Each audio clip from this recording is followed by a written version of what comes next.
I now invite you to join with me in singing We Have a Common Calling together.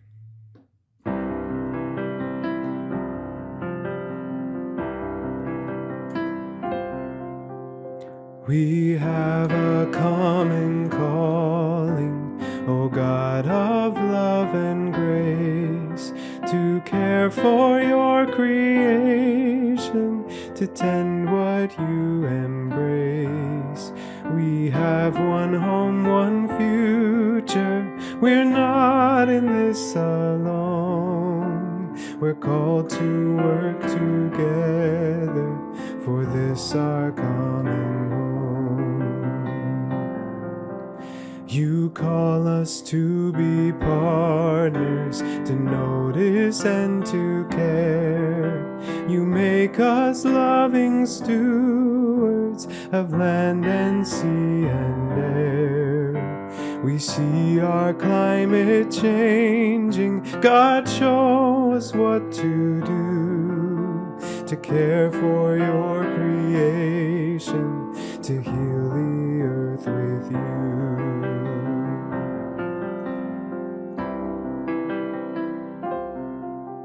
We'll work to build strong leaders. We'll listen to our youth. We'll strengthen congregations to help them speak the truth. We'll work with other partners in our communities, for moral wise perspectives must shine in times like these.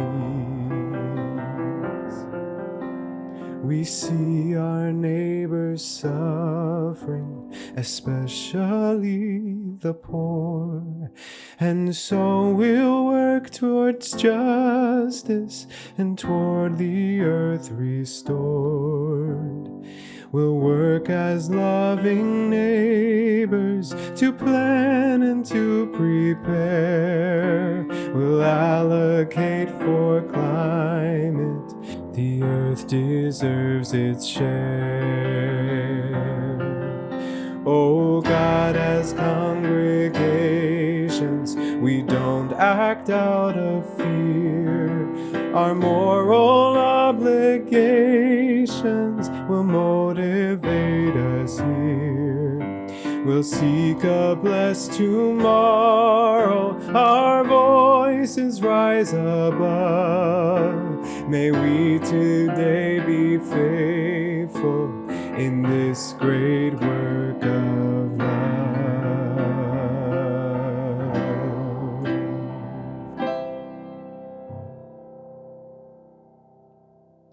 Amen.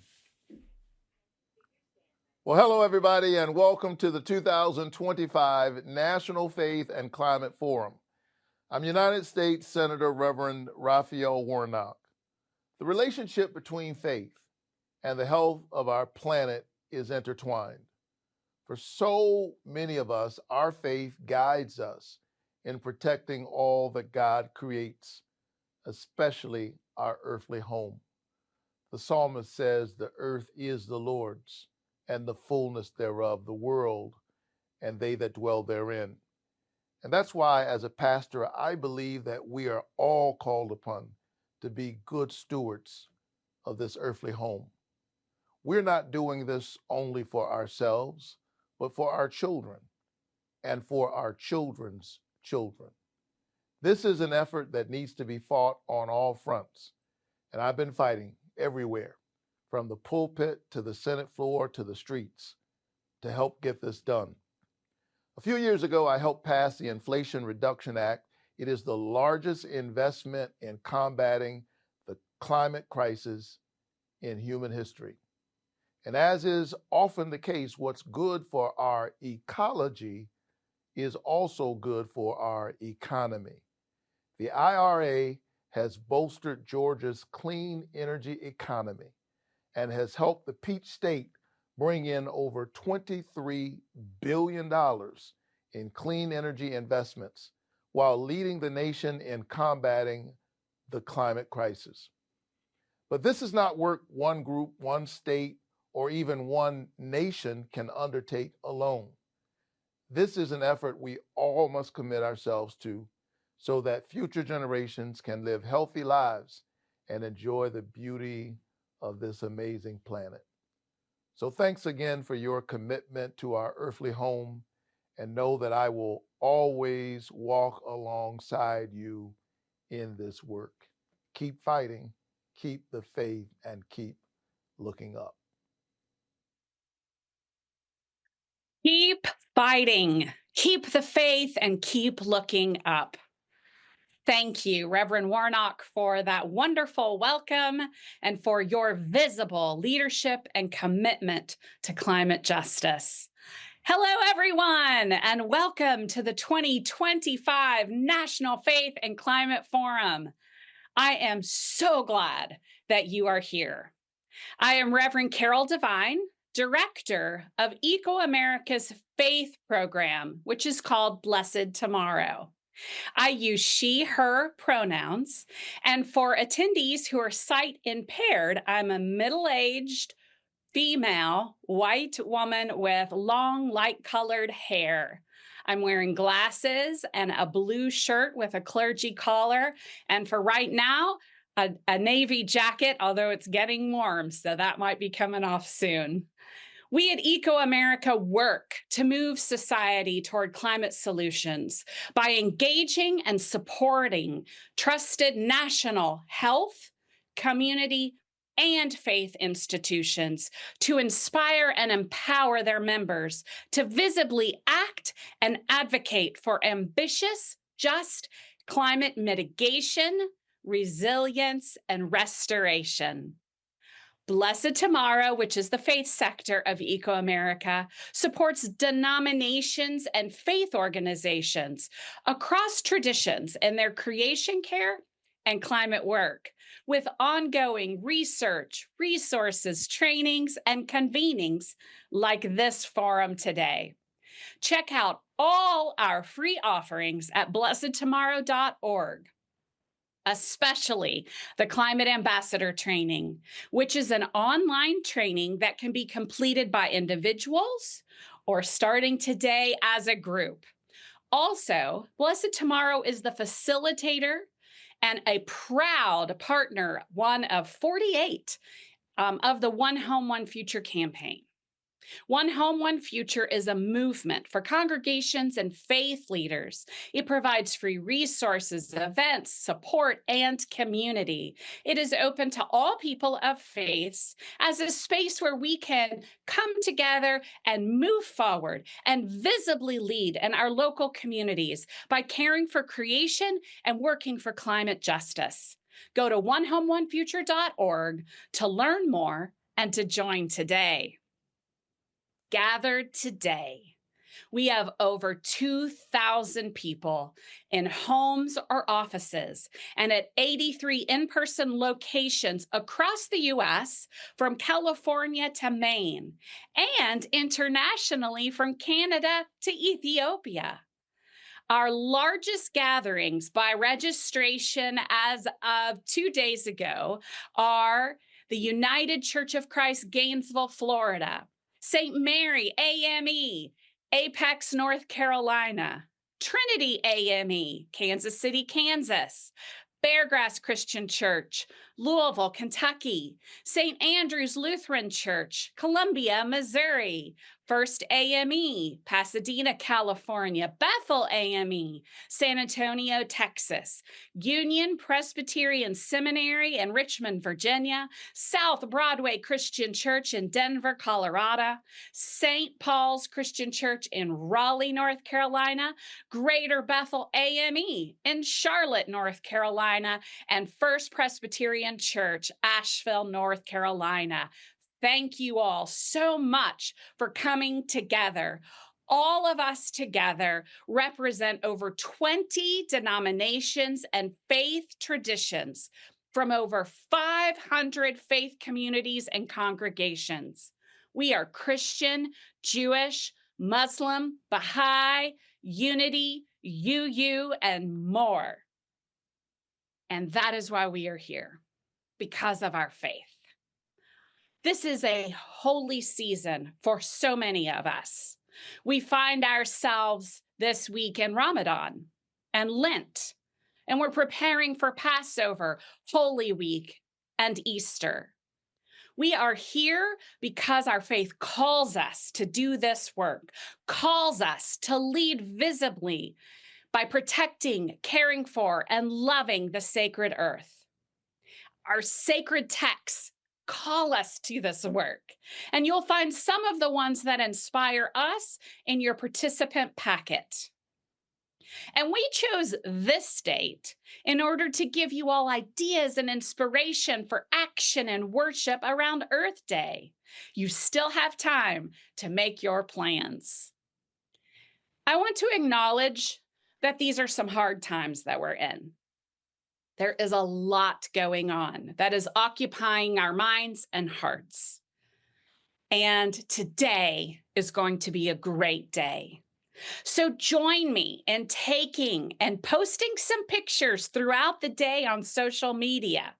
On Facebook and LinkedIn, please tag Blessed Tomorrow. On Blue Sky or Instagram, tag ecoAmerica. And use the hashtag Faith and Climate wherever you post. You know this event is for you, and it is for your faith community. We know that some of you have been doing climate work for quite some time, and many of you are just getting started in caring for creation.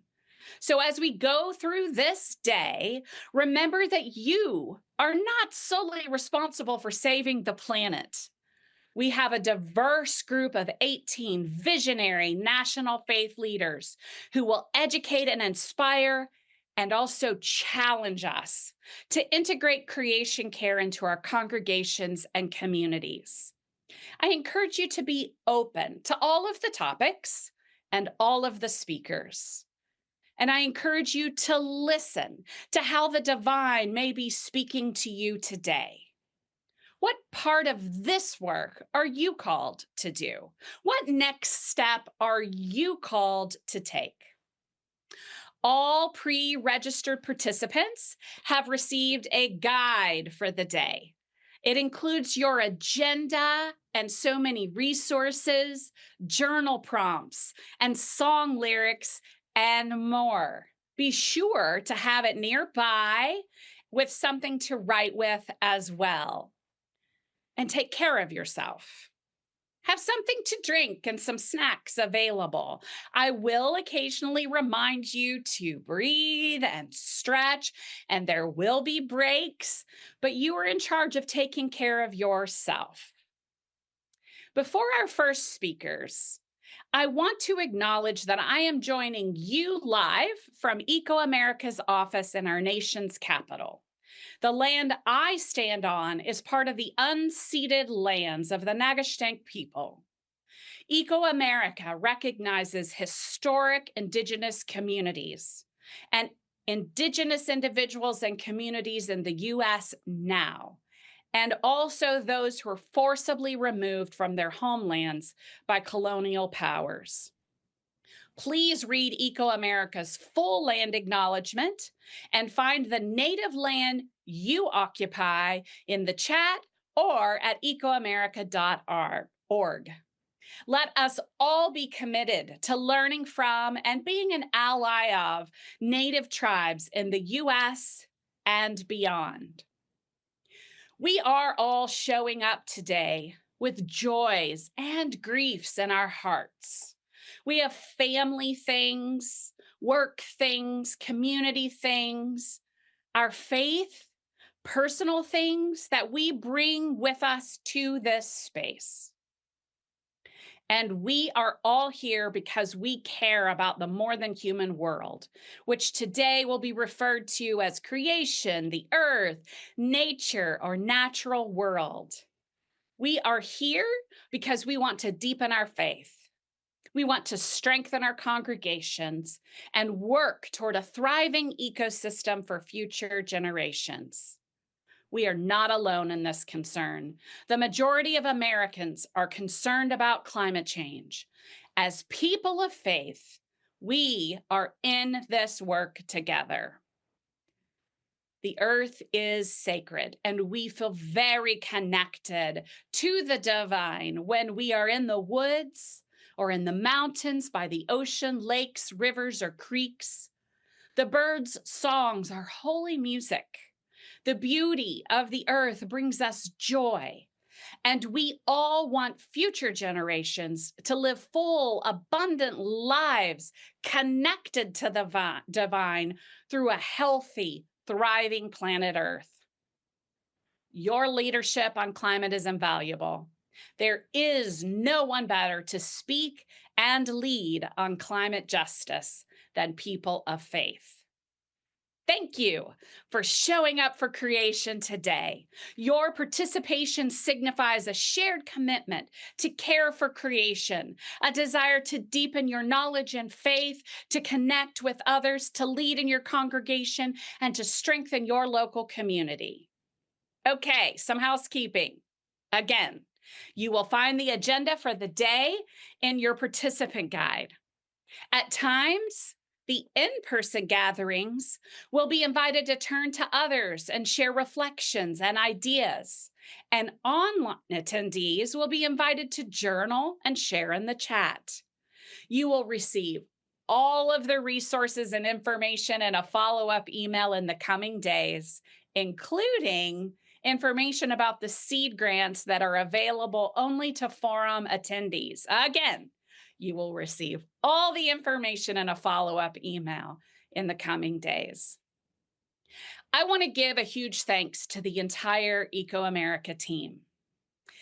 Several staff members are joining from one of the locations across the U.S., but I especially want to give a huge thank you to Ashley Lane and Jess Gray for their many hours of hard work putting this event together.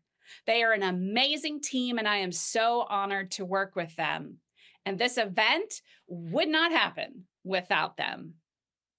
Now, may the Holy Creator, known by many names, bless this gathering of many places.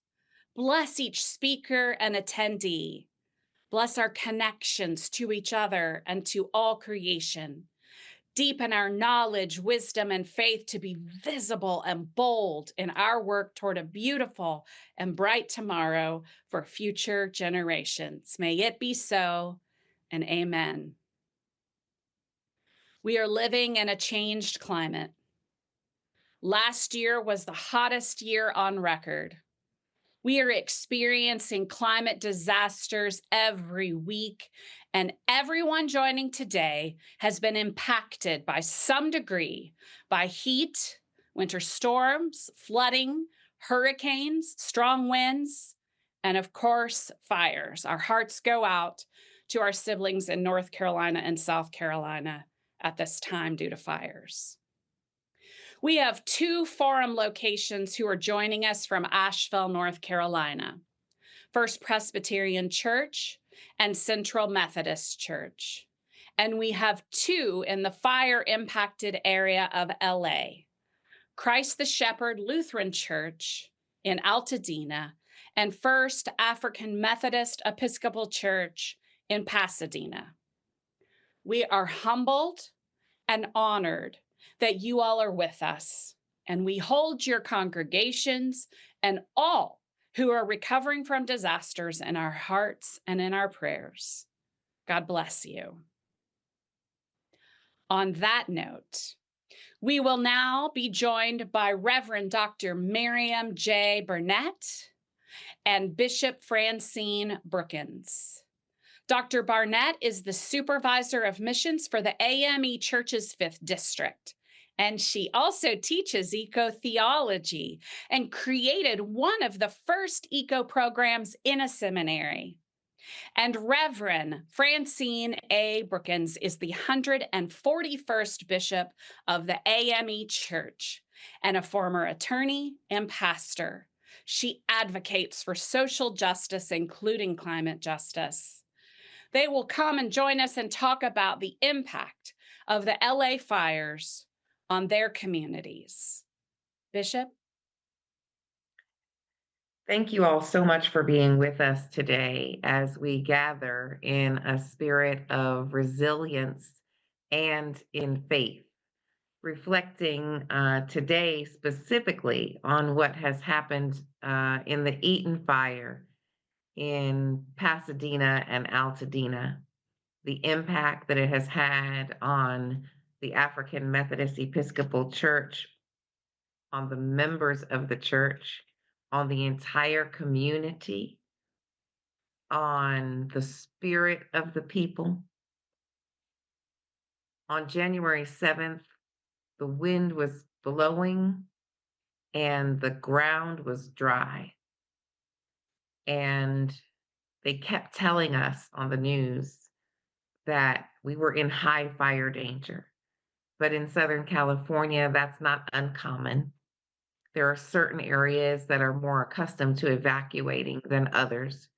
But of course, the fires are getting worse because the drought is getting worse and the climate is not going to support us in our normal ways anymore. So on January 7th, the wind starts blowing.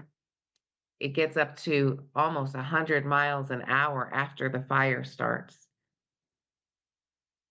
People's homes are destroyed. People's businesses are destroyed. People's schools are destroyed. People's churches are destroyed.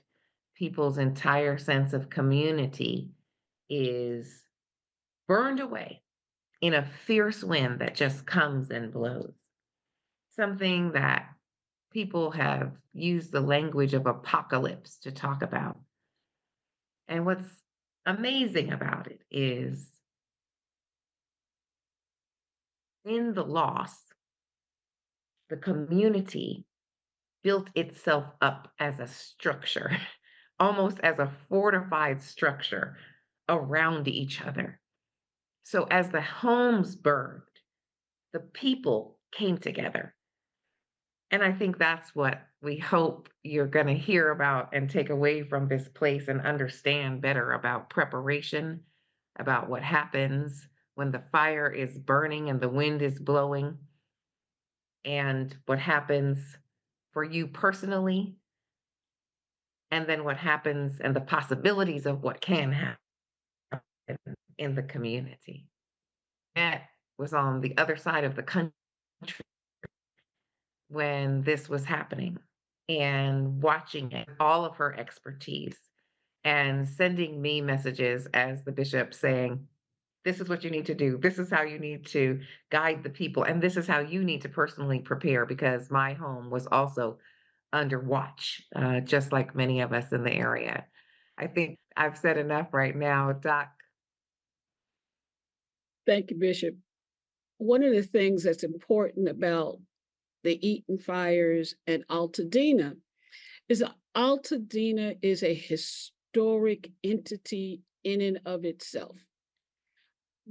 People were redlined. Redlining is home ownership blocking for Because of their race.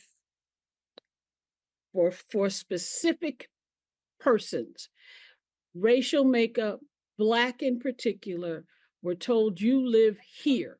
You can't live anywhere else. You must stay right here. Altadena is one of those communities where that happened to a very large extent.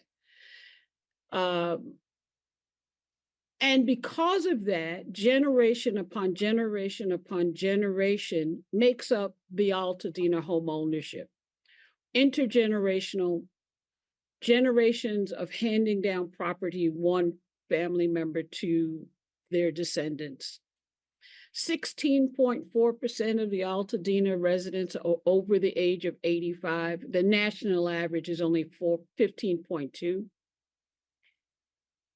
When you look at home ownership, in California, that's usually only 55%. Altadena had 78.3% home ownership.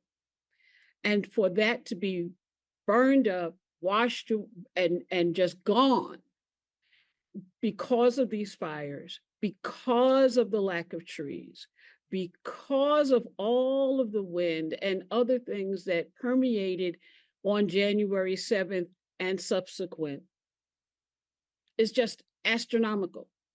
The California Department of Forestry said that the Eaton fire destroyed 9,418 structures, of which 6,800 were homes. There were schools involved, 10,000 students, nowhere to go, no educational facility. And now Because the Pasadena School District had to completely shut down schools, and jobs have been lost, and people are now having to reorient into totally different schools, but also just people. I mean, if you think about that on a practical level, and the sense of normalcy, even for school buildings that didn't burn, was totally disrupted by all of these things. Sorry to interrupt. Sorry. senior citizens complexes, gone. 117 person senior citizen complex leveled to the ground. Where do those people go? How is the sense of community maintained? Destroyed by fires, and the potential for people not to be able to communicate with their next door neighbor, their apartment neighbor, who they see every day, all day. It's a community that was resilient, a community that had created a sense of family, even if they weren't blood related. And now it's gone. 27 houses of worship in Altadena, 14 completely lost. Completely lost. Many of them historic, and they're just gone. And then couple that with the number of lives that were lost. I can call the names of two in particular, because they are members of the AME Church in the Southern California Conference, members of one church, First AME Los Angeles. Earlene Kelly, 83 years old, and Nadine Washington, 68 years old. Put a name on these people whose lives have been lost, because naming someone makes a difference. Mrs. Washington is the husband of Reverend Al Washington, who's on the ministerial staff of First AME. He not only lost his home, but he lost his wife, having to create and recreate and recreate his family in the midst of destruction. What's significant, not only when you can name someone, when you can call out the names of schools, is with all of the climate changes happening, it's going to happen more frequently. Things are happening more frequently. There are more extremes. There's more heat-related illness and death. There's more costlier storm damage. There's reduction in agricultural productivity, water pollution because of runoff, just from the water needed to put out the fire. Larger fires threaten more homes. Air quality, one of the things about going to Altadena and not only seeing was you could smell it before you got there. Because of the smoke and the particles in the air, people had to wear masks. We're used to wearing masks because of COVID, but the COVID masks are not good enough. So what do when the masks that you really need are not available? Businesses lost. Barbershop, gone. Grocery stores, gone. Gas stations, gone. What happens with that? And then to be told the insurance you thought you had, you don't have anymore. Black communities and communities of color have more loss due to floods, higher surface temperatures in urban areas, less reliable water supplies because of flooding and drought and the sea levels rising, just vulnerable to everything. This is problematic. You look at the people don't think about food insecurity and climate change, but 23.3% of Blacks in the United States are food insecure. Compare that with only 13% population. And it's because flooding, destruction of agriculture, wildfires, drought, extreme temperatures are only going to make those statistics worse. So what does the church have to do? What do the communities of faith have to do? The AME Church is standing up and providing things that we need to provide.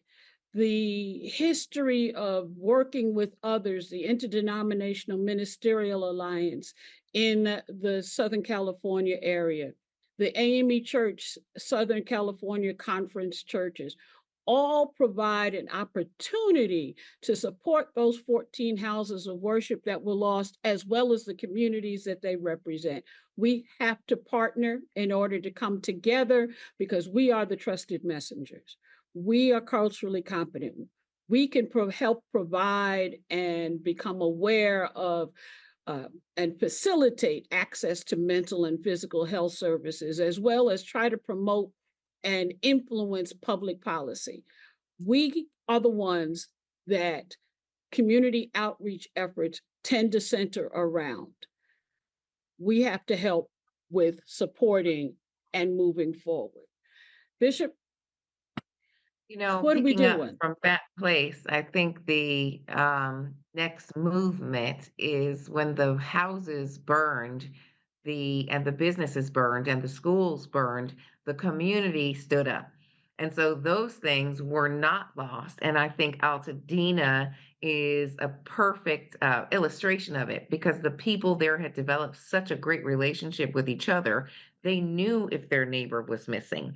They knew to call and see, is Mr. Bob, who's 83 years old, still in his house? We heard countless stories of church members getting in their cars, going through the fire to get to their neighbor and say, hey, are you in that house? So developing communities around where we live in your zip code. We don't like to talk to our neighbors anymore, but the church family provided that because these people in one church, you had over 65 homes of persons burned, impacting over 120 people. The numbers kept going up and getting bigger, and so I may be off on those, but it was at least 65 homes in one local church at First AME Pasadena. But that is the same church that turned into the community hub. The pastor was already the president of both the AME Southern California Church Alliance, but also of the Community Clergy Association there in Pasadena. And so the church was a natural place. It did not burn. So it is one of the ones that remained standing. And now it's running almost 24-hour operations as a community hub, helping people to access all of the services that they need. And I really need to mention this because I think it's critical for you to understand. One of the things that is increasingly a problem is that persons who are feeling threatened by immigration threats have severe challenges built on the challenge when they try to access services. So the ability to use our churches as safe spaces for people to get to the services that they will not be denied, and to cover them as they come into those spaces so that they can find out what is available through the Red Cross or something like that, is critical. And so the AME Church has stepped up in doing that. We're a connectional church. We're worldwide. We have over 20 Episcopal districts all over the world. And all of those districts, even down to the smallest districts, sent a donation to support the families, and raise significant amount of money to directly help the people in the AME Church, and then to equip them and fund them as they continue to build the community, keep the relationships built. And I mean, literally meals every day that will allow people to sit in fellowship, people who shared the loss together and talk about rebuilding. And let's talk about rebuilding and the commitment to rebuild. This is increasingly important for people to understand. We need you to hold on to your property. If you are somebody who was impacted in that fire, and this is not just this fire, this is the fire that just happened in Oklahoma. This is the freezing situation that just broke pipes in people's homes and they're trying to figure out what to do in Kansas. This is increasingly a problem for human beings, but land loss is also a problem for specifically for the least of these who often barely got a chance to get any land ownership, and then it's burned, or it's destroyed by some sort of hurricane or flood or something like that. Stay in the community, get involved in this fight so that we can help you maintain your land, help you safely return, support you in doing that so that you don't have to stand alone and figure it out on your own. I think one of the other things that we are very intentional about now at this point is we have been for years, the AME Church for years has been saying, get prepared, get prepared, get prepared. Do you have your documents? But now we're being very intentional in particular in the Southern California Conference and in the 5th Episcopal District, 16 states west of the Mississippi who have a variety of environmental challenges from, I call it from fire to ice. Because at one time in January, we had Altadena burning and Kansas and the Midwest was under 18 inches of snow that would melt and cause flooding. Are we ready? Are we prepared? I understand that throughout all of this, there is going to be today instructions given on how to be prepared. We're going to do drills. We're doing all kinds of other kinds of disaster response and preparedness training and certification so that we will be united in what we need to do as we move forward in a variety of different ways. Thank you, Bishop. Thank you. Thanks everyone to come and pay attention to this very important conference. Get active. Thank you, Bishop Brookins and Supervisor Burnett. You reminded us of some very hard things. For all of us who were not directly impacted, we remember the images of the fires that looked apocalyptic and the feelings of helplessness that we had. Thank you for helping us to connect the dots between systemic racism, from redlining to environmental racism and to climate disasters like the LA fires. All of us are impacted by the effects of climate change, but we are not all impacted equally. Black communities, Indigenous communities, and communities of color are impacted first and worst. As we address climate change, we help address racism. As we address racism, we address climate change. All of us experience feelings of grief in our bodies and in our spirits due to loss of loved ones, loss of lives we thought we would have. And climate change adds to and magnifies our grief. When we do not address it and take care of our spirits, we can get physically ill, experience anxiety, and we simply are not our best selves. My dear friend and colleague, Reverend Scott Hardin-Nieri, endured Hurricane Helene and the devastating flooding in Western North Carolina, where he and his family live. Scott is the minister of Green Chalice of the Christian Church Disciples of Christ, and he co-founded eco-grief circles, which foster resilience through gratitude, grief, and action. Scott will join us now to walk us through a simple grief and gratitude practice. Please now turn to page 11 in your participant guide packet, or have a piece of paper nearby and a writing utensil that Scott's going to use for his activity. Scott, over to you. Thank you, Carol. Grateful to be with you all today as we explore ways to engage our circles of care around climate impacts. Grateful for all you communities that are engaged in this work. As you heard before, I and my family were living in and are living in Western North Carolina, and the impact of Hurricane Helene hit us and this community in dramatic ways. And I was remembering the night before the storm, we were engaged in trying to get our house prepared, making sure things were up high. Anything that could be windblown, we were tying down. We were preparing with water and other kinds of food substances and trying to make sure that everything was ready in our little circle here around our house. The next day, the storm blew through, and all of our communications went out in the midst of that time. We didn't have any cell phone coverage, no Wi-Fi, no power. Water eventually went out, and 3 of the 4 major highways coming into the Asheville area in Western North Carolina were damaged in a way that it prevented for care to come into our community. I remember first checking our home with my partner, Becca. We looked around the house to see what kind of damage and the trees that were down in our neighborhood. We walked then from outside of our house a little bit further to our closest neighbors, looking for those circles, how we might support and to make sure they were okay.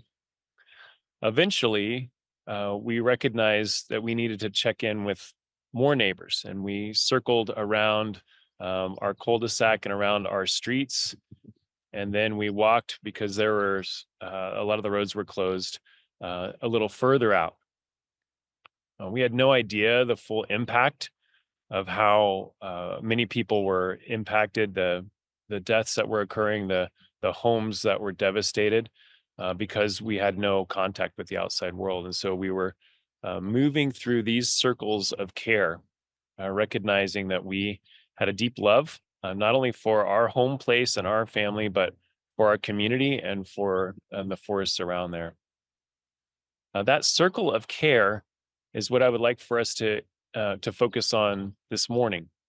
Imagining the variety of circles that we embody, and invite you to take your pen and paper and to just draw a circle on a blank page, and then maybe another circle around that circle, and another circle around that circle, and another circle. They can intersect a little bit like a Venn diagram if you like, but just several circles.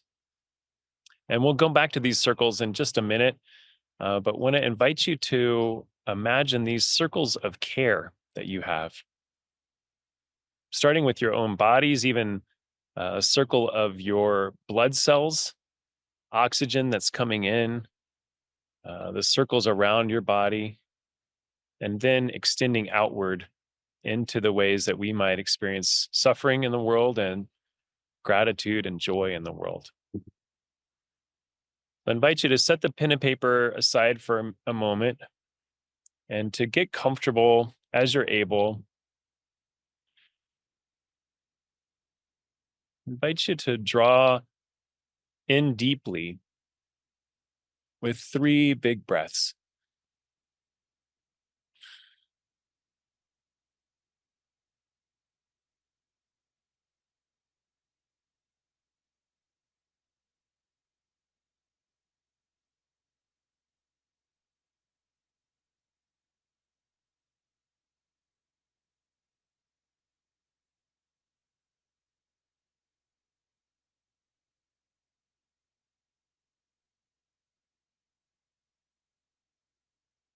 In the midst of the impacts of climate amplified disasters, with the fires that you've already heard about and Hurricane Helene, we recognize that there is also gratitude and even joy.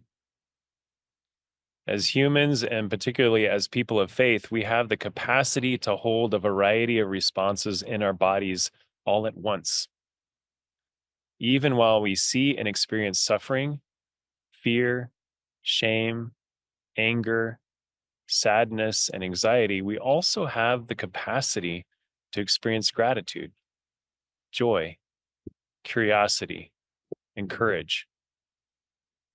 For many of us, these responses, whether gratitude or grief, are rooted in a deep love for our neighbors, for our way of life, for the sacred places, the backyard swings, ocean waves, diverse forests and sanctuaries and sacred buildings, the people threatened and impacted by suffering, and the creatures, owls and otters, bears and honeybees, turtles and rainbow trout.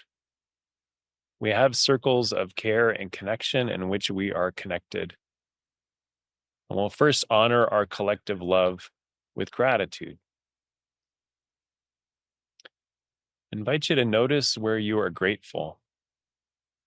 Perhaps noticing your closest circles first, your own thoughts, your body, the community where you are, your home. Where do you notice gratitude or freedom, the presence of spirit or love? You may bring your awareness to extend beyond your closest circles into the place outside the room that you're sitting in or standing in, to your extended family, to your neighborhood, the people and creatures outside the building and in your town. Where do you experience gratitude for the circles in your legislative district, in your watershed, in your state, your nation, even the world? Extend your gratitude to as many circles as you like, noting the time, of course. Write down one or two of your responses on your page. You can write it into a circle that you would like to name for either this one's my body and my room, this is the world.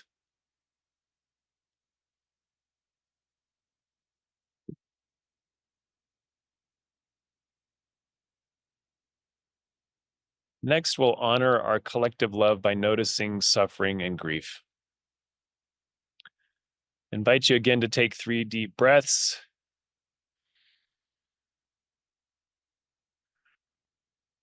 Drawing our attention to the most immediate circles, our body,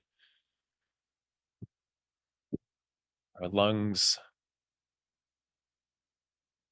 our heart.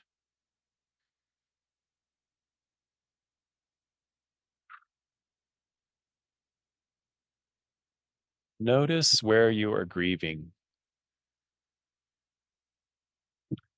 Allow your attention to be drawn to your closest circles first, your thoughts, your body, the immediate place where you are. Where do you notice suffering, aching, or pain?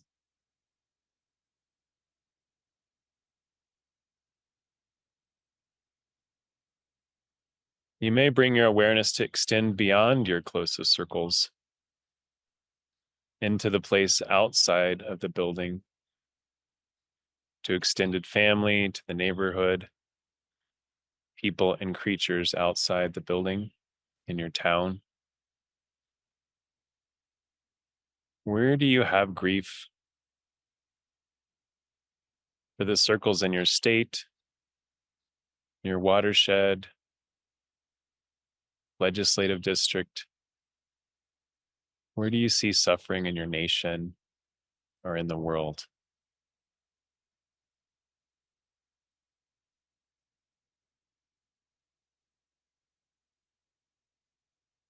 Honor the suffering in the extended circles as you're able or willing to, knowing we have a limited time today to hold this space for grieving.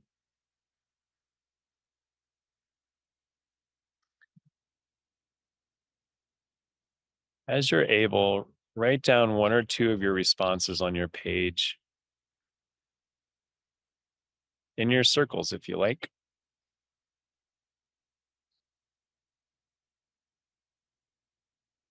Maybe during lunch or during one of the breaks, invite you to share your grief and gratitude with one another, listening deeply to the stories that are impacting you, both drawing you towards joy and towards grief.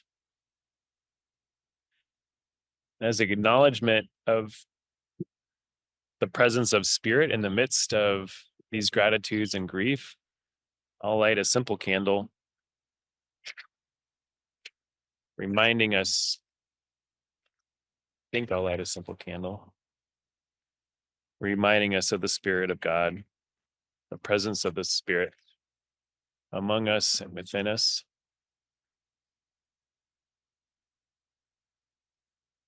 around us, below us, above us, as we honor the deep gladness and the shared suffering. Back to you, Carol.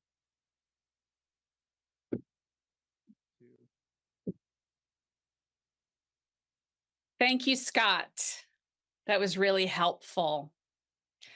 I have so much gratitude at this moment for my health, for those who are with me here in the ecoAmerica office, and for the cherry blossoms in DC that are blooming right now. And also for you, Scott, and for this great gathering of people of faith across the US and Canada and beyond. It is an important reminder that we sometimes experience grief and joy at the same time. My mother introduced me to Khalil Gibran, the author of The Prophet, when I was 18 years old. Gibran says this: "Your joy is your sorrow unmasked, and the self-same well from which your laughter rises was oftentimes filled with your tears. And how else can it be? The deeper that sorrow carves into your being, the more joy you can contain. Is not the cup that holds your wine the very cup that was burned in the potter's oven? And is not the lute that soothes your spirit the very wood that was hollowed with knives? Our joy and sorrow, our joy and grief are deeply interconnected." I invite you now to turn to page 12 of your participant packet. You will find some reflection and journaling prompts. Bishop Brookins and Scott talked about the importance of community during disasters. Buildings may be destroyed by storms or fires, but the people stand up and the community endures.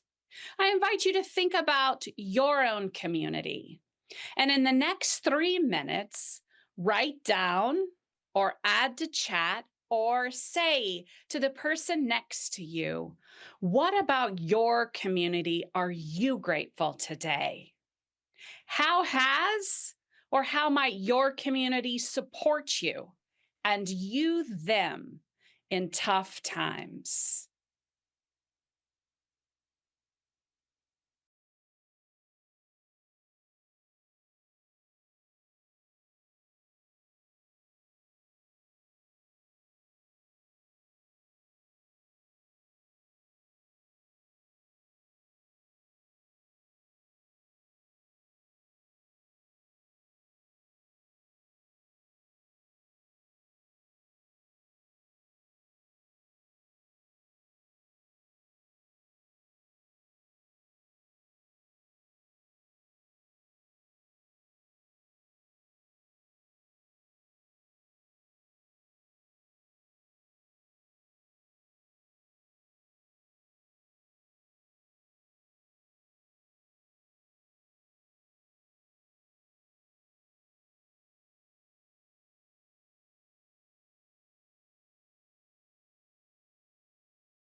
Thank you. I encourage you to always care for your spirit. That can look like prayer and meditation, singing and dancing, hiking and canoeing, gardening, exercise, resting, reading, counseling. You get the picture. Take care of you. Our next speaker is a shero of many of ours. Dr. Jane Goodall, DBE, founder of the Jane Goodall Institute and UN Messenger of Peace, is a renowned ethologist and conservationist. Her groundbreaking work began on July 14th, 1960 in Tanzania, where her studies of wild chimpanzees revolutionized our understanding of animal behavior. Dr. Goodall's advocacy continues to inspire and motivate us. She is right now traveling around the U.S. advocating for creation in honor of her 91st birthday, which is next week. It is such a pleasure to welcome Dr. Jane Goodall. Hello, this is Jane Goodall, and thank you for asking me to share a few words. I wish I could be there in person, but anyway, a little message. We're going through pretty dark times on planet Earth right now, aren't we? With the terrible suffering caused by the wars in Ukraine and Sudan, and the destruction in Gaza, and now in the West Bank, and conflicts in so many places. And on top of that, we face the existential threat of a warming planet. It's the so-called greenhouse gases, especially carbon dioxide, CO2, that encircle our planet and trap the heat of the sun. Human activity produces huge amounts of CO2 as a result of burning fossil fuel by industry, agriculture, travel, and in our homes. And huge amounts are generated by the machinery of modern warfare. Rising temperatures are causing changes in weather patterns, and this leads to the increasing frequency of hurricanes, typhoons, flooding, sudden icy spells, droughts, heat waves, and the many terrible forest fires. Sea levels are rising, partly because of the melting of Arctic ice and glaciers, but also because water expands as it warms. And this is causing the loss of coastal land in many parts of the world. Because of all this and more, it's not surprising that more and more people are losing hope. And when people lose hope, they tend to fall into apathy and do nothing, because what's the point? I believe that we still have a window of time when, if we get together, take action, we can slow down climate change. But we're at a critical crossroads. One path leads to the end of life on Earth as we know it, the other to a slow climb out of the mess that we've made. Which path we take depends on us. I see humanity as at the mouth of a very long and very dark tunnel. Right at the end, a little star is shining, and that's hope. But it's no good sitting at the mouth of the tunnel and hoping the star will come to us. No, we must roll up our sleeves and climb over, crawl under, work our way around all the obstacles that lie between us and the star. And the obstacles are many, in addition to climate change. This pollution of air, water, and land that results from industrial, agricultural, and household waste, and plastic is everywhere. We're destroying forests and polluting oceans, the two great lungs of the world that sequester CO2 from the atmosphere and give us oxygen. Other ecosystems also store a great deal of CO2, such as our wetlands, grasslands, and the great kelp forests and seagrass meadows of the ocean. There's industrial farming with its monocultures and use of chemical pesticides and herbicides, and these are killing the soil so that more and more artificial fertilizers are used. And all of this is harming wildlife and increasingly our own bodies. The billions of animals raised for meat, dairy, and eggs is causing untold harm to the environment as huge areas are cleared to grow the grain to feed them all.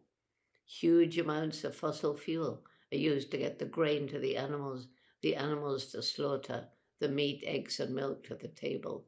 Huge amounts of water are needed to change vegetable to animal protein, and fresh water is becoming increasingly scarce in some parts of the world.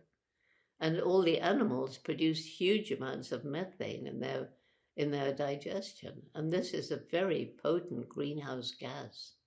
And then, as an aside, the billions of animals in factory farms around the world suffer horrific cruelty because we now know that each one of these animals is an individual with a personality. Each one is capable of feelings including anxiety, depression, fear, and they all feel pain.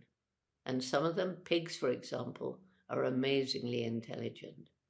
Then there's poverty.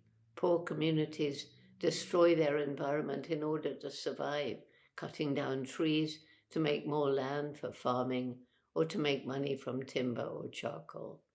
In cities, the poor buy the cheapest goods, which only too often harm the environment, were cruel to animals, or are the result of unfair wages.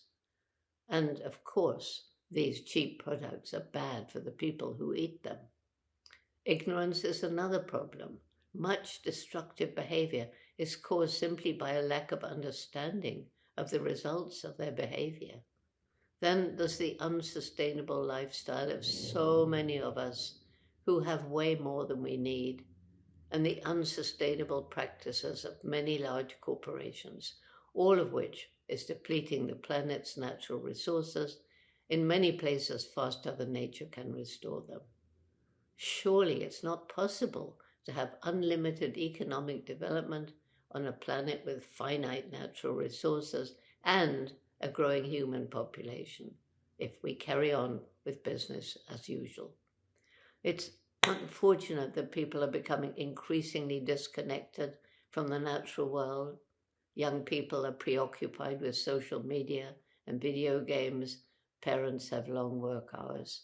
In other words, modern life comes between us and nature. And we need nature for our good psychological well-being. Also, it's really important to understand that not only are we part of the natural world, but we depend on it for food, water, well, everything. Somehow, we must create a balance between present human need and protection of the environment for future generations. At the moment, we're so often using nature's resources for immediate gain without thought of future generations. Humans, the most intellectual beings to inhabit planet Earth, have lost wisdom. We're destroying our only home. Those are some of the main problems that face us. The good news is that more and more people are finding ways to solve them. We must work with and not against nature, move away from industrial farming to small family farms, and practice regenerative farming, permaculture, agroforestry, and so on. One of my main reasons for hope is the resilience of nature.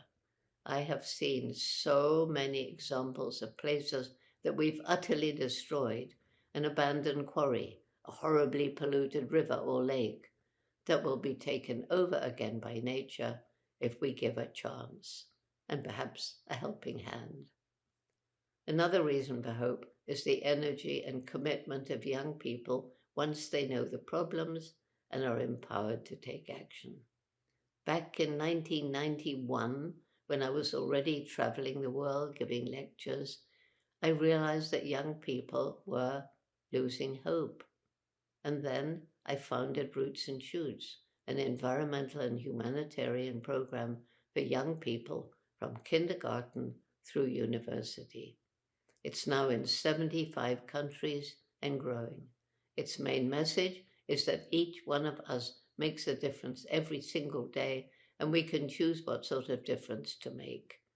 Each group of Roots and Shoots chooses 3 projects, one to help people, one to help animals, one to help the environment.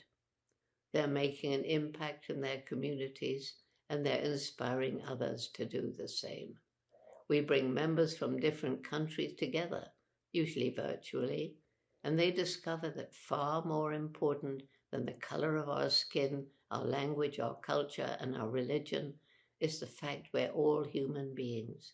We all laugh, we all cry, and when we bleed, our blood is the same. We're one family, sharing the core values of respect, empathy, and compassion for each other, for animals, and for the environment. Those are the core values of Roots and Shoots.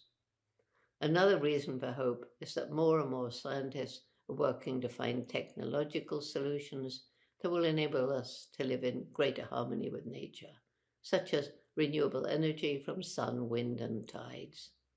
And it's a fact that more and more people are moving towards a plant-based diet, becoming vegetarian, and even, like me, vegan. And more people are asking questions about what they buy. Did it harm the environment? Was it cruel to animals? Is it cheap because of unfair wages? Because they want ethically produced products. It's clear then that each one of us must play a role in healing the natural world. We must never forget that each one of us makes an impact on the planet every single day. And when many people make even small ethical choices in what they buy, eat, and wear, how they interact with people, animals, and nature, cumulatively, this will move us towards a better and fairer and more sustainable world. It's here that religious leaders have a really important role. Every single main religion shares the same golden rule: do to others as you would have them do to you. If you can emphasize that by others we mean all living beings, not only people of every religion, culture, socioeconomic status, and so on, but also all non-human beings in the natural world. If we all lived by that rule, all the problems we face would disappear. I feel sure that your gathering will be productive, motivating, and come up with many stimulating discussions. So I wish you well. Thank you.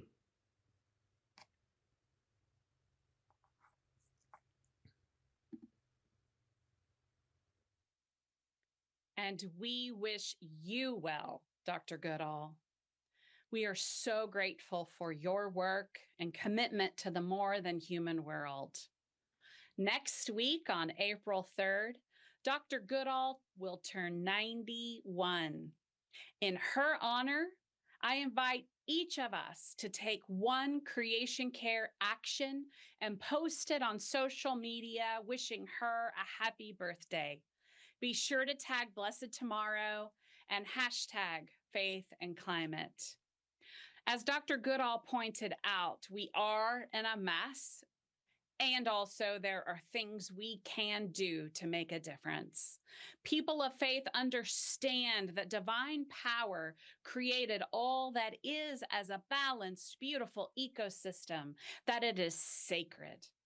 In the first book of Torah and the Bible, humans were given dominion over the earth, which means power and responsibility. But we have not used our power well or taken our responsibility seriously. But we can change that. Together, we can support restoration of the sacred balance by supporting biodiversity at our houses of worship, homes, and communities. You have some great resources for this work starting on page 13, 15, and 17 in your participants guide.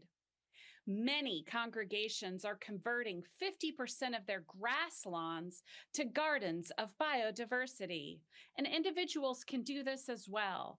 I am doing this in my yard a little at a time. Share these resources with your congregational leadership, friends, and neighbors.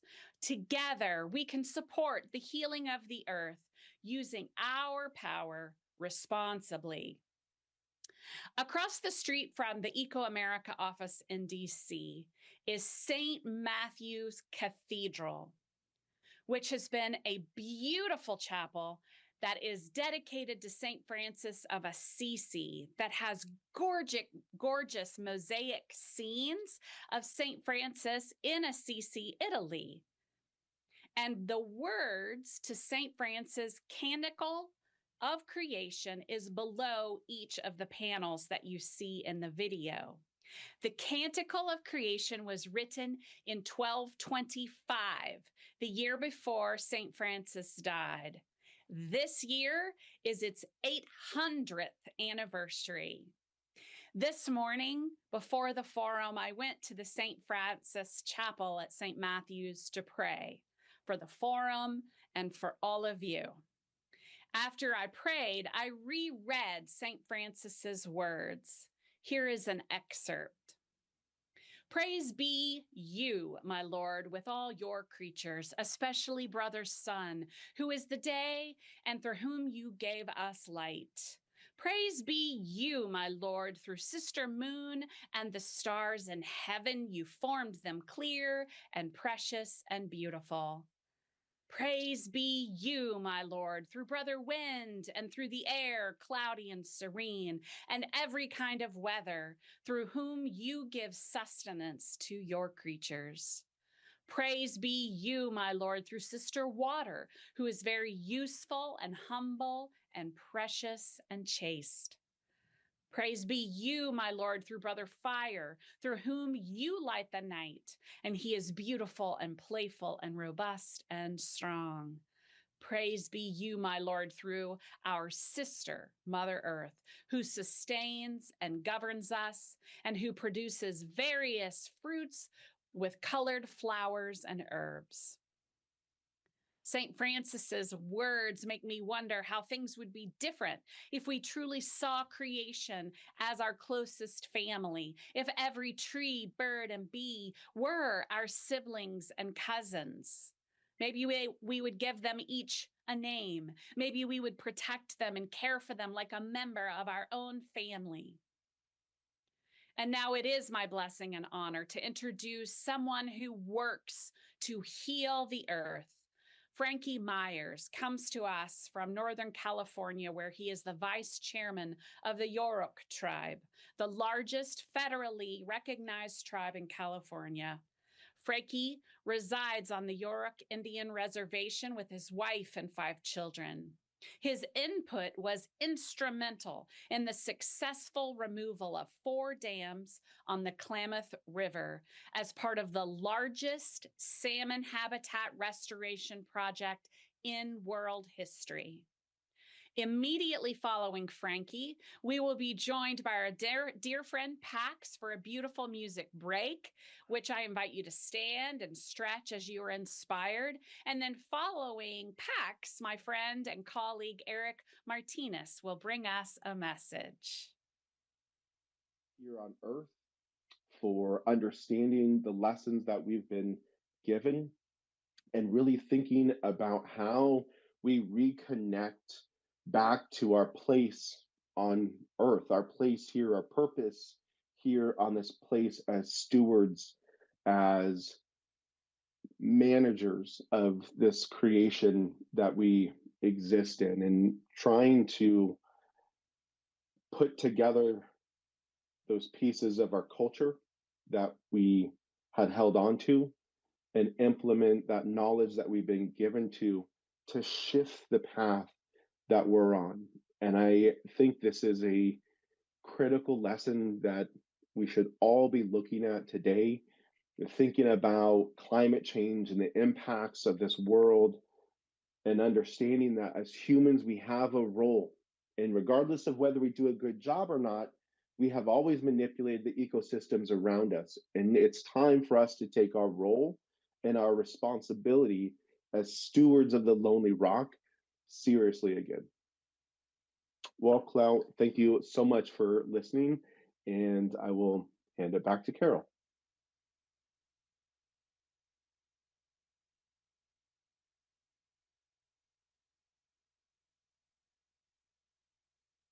Change the world In fact, it's the only thing that ever has. And I think that's really true for the Undam the Klamath campaign and what we were able to do. It truly was less than a handful of activists and tribal leaders and supporters who really helped usher the campaign all the way through.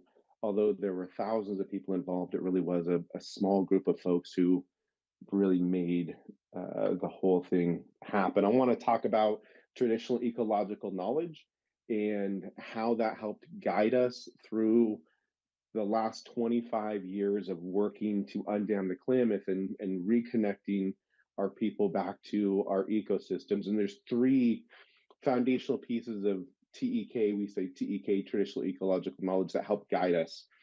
The number one and one of the most important pieces, foundational pillars of our traditional beliefs, is humans are a part of nature. The second is salmon are a keystone species to our existence here on Earth. And the third is the idea that there is always going to be a perpetual holistic management that needs to be done in order for us to survive here as human beings on this earth. I also want to talk briefly and do some ground setting about where we are in this place and on this continent, and how the history of this country has sometimes not always been depicted accurately. Pre-contact here in the Americas, on the continent, estimates of 50 to 100 million indigenous people lived here and called this place home. Each over 500 individual sovereign nations worked together and holistically managed this landscape. The abundance of North America, the abundant buffalo and salmon, our old growth redwoods, the old growth chestnuts and mangroves of the South, these ecosystems that settlers first saw when they came here were created. They were created, and these ecosystems had been manipulated by the indigenous people to help benefit our way of life and help restore balance back to the world around us. Oftentimes, I think we describe pre-contact America as a wilderness, as an untouched piece of land that showed a vision of what life on a continent without humanity looked like. The truth is actually completely the opposite. When non-natives first showed up to this continent and saw life, they were witnessing a culmination of thousands of years of work, thousands of years of effort by the indigenous people to create abundant ecosystems, to create systems that flourished for our survival and the survival of all things around us. It is why we were placed here on Earth. We believe that there was a time when there was a lonely rock floating through space, and as it sat in this world, it became sad because it was all by itself. And the Wage had saw the intent of the lonely rock's heart and came and had brought life to this planet and created the world around us, but created a world that was out of balance, created the nature that was out of balance. The last to be brought here and to be made on this earth was humans. And it was humans' role to bring balance to nature, to bring sustainability to nature, that it was our role as humans, our purpose here on earth, we believe, was set forth by the Creator to work with nature to create the balance of the world, that we are a part of the natural ecosystems, and that it is our role here on earth to help create abundance. So when we think about the history of the Americas, we think about how large impact that tribal people had on this continent. It was so large, so widespread, from fires on the West Coast to the manipulation of the prairies and the East Coast as well, you couldn't see where the maintenance and the management began and ended, because it was in entirety, which is shocking to think about that level of existence here on this place and that level of work that was being done. And there's examples all over this country of how individual tribes had worked within their ecosystems to create abundance for not only us as human beings, but for other species as well, like on the Klamath River, having worked within the world we were given, created the third largest salmon run on the entire West Coast. Salmon runs in the millions, knowing that as we think about our other pieces of traditional ecological knowledge that we've been handed down, the second part is the importance of salmon. The second piece of traditional ecological knowledge that's been handed down from generation to generation on how to live in this place is that the salmon are an important piece of who we are as a people. And I said earlier that I live here now in the village of Kinnick. This is where my family has come from. And there's a story that my mother told me growing up that my grandmother, my great aunt Queen, had told her. And I'm going to share that with you today because I think it's important to understand how these pieces are handed down in our tradition and our culture. And this is one from my family, a piece of TEK that was handed down that stems from knowledge from Nazi Khan time, long ago. And so my Aunt Queen, who lived in a traditional village here, she said one night when she was sleeping, she was awoken by Rawa, the name of the spirit that lives in the river. She said that she had been awoken by him and he had asked her to follow him. And so she got up out of bed and she followed him, and she ended up at a place down by the mouth of the creek that had a large rock, that still has a large rock where you can oversee a portion of the river. And she asked him, "What are we doing here?" And he pointed out and he said, "Look." And so she did. She looked out, not knowing what she was seeing, a place that she had been and grew up her whole life. But when she looked this time, and she looked out, she could see the entire Klamath Basin. She could see the headwaters all the way up in Oregon to where the river springs out, all the way down to the mouth of the river where it flows into the ocean. And not only could she see the entire basin, but she could see into the river. She could see to the gravel. She could see through the water, and moments of time were spread out over years. And she said that in an instant, she saw runs of salmon coming in and out, and runs of sturgeon and lamprey. And she saw the entire ecosystem. And it was full and it was vibrant, and her heart was filled with joy and filled with a sense of hope for the future, and that her people had done right. And she thanked Rawa. She said, "Thank you for this time. Thank you for showing me this. I have no words to describe to you how happy this makes me feel." And he said, no, look and keep watching."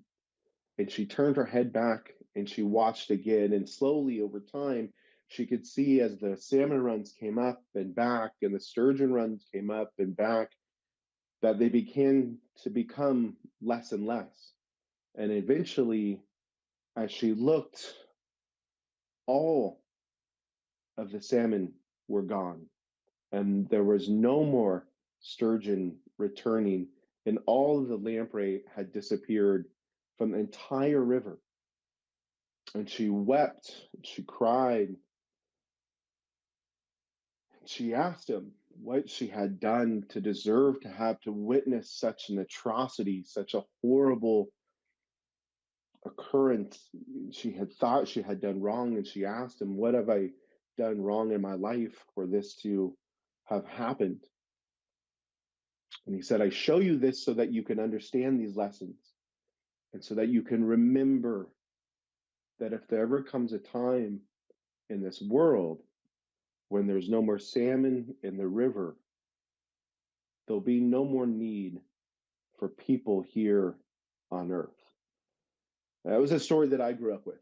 And there's many stories like it throughout our tribe. The Klamath Basin is home to over a dozen tribal nations. Every single one of them has some version of this story. This is the version of story that has been handed to me and in my family. Why that story is important is because in 2002, there was a fish kill that happened, a salmon die-off, and over 100,000 salmon died along the banks of the Klamath River because we had manipulated our ecosystem in a way that created an environment where salmon could not live. Our adult salmon were dying because of an ecosystem that was created that was toxic to them. When us as tribal people witnessed what was seen and what was happening, it was devastating to us from a cultural perspective, from a mental health perspective. We had all had these stories of what would happen if there ever comes a time in this world when there is no more salmon, that we would cease to exist as people. And then we witness a catastrophic fish kill where salmon were dying for over 20 miles of the river. On the banks of every single river bar, there was dead salmon. We were literally facing what we had been told was the end of our existence here on earth, and knowing we had to do something and we had to make a change. We had to create an ecosystem where we could survive here as humans. That was what moved all of us to begin the Undam the Klamath campaign, seeing what we believed was the end of our existence and knowing if we didn't do something that our way of life would be gone forever. Taking the next piece, knowing that our salmon were critical to our way of life, we believed critical to life here on earth, we had to address it in a traditional way. We had to look at those who had come before us, those who had managed this land for thousands of years. We had to think about what were those old ways that were able to create abundance, and how were we going to shift the path we were on. And it was looking towards those old lessons that brought us to the idea that we needed to implement a holistic management of our river. We had to look outside the boundaries of our reservation, look outside the boundaries of just our ancestral territory, and look to the basin as a whole, from the top down. What we found when we started to look at what were the largest causes for the decline of our salmon and what caused the horrific fish kill were dams. The 4 dams on the lower Klamath River blocked over 400 miles of habitat. And not only did they block the habitat, but they also created warm, toxic river. And so we set out for the next 20 years working towards implementing a holistic management strategy that included the removal of those 4 dams that we celebrate now as completion. And we're now seeing those salmon move back once again. But it really started off with us taking ownership and responsibility for our place here on earth, for understanding the lessons that we've been given, and really thinking about how we reconnect back to our place on earth, our place here, our purpose here on this place as stewards, as managers of this creation that we exist in, and trying to put together those pieces of our culture that we had held on to and implement that knowledge that we've been given to shift the path that we're on.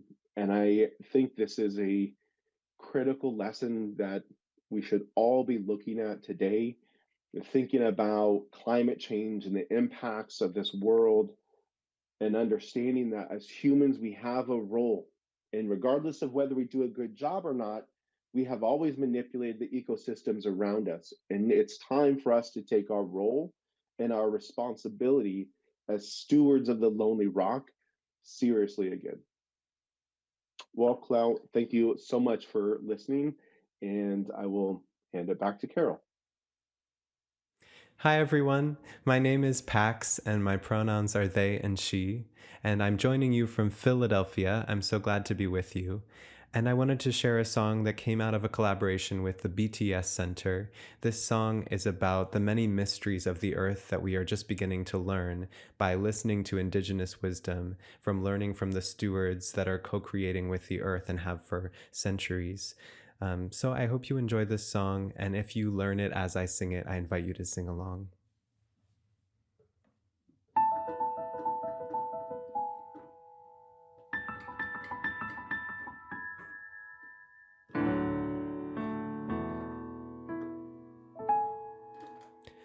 The soil holds the past. It shows us where we've been. The soil unfolds our history and knows where we begin. The soil nurtures life. It grows all that we need. The soil unfurls a mystery and sows a sacred seed. God, let it grow in me. Send down your rain and light, and with your help we'll be the soil to bring the world to life.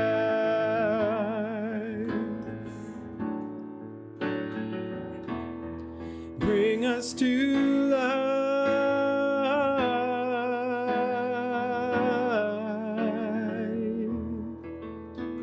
The soil knows what will come. It's known it all along. The soil can hear the distant hum of restoration song. The soil contains our hope. It pushes out green shoots. The soil proclaims the antidote is growing deeper roots. God, let them grow in me. Send down your rain and light, and with your help we'll be the soil to bring the world to life. God, let it grow in me. Send down your rain and light, and with your help we'll be the soil to bring the world to life.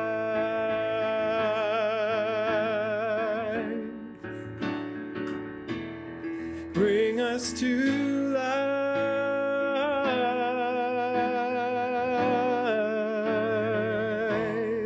Bring us to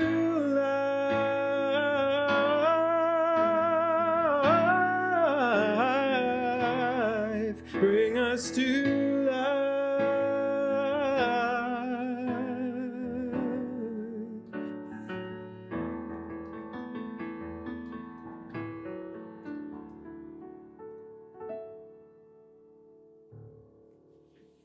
Amen.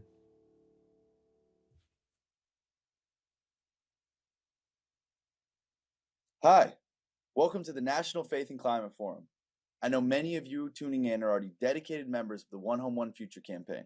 We appreciate all who proudly fly the banner at your house of worship and model for your community the connection between faith and caring for creation. As you know, Blessed Tomorrow is the faith program of ecoAmerica. Blessed Tomorrow is a coalition of diverse religious partners working to advance climate solutions in faithful service to our beliefs. Blessed Tomorrow is a proud partner and the facilitator of One Home, One Future, a multi-faith national campaign with 48 partners that reaches over 220,000 people across the U.S. One Home, One Future was created to support congregations and faith leaders in order to have thriving congregations and communities through a robust library of resources, exclusive events, consulting support for your congregation, trainings, and access to a private online community to share ideas, ask questions, and connect with each other. Let's take a look at the website. On the One Home, One Future homepage, you are greeted with a carousel of current resources and happenings.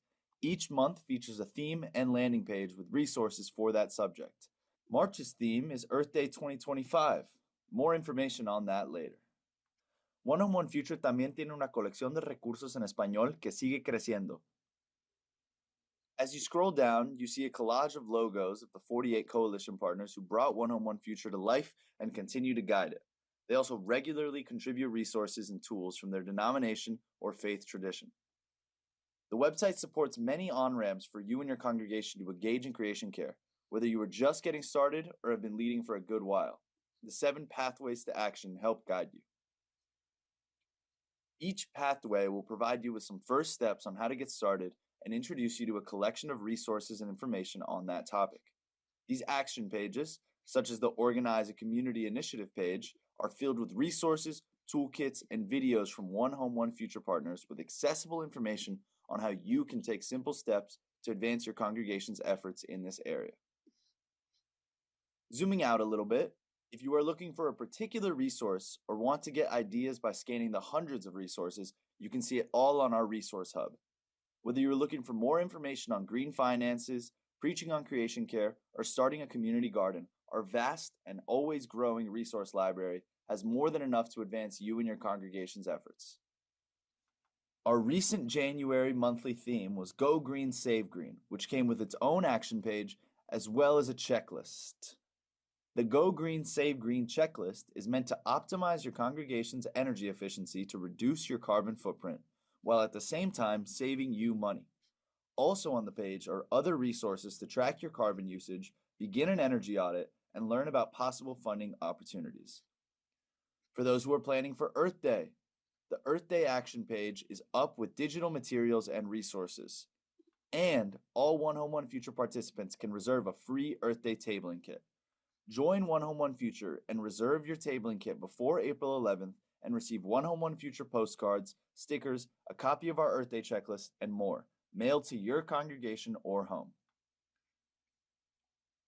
Once you join One Home, One Future, you can request a one-on-one session with me to learn more, ask questions, or get ideas. Just choose a date and time on my Calendly that works for you. Are you ready? Just go to onehomeonefuture.org and click the Join tab. Once you join, you will receive a free banner to hang outside your congregation, a climate resource toolkit, access to our online community, and more. Thank you for taking action on climate change by showing up to the National Faith and Climate Forum. Keep the momentum going and join One Home, One Future today.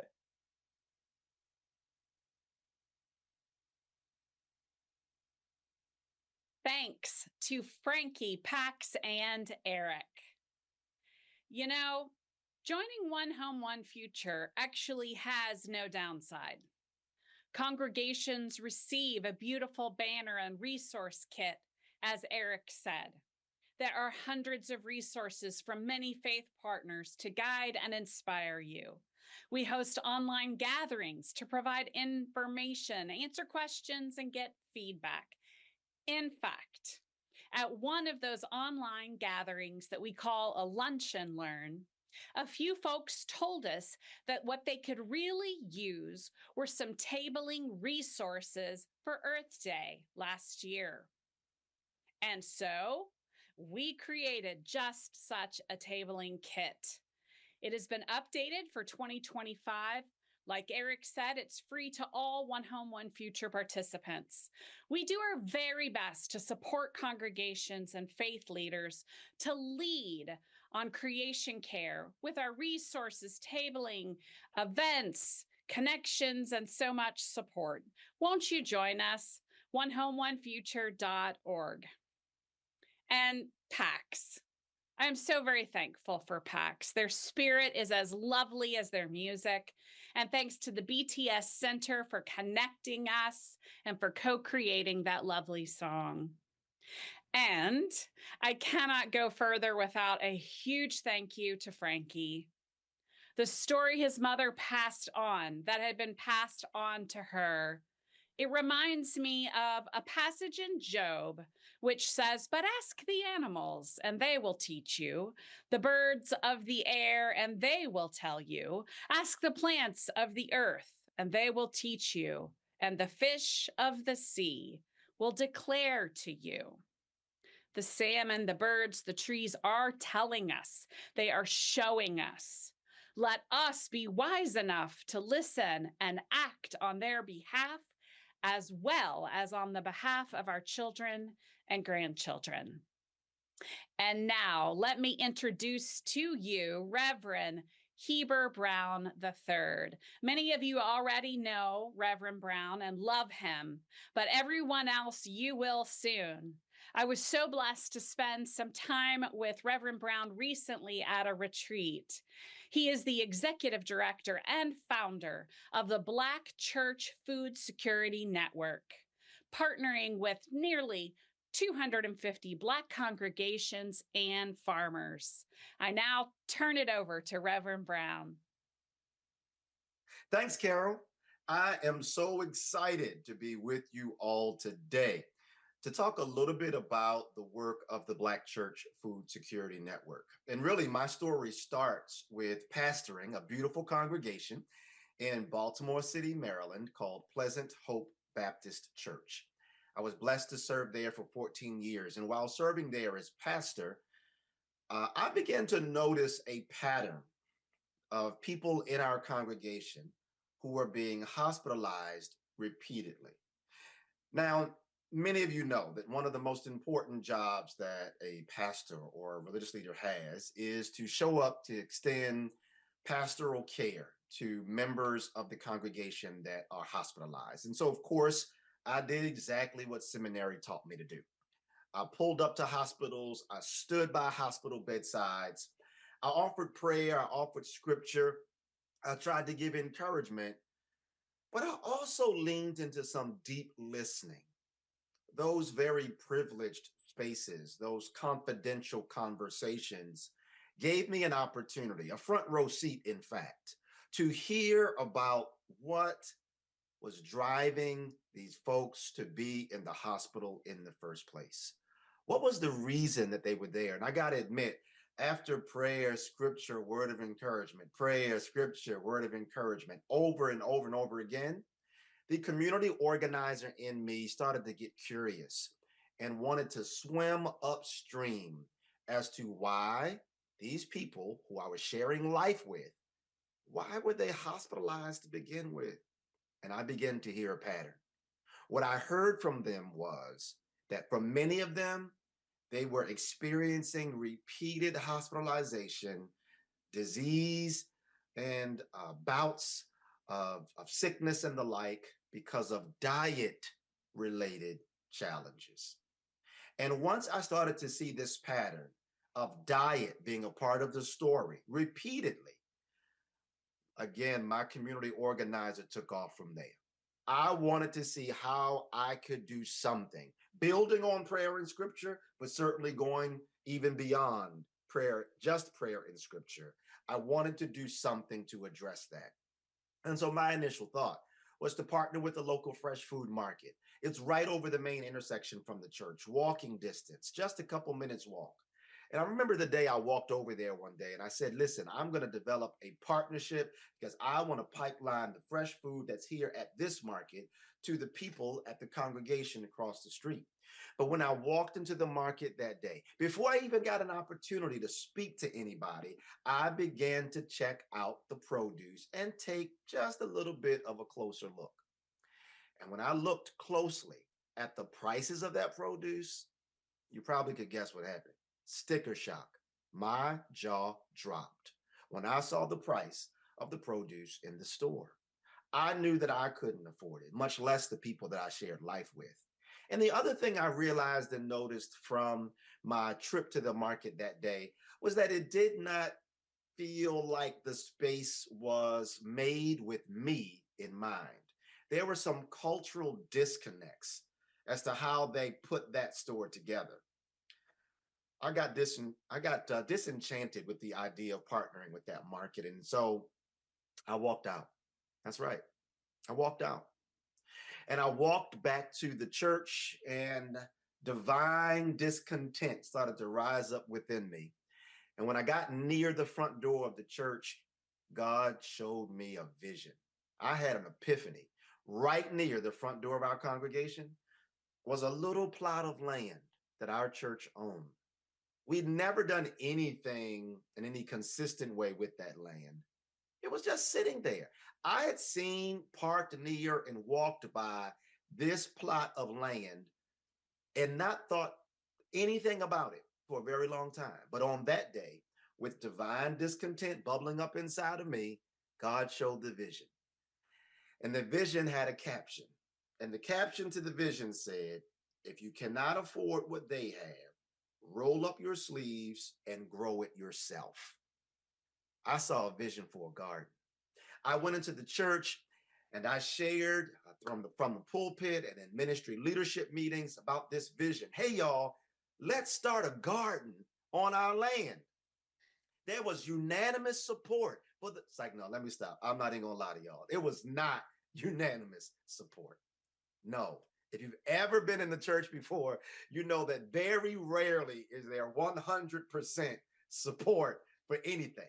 So I didn't have unanimous support, but I had a remnant. I had a small group of people who heard the vision, got excited, and said, "Pastor, we'll work with you." And work they did. We took the vision and began to roll it out into an actual garden on our land. So that 1,500 square feet of our front yard began to produce 1,200 pounds of produce every growing season.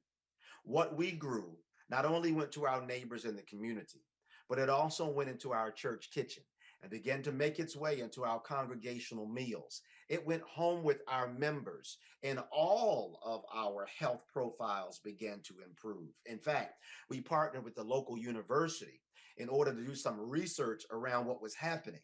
This garden was transforming our health, but it also was transforming our ministry. People started coming to our garden from everywhere.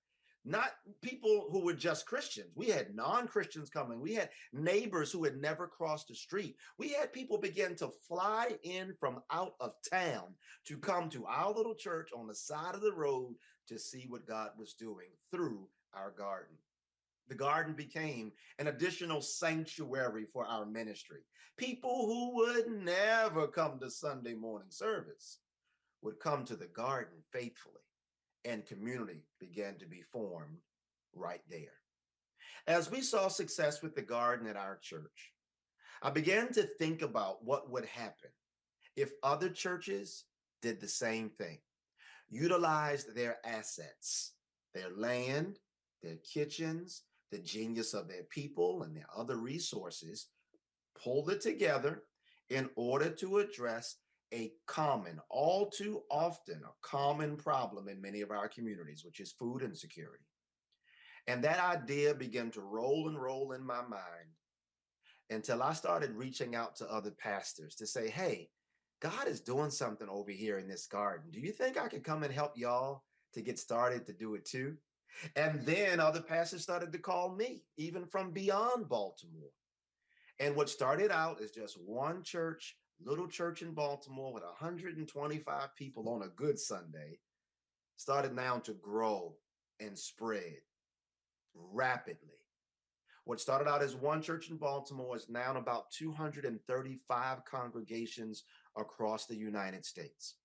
And I am helping in our organization, the Black Church Food Security Network, we're helping churches everywhere to get reconnected to land, to soil, to nature in a way that is rejuvenating and rewarding and fulfilling, and helping our neighborhoods and communities in profound ways. What it's also doing is helping to remember these African American congregations to a part of our ancestral heritage. I need to say this, that the story of Black people and land does not start with slavery in the United States. We have an ancient relationship with nature. We have an ancient relationship with land. In fact, there are many scholars who have pointed to the fact that because of the agricultural genius of Africans on the west coast of Africa, that genius is what put the target on the back of those Africans by Europeans who wanted to enslave them and snatch them and use and exploit their genius through the slave trade and through slavery, chattel slavery in this country. So the target was on Black folks' backs because of what we know about land. That wisdom and this history is also there when I consider the many ways that our relationship, our ancestral African relationship with nature and with land has been prominent in our story. For example, speaking of slavery, enslaved African women who were being shackled and chained and put on slave ships, many of them, before they were dragged to these slave ships, placed seeds in their hair for safekeeping. Can you imagine what kind of faith that demonstrates? They didn't know where they were going. They didn't know what was happening. They didn't know what their future held. But a sense of safety and security for them was to put seeds in their hair to hide them. It was a faith statement that said, wherever we are going, when my feet get back on soil again, the seeds in my hair will meet the soil under my feet, and we will grow what we need to take care of ourselves. What an act of faith. And then you can think about those freedom fighters and those who were trying to escape from chattel slavery, such as Harriet Tubman and so many more. And you think about the ways in which they interacted with nature in order to gain their freedom. Yes, they would run to the waters to escape the bloodhounds trying to drag them back to the plantation. They would read the moss on trees, which was pointing north to give them the right direction to go. They would look up at night and see the stars in the sky, and the stars would help them to point the way to the direction they needed to be going in order to obtain their freedom. Black folk have been connected to land and nature for a very long time. We have a deep and intimate relationship. And through the work of our organization, I'm grateful that we are being reconnected and remembered to the land and to the environment for such a time as this. I'm grateful that through the Black Church Food Security Network, we're helping to reignite something in folks at a very important moment in the history of our country. As you know, there's a whole lot going on, politically, economically, and otherwise. And I feel like the more we get grounded again, literally grounded, the better off we will be to be in a posture and a position to strengthen our communities, not just on food and food security, but a deeper understanding of the ways that we can live in greater alignment with God's design of this beautiful earth. I pray that you continue to be inspired by this event. And for those of you who are already active in what you are doing, I just want to be your cheerleader. Keep going, keep growing, keep connected. And perhaps for somebody for whom this is a new conversation, I pray that this moment inspires you to double dutch into the lane uniquely yours, designed by God, to leave your unique fingerprint on what I believe to be a vast ecosystem and chorus of people who are waking up in ways that perhaps we never have before. God bless you, and may God continue to bless you on your journey. Carol, back to you. Thank you so much, Reverend Brown. And you know that patch of ground next to the church that held his vision of a garden? It was just a patch.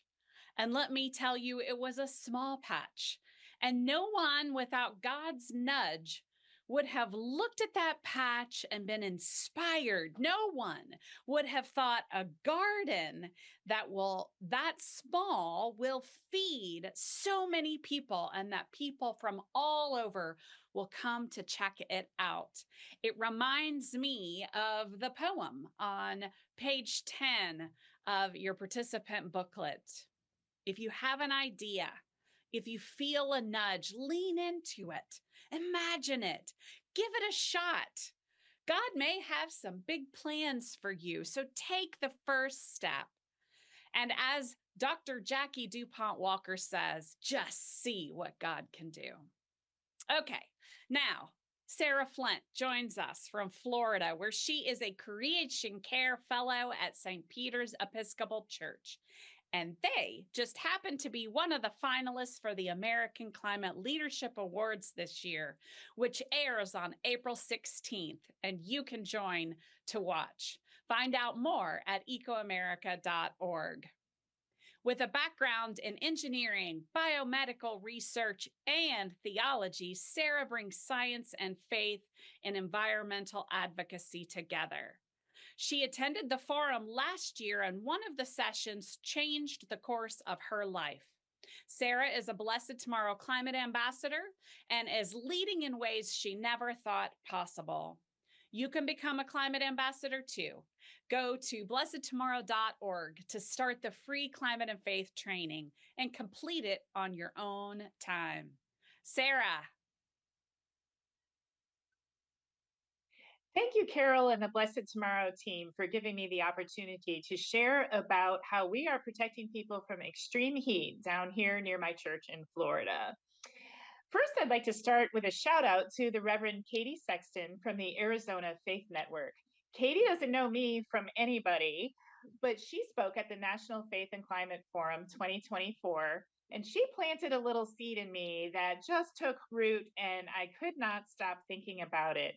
Katie shared about the issue of extreme heat in Arizona and about what our church is doing to help vulnerable citizens. And she talked a lot about the justice issues, that it is really our most vulnerable people who suffer the most, and even the overlap of traditionally redlined districts having more of a heat island problem.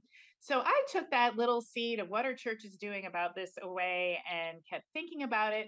I had no idea how to start something, but I'm a talker. So I started talking with friends and colleagues, and I said, it's so hot in Florida and it's such a dangerous thing. How are we going to make sure that we are helping people to get out of the heat in the afternoon? And I talked to people, I posted on Facebook, I said, who wants to work on this with me? And we also have an ecumenical clergy network. So I asked them to send an email to people in their churches who might be interested in helping. So before long, we had a wonderful little team of people, friends brought friends, and we named ourselves the Nassau County Extreme Weather Coalition. And when we got started, we had representation from 4 churches, from the Department of Health, from the Nassau County Coalition for the Homeless, and we even had a former vice mayor who is very connected in the city. So that was wonderful because he could help us to really push things up to the city commission level. So we got started. One of the first things I did is I went back to my home church, a little shout out to Memorial United Methodist, which is just up the road from my work church. And I asked to become an approved mission, which gave us the ability, we haven't really used it yet, but the ability to raise money and to get little grants if we need money to get things started, and to use their space and printing services and things like that. So that was a great partnership right off the bat. And we made a website and a Facebook page.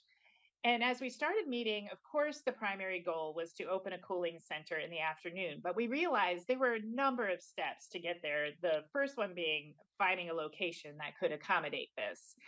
So as we were looking for that perfect place, we started to just pick the low-hanging fruit. What could we do immediately? We had great medical expertise in the group. So we made a great flyer that talks about heat exhaustion and heat stroke and the symptoms and what to do to help people. And we compiled resources in our city. We figured out where there are water fountains already, where people can go in public buildings without special permission, places like libraries and City Hall.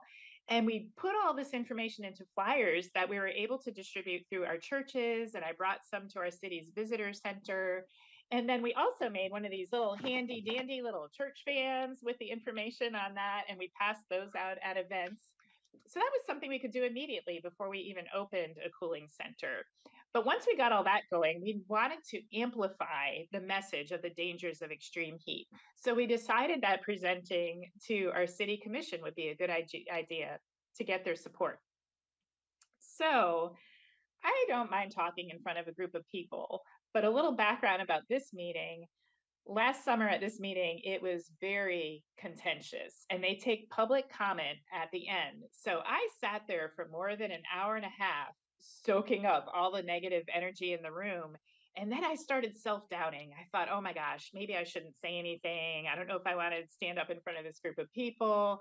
When it was my turn to speak, I stood up and I thought my legs were going to go out from under me. And literally, I was shaking my piece of paper. And I went up to the podium, but I got through it. So I wanted to include that in this presentation, just to say to any of you who think you can't get in front of your city commission and talk to them about things that are going on, please be brave and just do it, because it was so worth it. They were very receptive to the information. I shared information about how extreme heat is the #1 weather-related killer in the United States, about how our most vulnerable citizens are the ones who suffer the most, and about how it puts people in the emergency room and takes resources. And also that this is an issue for sure for our unhoused population, but it's also an issue for people who struggle to pay bills. It's an issue for people who have holes in their walls and floor. It's an issue for kids at camp getting ready to play football or play in the marching band. So just to be aware of the whole medical side of it, I thought was so important, and help them to be more receptive to the information. So our next step was to try to open a cooling center. Well, we did find a great location that's right in our downtown area. It's easy to get there by foot, but we decided we really needed a critical mass of volunteers before we could open. And we were starting too late by the time we got going. And unfortunately, we never got our center open last summer. But what I did is, through this partnership and all these people that I got to meet doing this work, I ended up volunteering to be the volunteer recruiter and scheduler excuse me, for our cold night shelter over the winter. And I had a little bit of ulterior motive. This was obviously an important need to fill, but I was able to, of course, access the volunteer list and help it to grow. So at this point, I have access to a list of almost 200 volunteers that we'll be able to train and call upon for our cooling center. So we're getting all our ducks in a row to be able to open this year. So what I really wanted to get across to people today is, don't be afraid of that new big idea. I had no idea where to start with this. And just by talking to people and developing relationships, it just took off. And, we couldn't do everything we wanted to do on day one. We failed to get that cooling center open last summer, but we did make a difference in getting the word out and in helping people to get out of the heat despite that. And now we're ready to do it this summer. So in conclusion, just be brave and hang in there. So back to you, Carol. Thank you very much.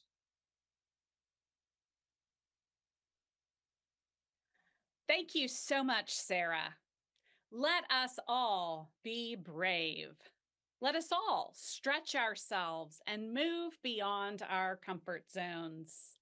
Okay, speaking of stretching, now it's time for a stretch break. Everyone, stand up wherever you are or sit nice and tall in your chair. Reach your arms overhead and stretch to the right and stretch to the left and roll your shoulders back and forward. March in place, or if you're sitting, move your legs up and down a little bit. Open and close your hands, stretching those fingers.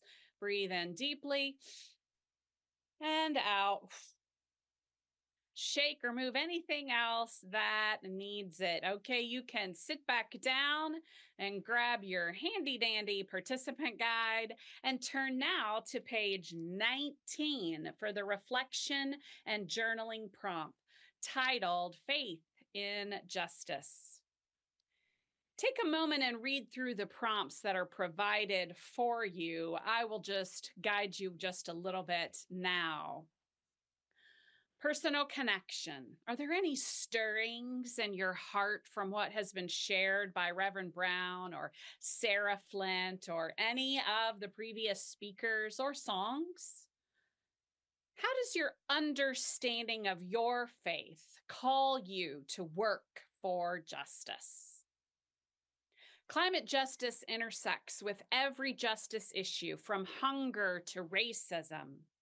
What justice topic most connects with your congregation's priorities? What next step can you take to support working for justice for humans and for creation? What action do you really feel a nudge to take next? And are there other congregations or groups in your community that you or your congregation might connect with and support? I now invite all of you who are gathered together in person at one of the gatherings to turn to one or two people near you. And for the next 10 minutes, discuss where you might be feeling some movement of the Spirit or in your heart. Do you have an idea? Do you feel a nudge? Talk about it. Virtual community. Please respond for the next 10 minutes, answering the journal prompts on page 20 and adding your thoughts to the chat. I'll see you in 10 minutes.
Welcome back.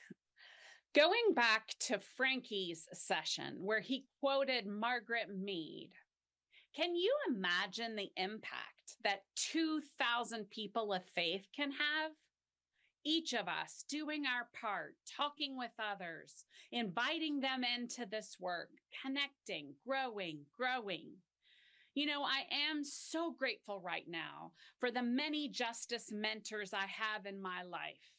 Besides my mother and sister, I am mentored and inspired by Reverend Dr. Gerald Durley, Reverend Heber Brown, Reverend Dr. Jim Antaw, Monique Crane Spells, Jackie DuPont Walker, Reverend Terry Hord Owens, and so many others.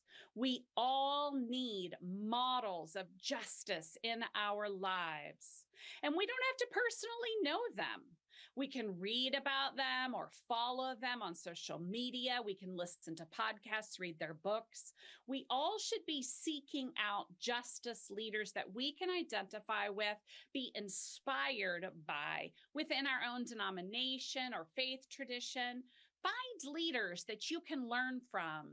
In your community, show up for justice events that speak to your own calling. Let's create circles of trusted leaders and messengers that we can look to and join in with to build this circle, this greater and greater circle of action. Okay, you're going to love our next session with children's book author Paul Harbridge, who's joining us from his home in Ontario, Canada. And a big thanks to his son for doing the video work to make this happen. Paul will read his new picture book, which will be released next week for Earth Month. Paul's book is told through the eyes and mind of a child who is in love with the natural world and connected to God through creation. Think of the excitement of that young child picking dandelions. The child in Paul's book uses diverse pronouns for God, referring to God as he, she, and they, which may be new to some of us. In my faith tradition, we have a hymn called God of Many Names, which reminds us that God is not confined by one title, one metaphor, or one pronoun. If different pronouns for God are new to you, I invite you to be curious and open. Now sit back and relax and enjoy the reading of Paul's beautiful book.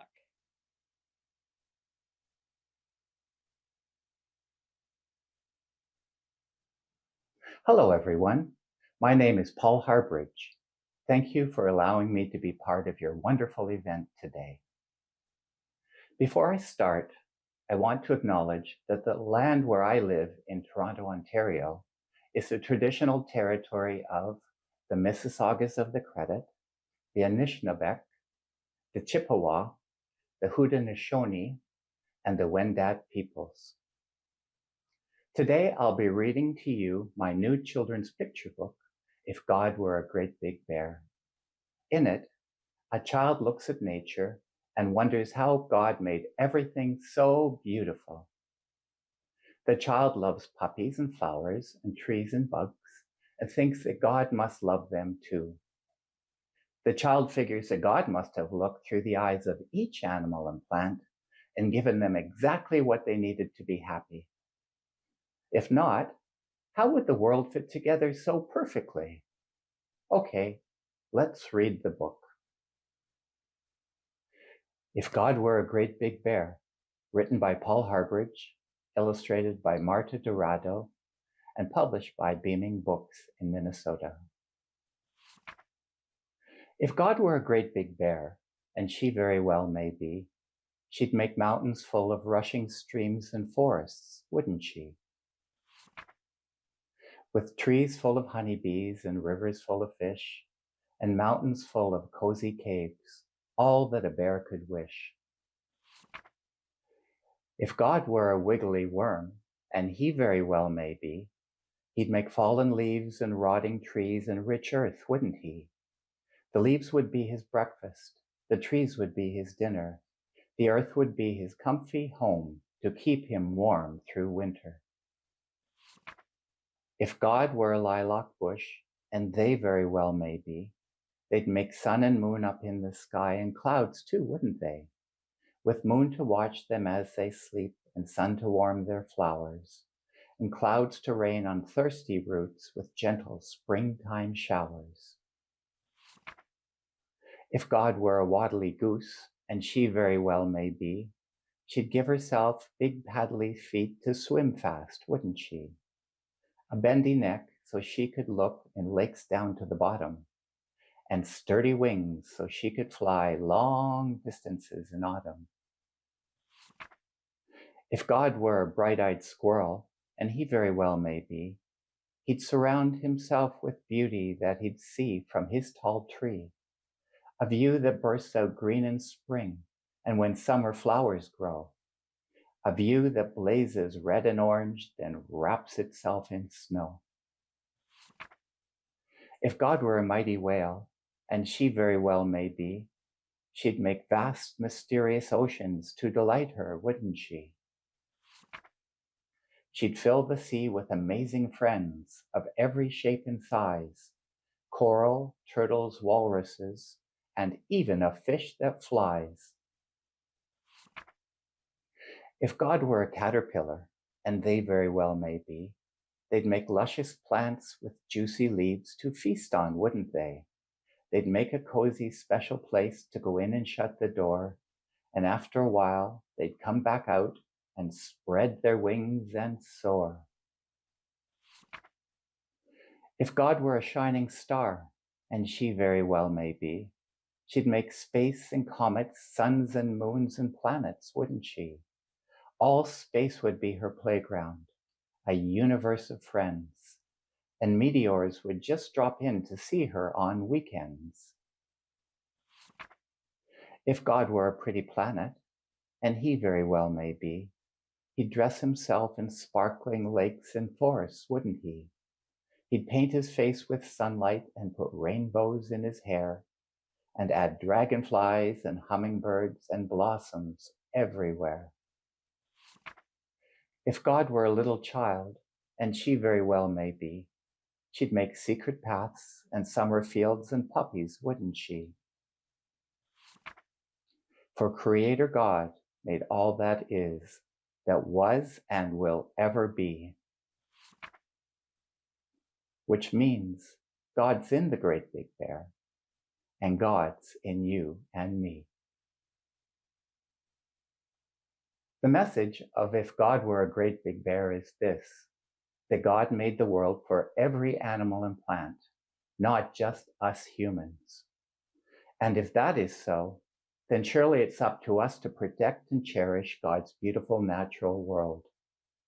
So let's protect the forests for the great big bear, the soil for the wiggly worm, the air for the waddly goose, and the water for the mighty whale. Because if we do, we will all have a happy and healthy world to live in. And I think that will please the one who created us all, don't you? Marta Dorado, Beaming Books, and I hope that our book, If God Were a Great Big Bear, will help you to talk to children about cherishing and protecting God's perfect natural world of which we were all a part. Thank you.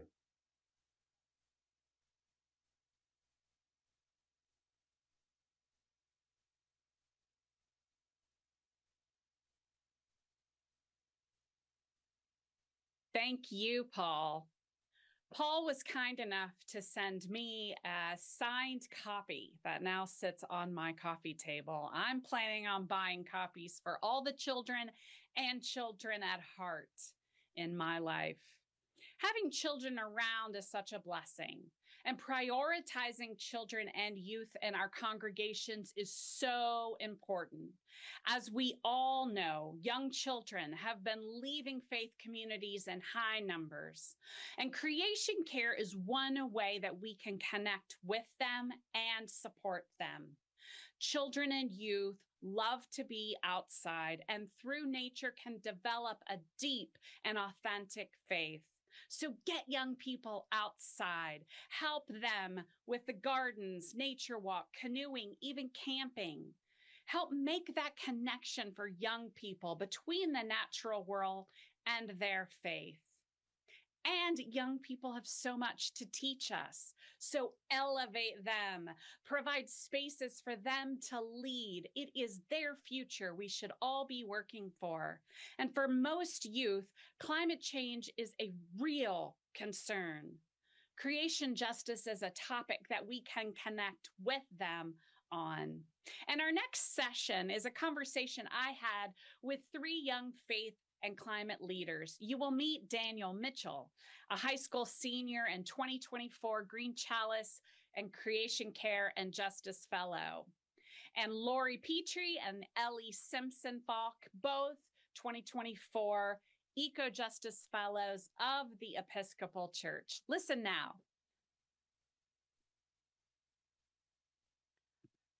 Hi, everybody. I'm just so excited to be here with these beautiful young people to just really talk about how we can uplift youth within our congregations and faith communities. As far as I know, and there may be others I don't know of, the United Church of Christ, the Christian Church, Disciples of Christ, and the Episcopal Church all have programs for young people as interns or fellows. And we're really so excited to be here today with 3 of those folks from the Episcopal Church and from Disciples of Christ. There were no UCCs who could be with us today. But this program at these 3 denominations actually provides a stipend, a financial stipend for the young people to be able to do creation care and climate justice work within a congregational setting.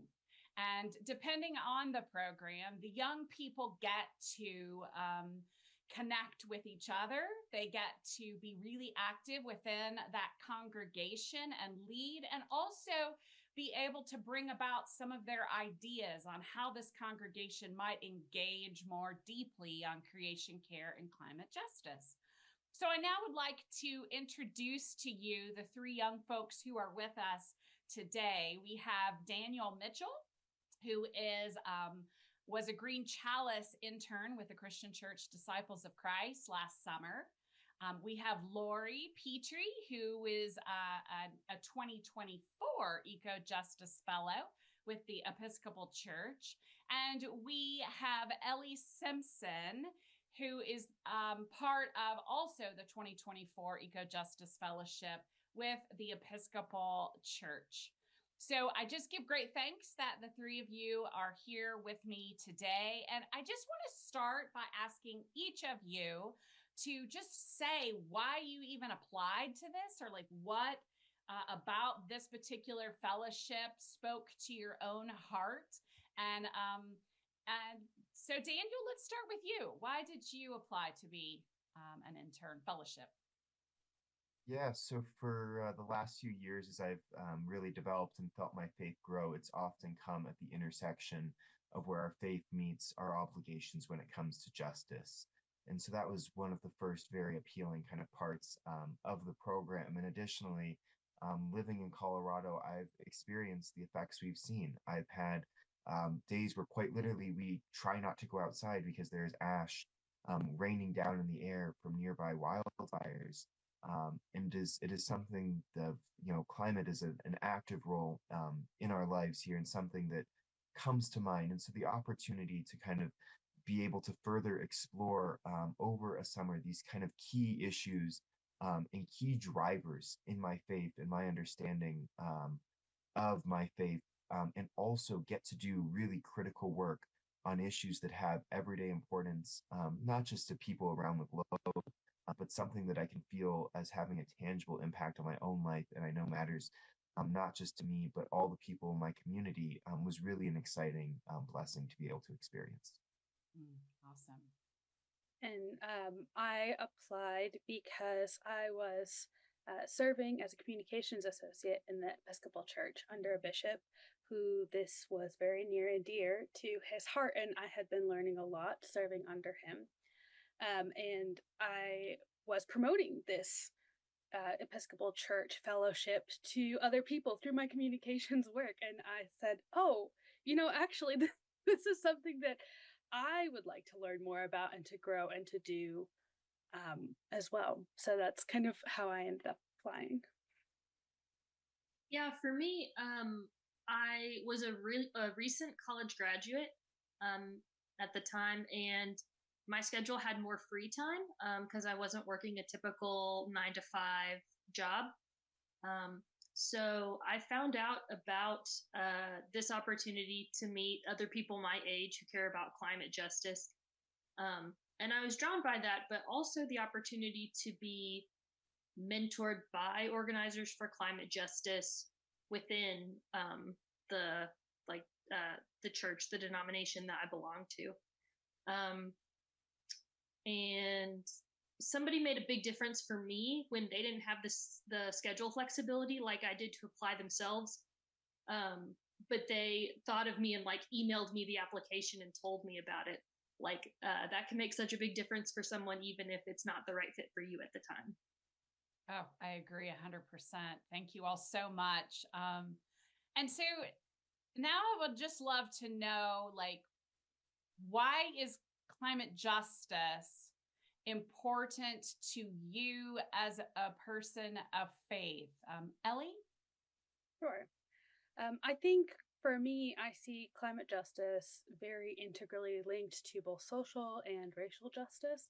And I have a lot of family in Central and South America, as well as in Africa and all over the world, who are really experiencing the effects of climate change firsthand. And so hearing from them, and then as connecting that with my faith as someone who believes that we should be uplifting and caring for the poor and caring for the earth, I think that was really what kind of drove the importance of climate justice for me, was both the scriptural importance of earth as one of the main characters of scripture was something that was really driven home to me when I was a student in Bible school, and then feeling the impacts through my family as well, and the justice effects on people who are poorer and living in underprivileged communities.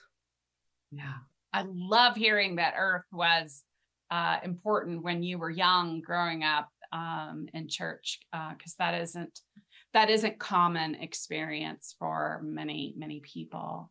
Lori or Daniel, do you have anything to add about why climate justice is important?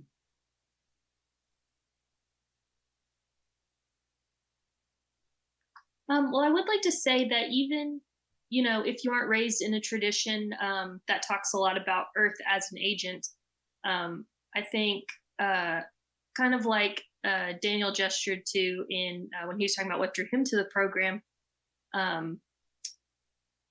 you still are, a lot of traditions do talk about an emphasis on the value of each human person. And so I think there's a way into climate justice for a lot of different people, regardless of what you've been taught, because it's not just justice for the non-human people on the planet, even though it is about that also, but it also is justice for every person. Yeah, just completely interdependent and integrated. I couldn't agree with you more. And on that, Lori, what is one key lesson or highlight from your fellowship experience? One highlight from my experience that stays with me is how excited everybody in my church and a lot of the older people in my church were to hear about my fellowship. They were really supportive immediately. As soon as they announced in the church bulletin that I was participating in the fellowship, people that I hadn't met yet or had only talked to a little bit started emailing me and coming up to me after service to introduce themselves to me and ask me to coffee, so that they wanted to hear about my ideas and they wanted to talk to me about their ideas for projects or little things that they could see our congregation doing one day. So I found out that there was a lot of energy within my congregation. And I also found out that older people were really willing to support me and like help me find my way as I was trying to figure stuff out. And that was so helpful. It gave me a lot of confidence to know that I wouldn't be doing anything alone during the fellowship. I just can't say hooray enough to that, Lori. And I would just say to all of us, sometimes we old people feel like that we don't know how to relate, or we just feel like maybe the younger folks, don't want us hanging around. But honestly, all of us want to feel seen and supported. And so I hope this is a call to all of us who are hearing your answer to this to reach out and introduce ourselves and get to know the young people within our congregations and our communities. So thank you. And then I wanted to ask Daniel, what if you were to share with us, what has been the most impactful part of your work? What would you tell us? I think for me, it had a transformative effect on my life. That in large part happened because the program I was a part of allowed very well for the pairing of work with the same aspects of education. And so it meant while I was meeting with a lot of groups that were doing different work in my area and other kind of learning about these other ways that people were working and working alongside them, I also had the opportunity to kind of develop my theology a lot. And that kind of really helped me to discover a calling and kind of reinvigorate that discovery in the sense that I really saw that these are issues in our world, that we have beloved creation of God, whether we see that as the planet, as non-human, or even the human life being harmed by so many of these things. And we see this harm to God happening, and we were reminded of the cross and of the resurrection, and to see that we have a role to play in that through our work, through our advocacy, through our preaching, we can make a tangible difference in bringing in that promise of resurrection for the environment and for God's creation. And to see that work actually happen and play out really helped make it clear that that's what I want to do. And that's what God was calling me to do, is to participate in that. Oh, that's really moving. Thank you for sharing that. Well, as we wrap up our time together, I would love for each of you to just share, how can faith communities, how can congregations best support and empower young people like yourselves through creation care and climate justice efforts? And so Lori, let's start with you. I would encourage congregations to think about, maybe you don't have the extra funds to fund a program like this for your young people, but you might have more opportunities for young people to be mentored by older people in areas that they're interested in than you think. Like, for example, my church has outside space for a garden, and we have parishioners who know how to garden. And so we're as a result, or kind of in part of my participation in this program, we're revamping our gardening ministry, and I'm really excited to learn about that. So yeah, you might have more resources than you think if you stop to take stock. Yeah. Well, Reverend Heber Brown, who talked to us earlier about gardening, will be super excited to hear that. Ellie? I think, kind of bouncing off what Lori was saying earlier, that one of the most impactful things and empowering things is to be affirmed as leaders, to have people encourage you and lift you up, and to see the work you're doing and come alongside that has, I think, been really powerful for me as well. And I know for Lori. Yeah, that's wonderful. Daniel, what about you?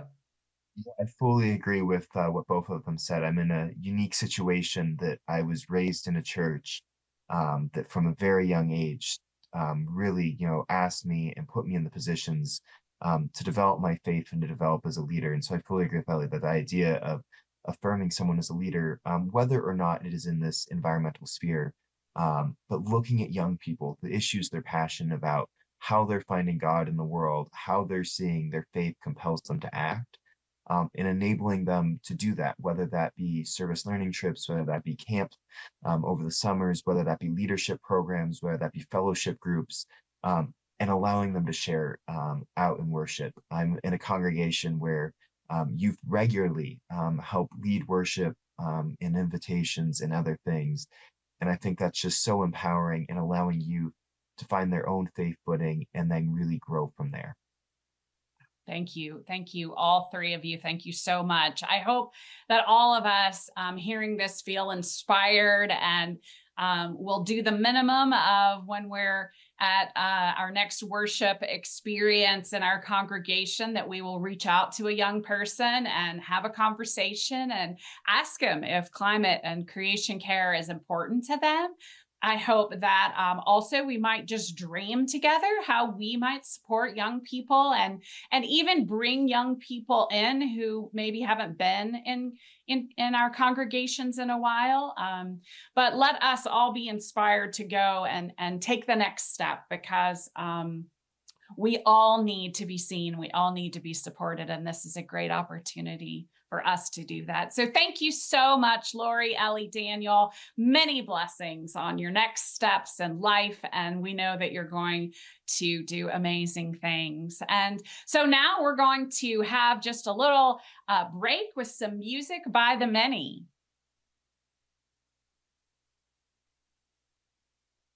I can't wait to see how these three young people change the world. I am so grateful to them and all young people who lead on climate justice. I invite you now to turn to page 21 in your participant guide. Let's look it over together.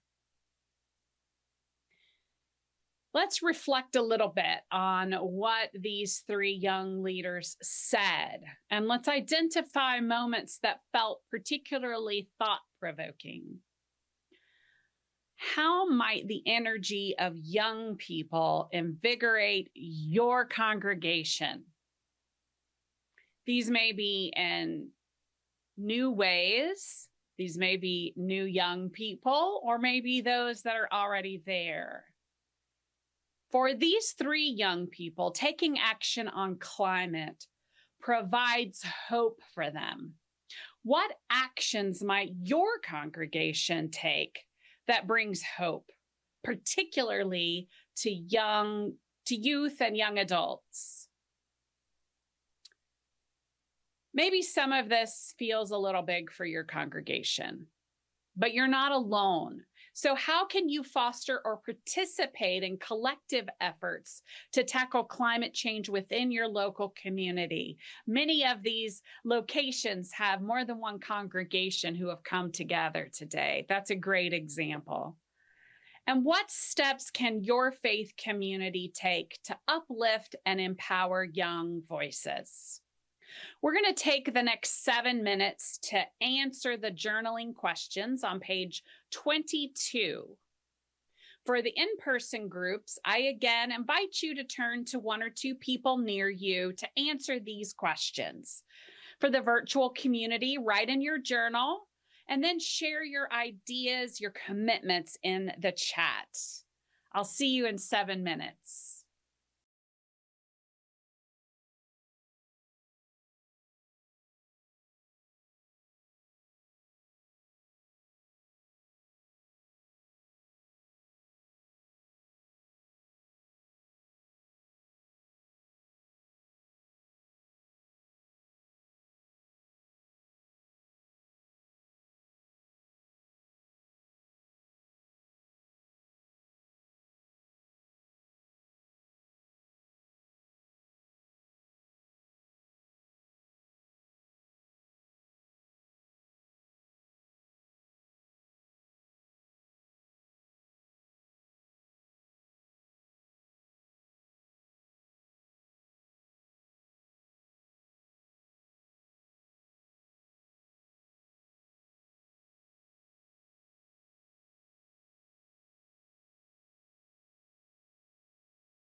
Okay, thank you for sharing together. While it is a cliche, it is also true that young people are our future and they deserve our support so that they may have a bright and hopeful one. Before we enjoy a little music break, I want to give a shout out and thanks to everyone who is posting on social media and tagging Blessed Tomorrow and ecoAmerica. It is so fun to see all the pictures from around the country. You know, a priest, a rabbi, and a minister walk into a bar, and the bartender says, "What, is this a joke?" Ba-dum-pa. I'm here all day, folks. But really, now you can enjoy 6 minutes of music with the many.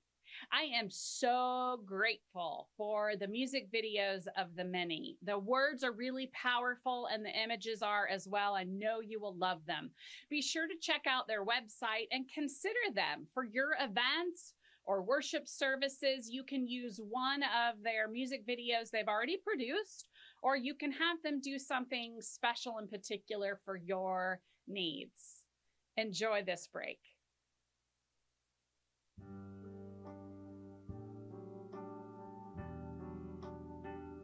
We are on this earth to love. On this earth, at this moment, to love. Just love. We are on this earth to love all the life that lives on it. All of it. Not just some, all. Not just faces like ours, skin like ours. Not just lives like ours, in zip codes like ours. We are on this earth to love. To love. To love all of it. To love all of it the way God loves us. The way God loves it. To love the God we meet within it. We are on this earth to love. We are on this earth to love. We are on this earth to love. Not just humans. No. We are on this earth to love every plant, every shy shoot, every blossom, every weed, every creature great and small. We are on this earth to love the aardvarks and the whales, the cockatoos and the sloths, the bears and the badgers, birds and bees. In all their strange and unruly, extraordinary otherness. And yes, the terrifying and wonderful wilderness around us and within us.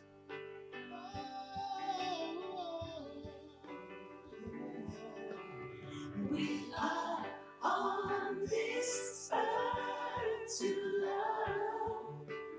We are on this earth to love. We are on this earth to love.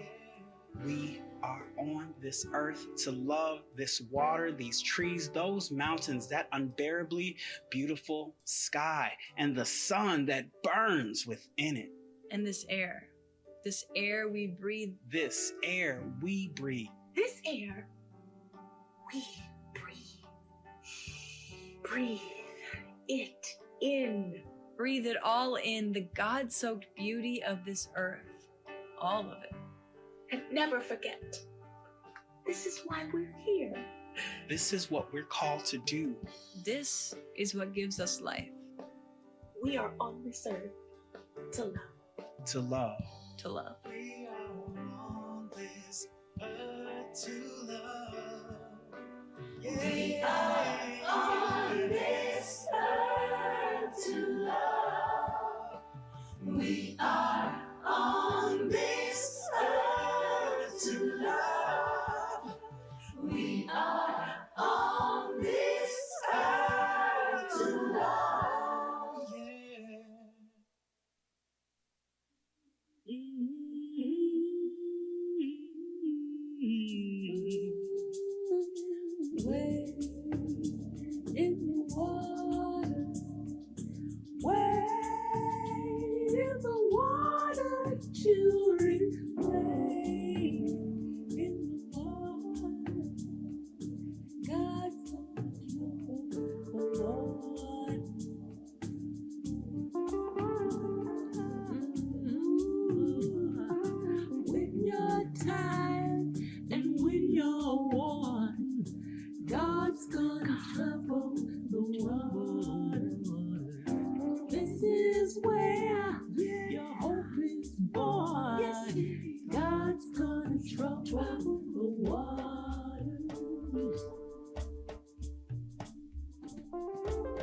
In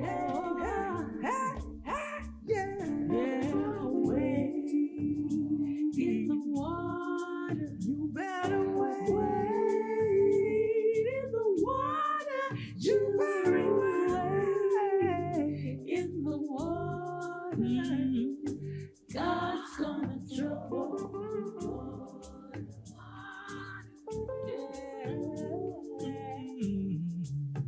Oh, yeah. Well, dive right into this healing stream. God's gonna trouble the water. Where mercy flows wild and free. God's gonna trouble the water. Yeah. God's gonna trouble the water. Yeah. Wait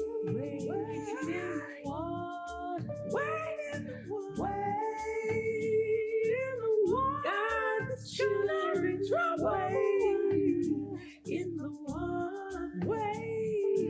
God's gonna trouble the water.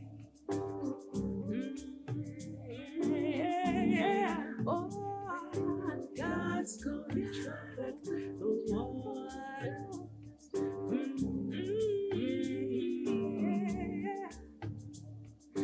God's gonna trouble the water.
Today is the unveiling of two new offerings of the Blessed Tomorrow Climate Ambassador Program.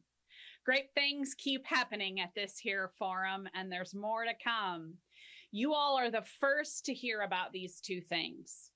The first is that there is now a customized climate ambassador training for the United Methodist Church folks. If you go to blessedtomorrow.org and click Take the Training, you will find a list of all the customized trainings. They include one for all people of faith, for clergy, one in Spanish, and versions for AMEs, American Baptists, Disciples of Christ, Episcopalians, Lutherans, Presbyterians, UCCs, and as of today, also for Methodists. These trainings are free and on demand.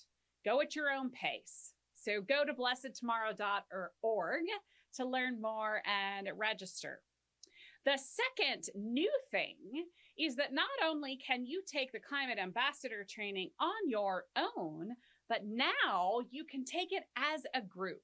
You can do it as an educational group or youth group, women's group, the entire congregation, a neighborhood, book group, you get the picture. Just get a group together and host the training. You simply stream the training together, just like the in-person groups are doing today. We provide all the guidance and support that you need to be a successful host and to get everyone registered. Also, you can do it all in one sitting, or you can divide it up into however many classes you want. Okay, now let's turn back to the topic we started with today, climate disasters. Our congregations need to get prepared for storms, floods, fires, and more. So please welcome back Reverend Dr. John Frey to the National Climate Forum stage. John leads Hewlett-Packard Enterprises Sustainability and Technology Efficiency Practice. He is an expert on sustainability. John also was a pastor in Houston during Hurricane Harvey. His church had 6 feet of water in it from the storms. So he has firsthand experience during and recovering from climate disasters with one congregation, and now he shares that information. He shared his full story at last year's National Faith and Climate Forum, which is available on ecoAmerica's YouTube page. Joining John today is Reverend Caroline Hamilton-Arnold. She is the Associate Director for Domestic Disaster Response at the Week of Compassion through the Christian Church Disciples of Christ. Her work of over a decade involves resourcing congregations to prepare for and respond to disasters, including climate disasters. John? It's great to be at the forum again with everyone this year. And Caroline, it's always wonderful to see you as well. The same, John. Good to see you. 2024 was a really busy year from a disaster response perspective. And in my own case, responding with Team Rubicon, just in the last year, we've responded to flooding in East Texas. We've responded to Hurricane Beryl and all of its implications on the Texas Gulf Coast. We learned what a derecho was, which is a really sudden high windstorm that impacted much of Houston, and even had a series of tornadoes rip through our community at the end of the year.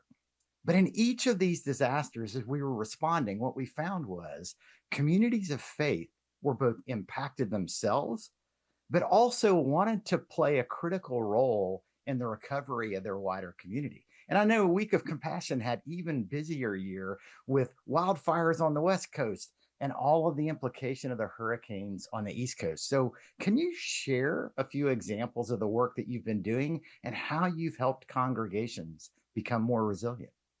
Yeah, absolutely. Good to be with you. Good to be part of the forum. Grateful for folks who are paying attention and wanting to make a difference in community. It's more critical now than ever, I think. In 2024, as you mentioned, we had quite a number of disasters.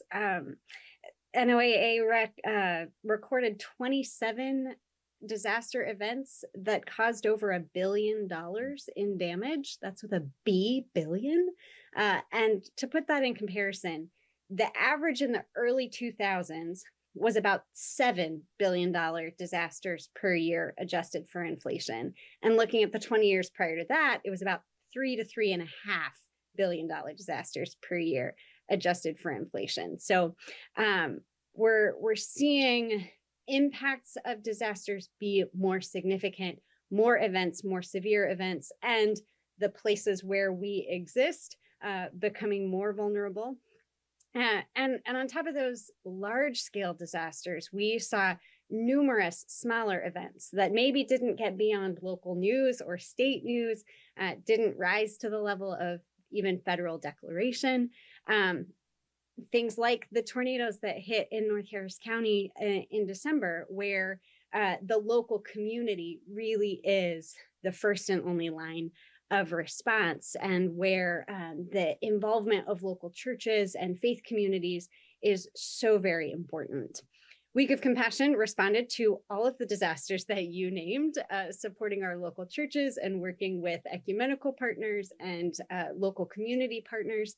We responded to actually more than 40 independent events over the course of 2024, just in that early response, helping our congregations when they had damage themselves, damage among their members, or when they were involved in providing relief to their neighbors.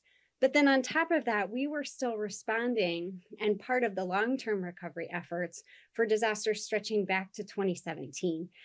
In the greater Houston area, even as we were responding to Hurricane Beryl, we were still working with volunteers recovering from Hurricane Harvey from 2017. So these needs just compound, and the involvement of local congregations becomes critical. We supported different churches and faith communities in many different types of activity, from hosting volunteer teams, feeding first responders, being respite centers. In response to the wildfires out in California, we had clergy who were serving as emotional and spiritual care support, especially as folks were waiting in line to apply for resources, just to be a listening ear and comforting presence. And then we had congregations that were doing things like opening their food pantries and just expanding the ministries that they do every day because people trusted them and knew them as a place they could come. And we had churches who said, we're maybe not the ones to mobilize right away, but let's start getting trained so that we can be part of long-term recovery.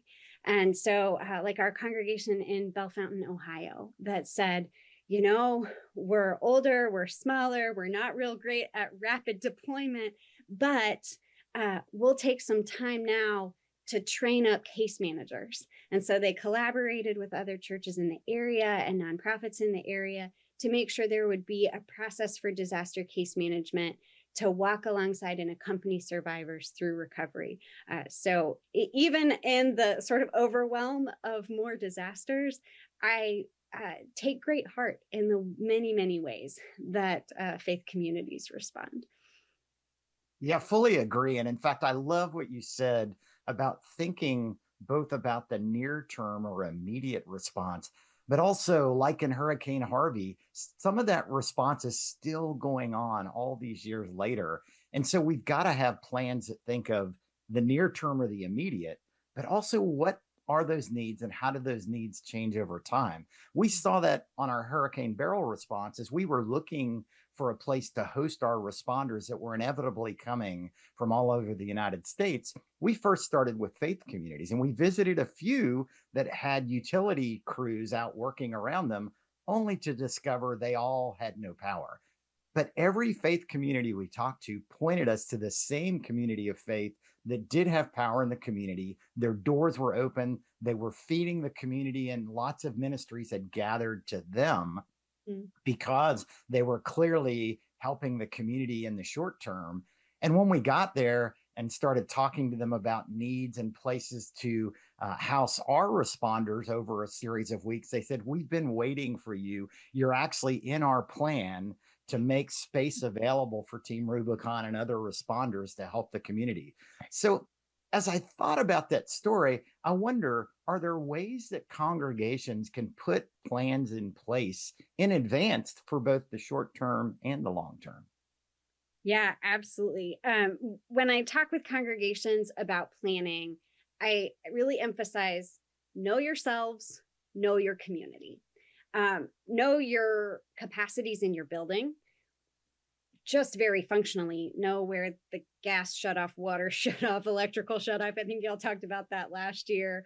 Know who has keys to the building, who has the authority to decide use of building. Those just really sort of practical considerations. Make sure your insurance policies are up to date, both for damage and your liability coverage, so you can welcome folks into your space. And to know yourselves in terms of how much space do you use regularly, and how much would you be willing to negotiate with other groups? How close are you willing to exist alongside? Do you need to have dedicated space or shared space for different types of response? We have congregations that say, yeah, absolutely, we will dedicate this whole wing to hosting volunteers for the next 4 years. First Christian Church of Princeton, Kentucky is one of those churches. We've got other churches that say, well, we've got 7 different community groups that use the fellowship hall and the classrooms, so we can suspend those kinds of activities for a week or 2 for early response, but then we need to get back to ministry in those spaces. So understanding sort of what the capacities and existing needs in your space are can be really helpful. Understanding what kinds of restrictions in your community might limit your building use. If you have fire codes or occupancy codes, or you need to get your kitchen checked by the health department in order to be able to use it to feed the community, those are all things that can be done in advance. Build a relationship with your public health folks, your inspectors, your kind of fire marshal type folks in the community to assess those things beforehand. So it's know your building, but also know yourselves as the people of a congregation. What kinds of skills and passions and assets are part of the life of your community? Do you have a lot of kind of trades folks and people who are going to want to get out with the chainsaws? In that case, do some advanced training on how to tarp roofs, how to safely use chainsaws to clear trees, kind of form those teams in advance. Or are you more on the, like, we're a bunch of retired school teachers and administrators and business professionals, different skill sets that may be, applied in different ways, helping people deal with insurance and deal with paperwork and apply for FEMA when that is an available option. And just to look at sort of what kinds of trainings are available through the Red Cross, through community emergency response teams, or through the various denominational disaster ministries to do advanced training, to take some of those skills, both hard skills and soft skills within the congregation, and help people connect the dots of this is how we can use those skills after a disaster.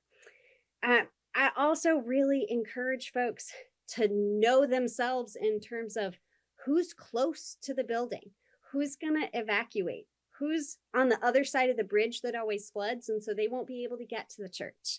Do you know where your people will go in an evacuation? Do you know their emergency contacts or alternative ways to get a hold of them?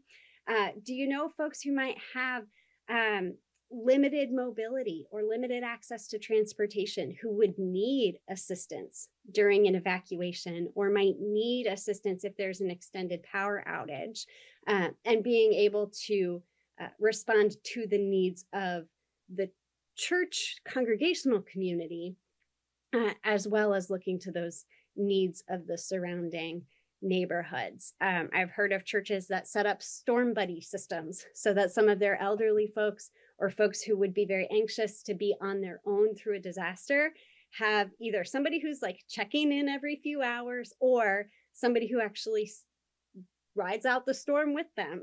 They gather in one location, but to use the prayer chains and the phone trees or the church app to be checking on people and understanding who might have vulnerabilities in an emergency situation. Then once you know yourselves, to evaluate, do you know your community? Do you know your ministry partners?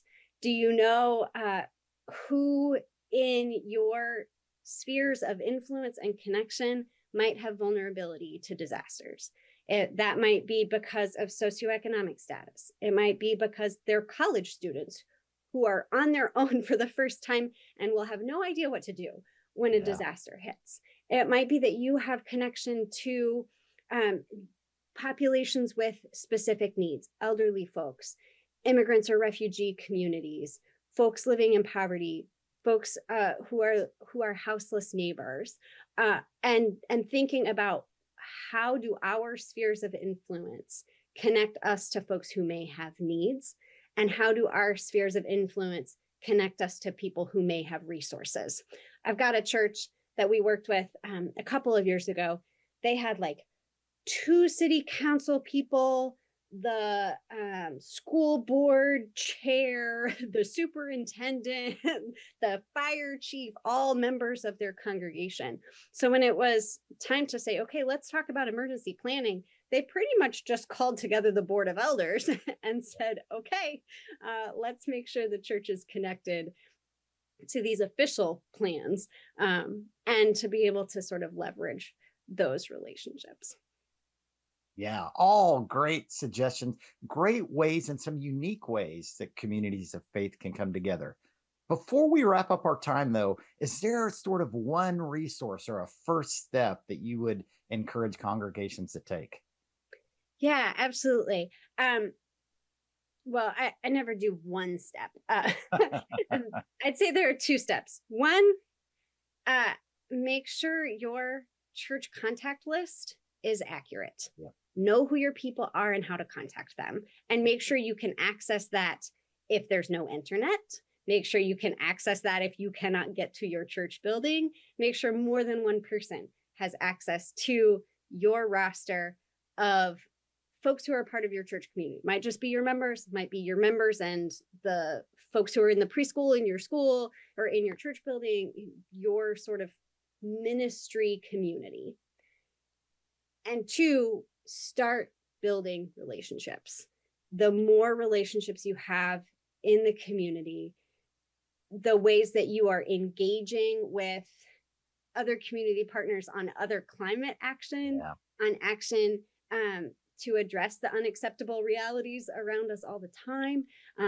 Those are the 2 biggest things that are going to make a difference after a disaster. It's really, it all comes down to being connected to one another and being in relationship, which is great that we're together today. Absolutely. Yeah. And thanks for those thoughts. I have discovered the same thing, that often in these disasters, all the systems we rely on are down. So it's who do we know that knows somebody, or how can we make this work despite of the community being impacted? So Caroline, thanks for all that you do.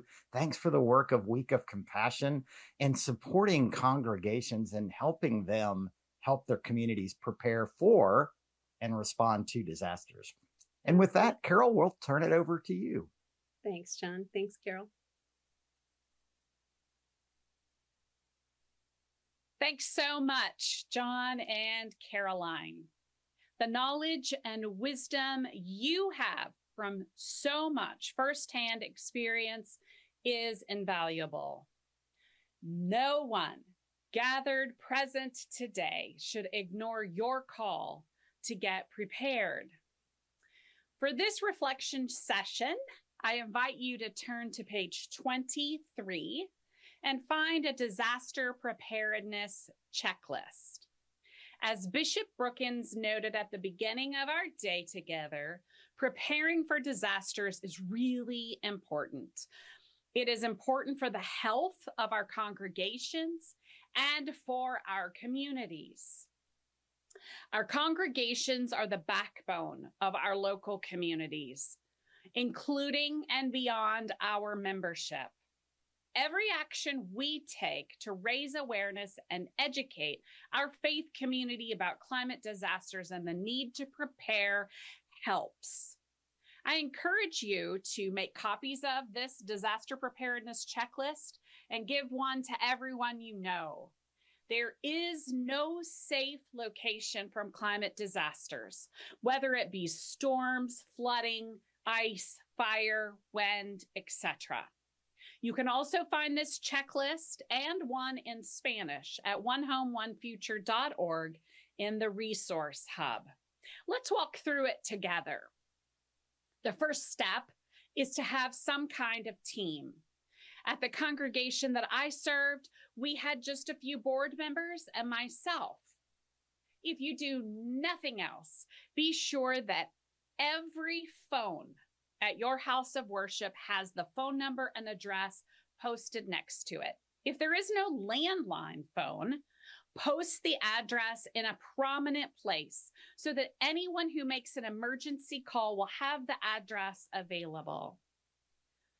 Please review your insurance policy. Know that what is covered and then what is not. At the congregation I serve, we added an umbrella policy to cover things that we might not have thought of or might not have expected to happen.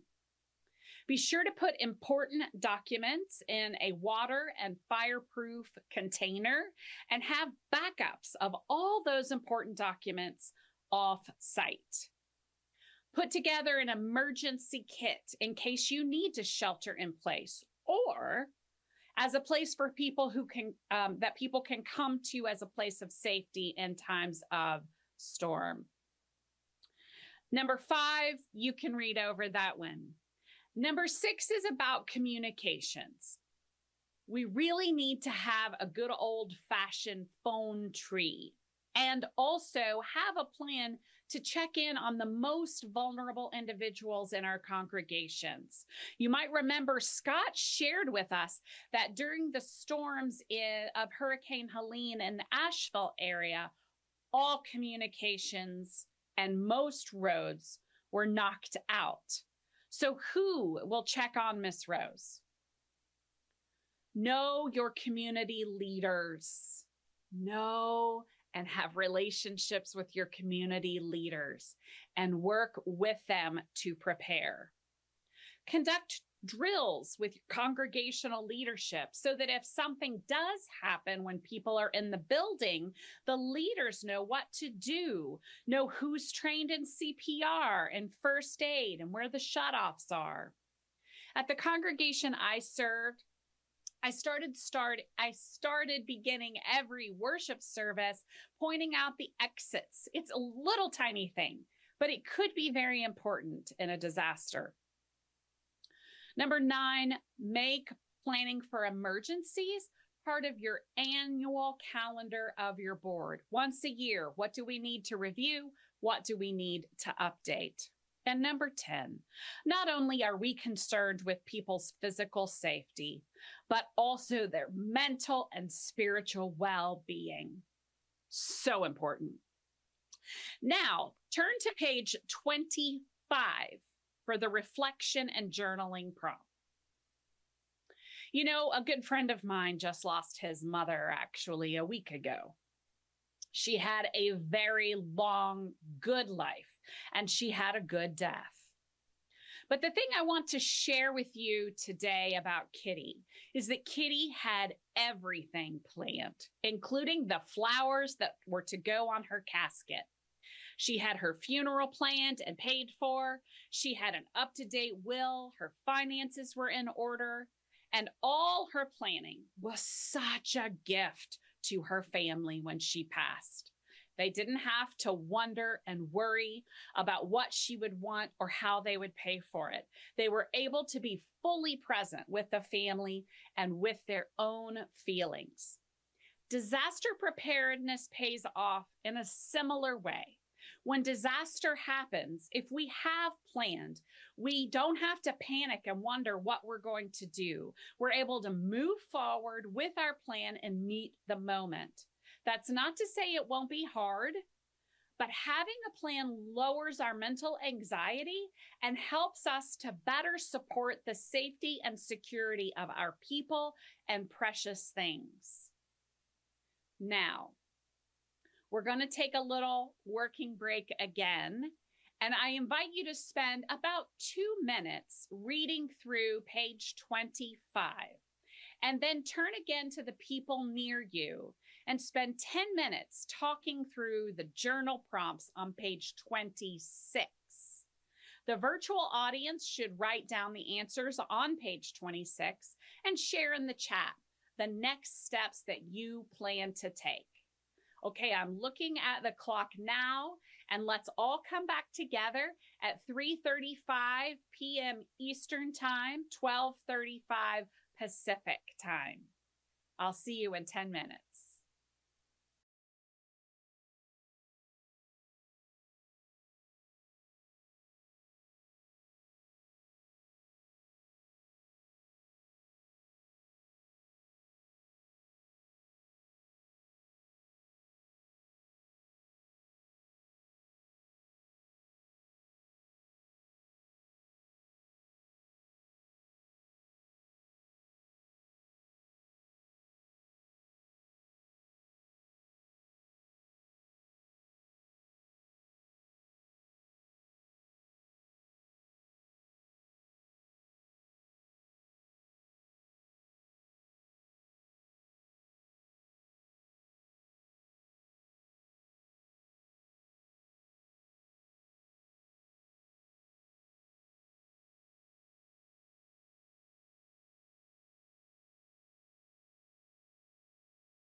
All right. Remember, you do not have to do everything, but take action where you can. When the congregation I served did some disaster preparedness, it was actually so fruitful. It was important work, and also we had a good time together doing it. Next up are three colleagues that I am grateful to know, who will help get us thinking outside the walls of our houses of worship for climate action. Moderating this panel is Dr. Eric Gopalrud, an environmentalist and climate activist and the co-founder of Faith Alliance for Climate Solutions in Northern Virginia. Joining Eric is Huda Alkaff, the founder and director of Wisconsin Green Muslims. She's also starting Green Muslims in Michigan. She has been doing this great work for over 20 years. And Reverend Dr. Jean Wright, pastor and co-founder of Faith Alliance for Climate Solutions. Over to you, Eric. I'm excited to be here today with you to talk about how we come together as people of faith to organize to take climate action together. I'd like to first turn to Reverend Jean Wright and ask, what called you to start this work and how have you gone about doing it? Thanks so much, Eric. I'm very happy to be here today as well.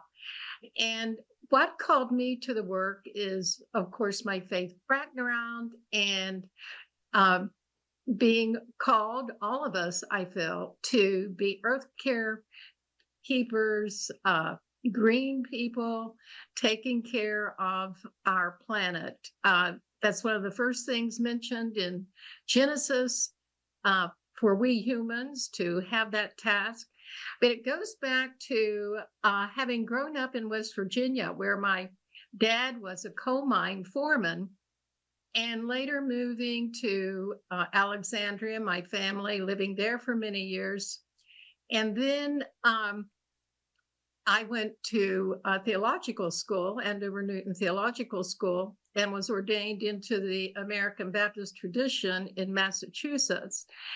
While serving in the pastorate, it was difficult to have a full focus on the environment and climate, but I knew that when I retired from pastoral ministry in 2012, that I wanted to have a second vocation as a climate advocate and moved to Virginia. Attending one Sunday the Unitarian Universalist Congregation of Fairfax, in the bulletin was an invitation for anyone interested in climate change to attend a meeting to discuss the issue together. And I thought, I think I have found my home here in Northern Virginia. I attended that meeting and along with several other people said, yes, we do want to work on this. And so in 2013, our group then developed into the Faith Alliance for Climate Solutions with the goal of educating congregations about climate change, and with the goal also of working at the local level with our elected officials to see what together we all could do to help heal our planet and make it sustainable for future generations. Terrific, great start. Let's bring in Huda, and if you could say about what of your faith impelled you to do this work, and in particular, to do this with others. Yes, so greetings everyone, peace, salam. I greet you with the Islamic greeting, assalamu alaikum, peace be with you. I'm an ecologist and I'm a systems ecologist, and I really like to look at the big picture. That's what systems ecology does. And look at the interconnections and interdisciplinary and among all parts. And that really fascinates me, and it's my passion to look at the connections and build bridges. There is a teaching in Islam, the Prophet Muhammad, God's peace and blessings be upon him, have said if doomsday is about to take place, while any one of us has a tree sapling which we can cultivate, let's cultivate it, for we will be rewarded. This is a message of active hope, and it really inspires me and motivates me to work and to carry on. And my tree sapling is Wisconsin Green Muslims, and now Michigan Green Muslims. So that's the thing that I can do, and I can plant it, and I can tend to the garden, and spread the seeds around. Wonderful. What have you learned from your experience that could help other people who are concerned and want to get beyond personal action to taking action together with others? What have you learned through your experience? I'll first ask Jean and then Huda.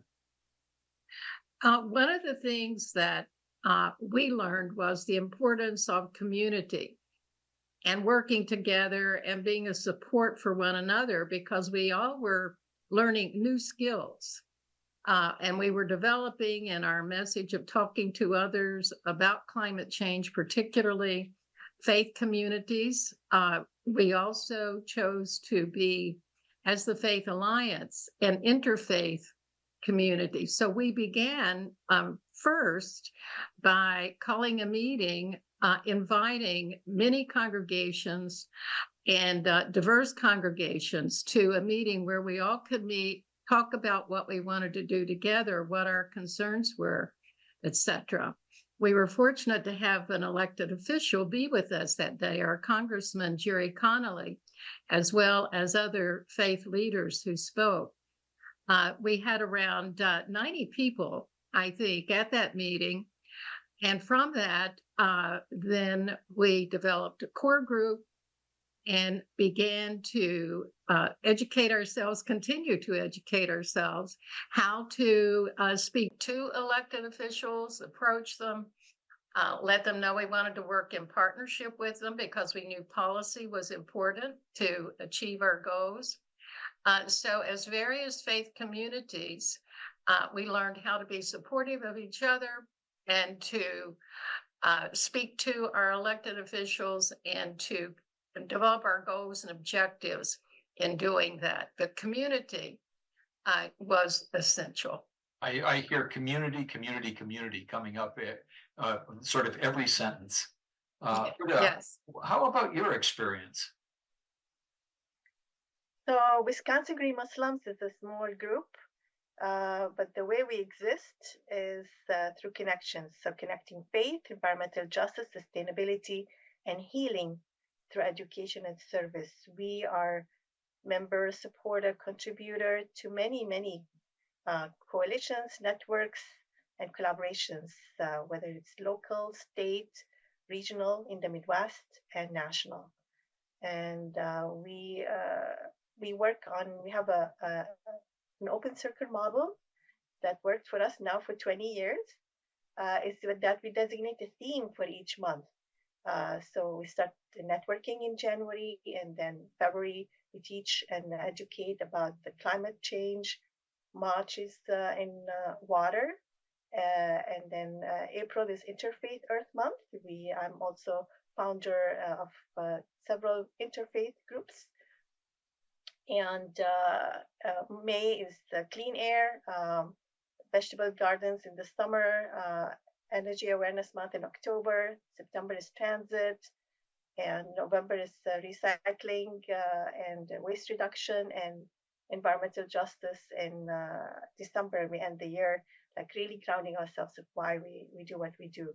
So through all this diversity of approaches and interests, people come in and join at the point of concern, of curiosity, that really matches their locality, their issues, their challenges, and we facilitate that. So that gives us a way to collaborate and build coalitions and collaborations with many people from different backgrounds. That sounds really wonderful, and the idea of having a calendar, which is a terrific one. I was wondering, both of you have mentioned that your organizations have been around for a while. And one of the issues that I hear is concern about burnout. How do you sustain the engagement of volunteers and their enthusiasm and also caring for them through the times that sometimes are discouraging?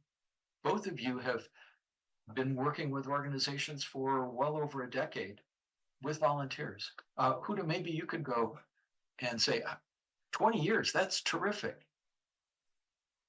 Yeah, 20 years in service to the community. The way we renew our commitment is after each month, that diverse approach that gives us the renewal. And we celebrate whatever accomplishments we've done at the end of the month. That's our really appreciation for everything we've done, like how many petitions we've gathered, how many workshops or whatever, just savings, water, whatever, just anything we've done, we celebrate it at the end of the month. And the center of all this activity is the holy month of Ramadan, for Muslims, the month of fasting, which we are in right now, and going to be celebrating the end of the fasting and the recitation and the prayers at the end of March 2025. So Ramadan is a time for us to recharge. It's the time of us to really refill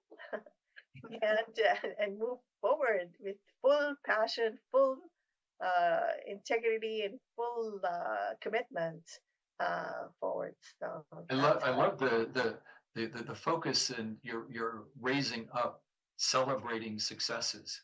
And I wonder if maybe, Jean, this is something that also is part of the Faith Alliance of focusing locally where you can have successes and celebrate them. Jean? Yes, we definitely have done that also, Huda. We have found celebrating together and celebrating our accomplishments and successes to be very important. And of course, to use that community word again, it helps to build and strengthen the community through fun and laughter. And one of our activities was a musical program. In fact, we celebrated with several of those, of course, food involved. And one of them was we had a dancing and dinner event. So celebration has been an important part of what we do also. And then, of course, part of that and getting to know one another, then we could become comfortable in sharing our fears, our concerns, maybe even sometime tears, but keeping it, fun as well as work. Both are important to a successful group, we have found.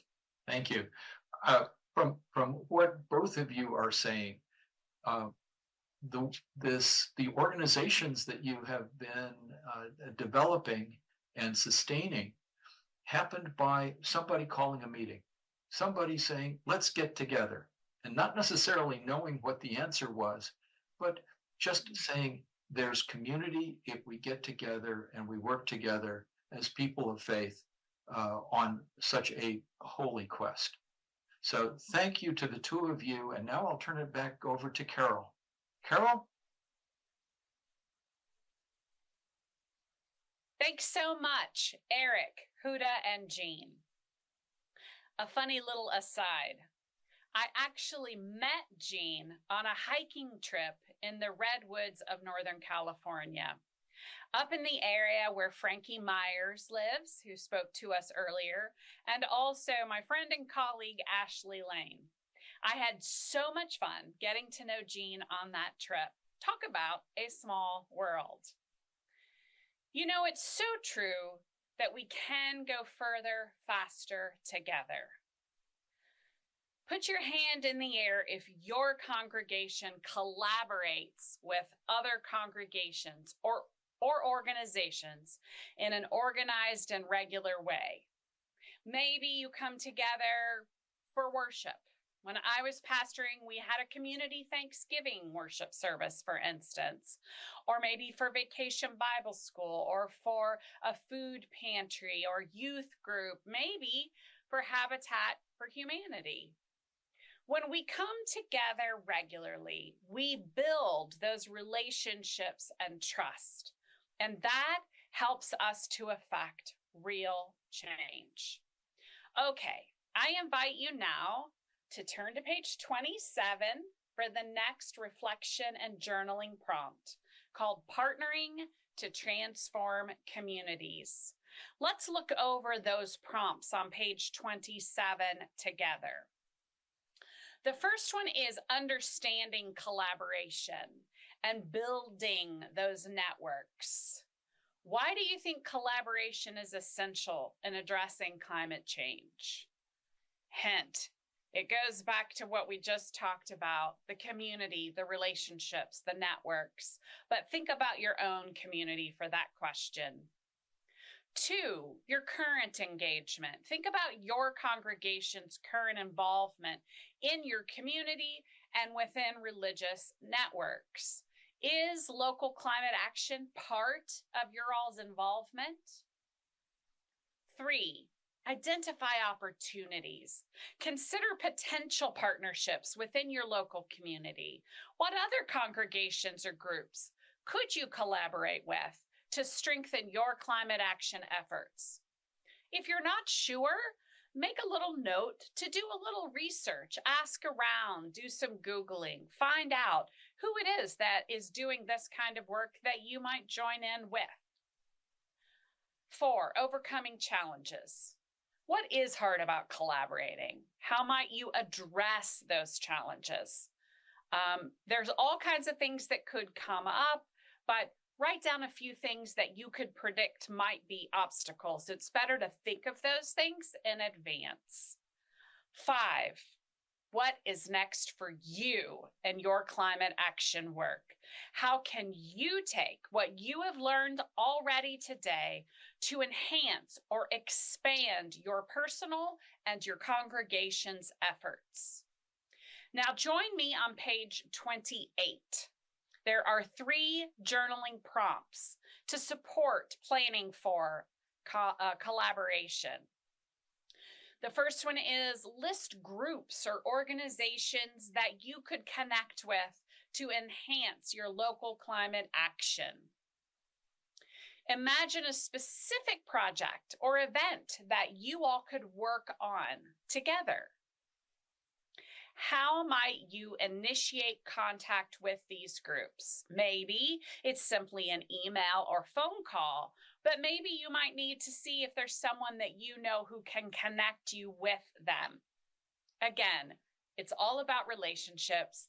It's all about networking on the local level in our communities. We know that now, more than ever before, the power for moving forward on climate solutions and care must happen at the local level in our communities. There are more houses of worship in the U.S. than any other institution, including Starbucks, post offices, etc. There is a real opportunity and a real power when faith communities come together.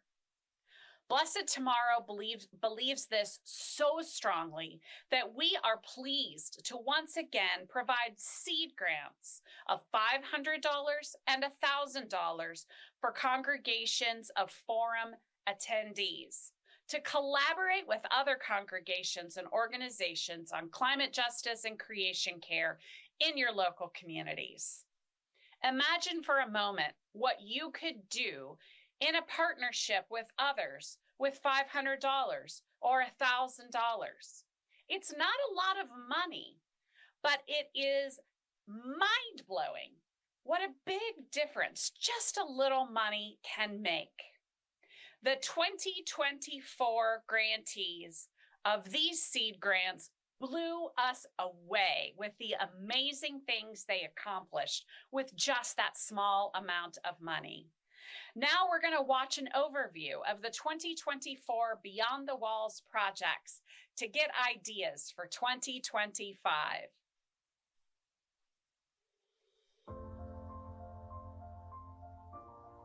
through the generous donation from one person of faith who cares deeply about climate change. 19 small creation care grants were awarded by Blessed Tomorrow.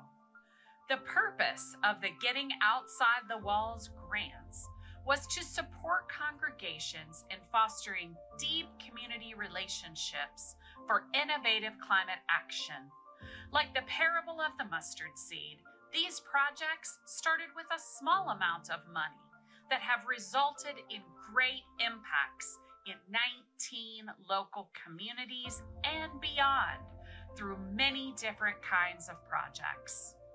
From California to Massachusetts, people have come together in local cities and towns, practicing hope and spreading joy, inspiring all of us to listen to how God is calling each of us to live out our faith, being the hands and voice of the divine.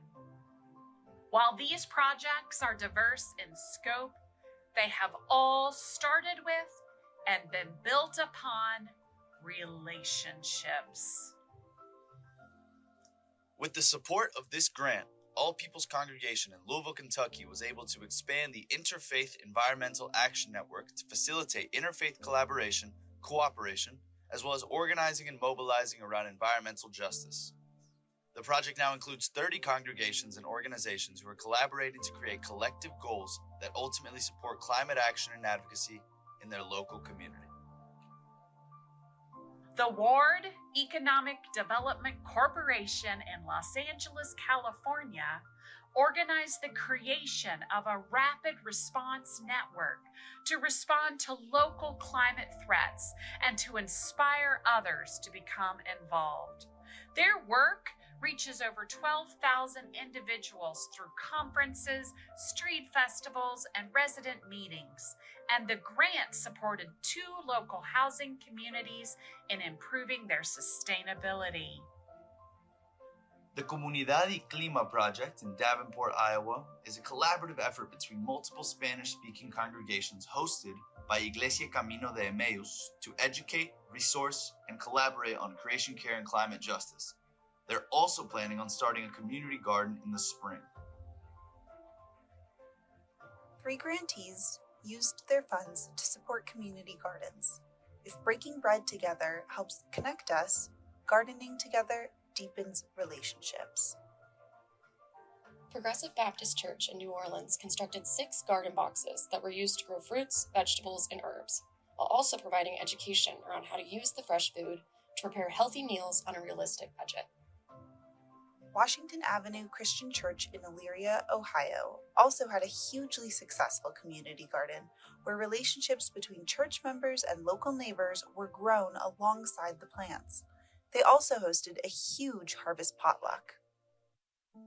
The San Antonio Million Garden Project is a collaborative effort between multiple AME churches in San Antonio, Texas.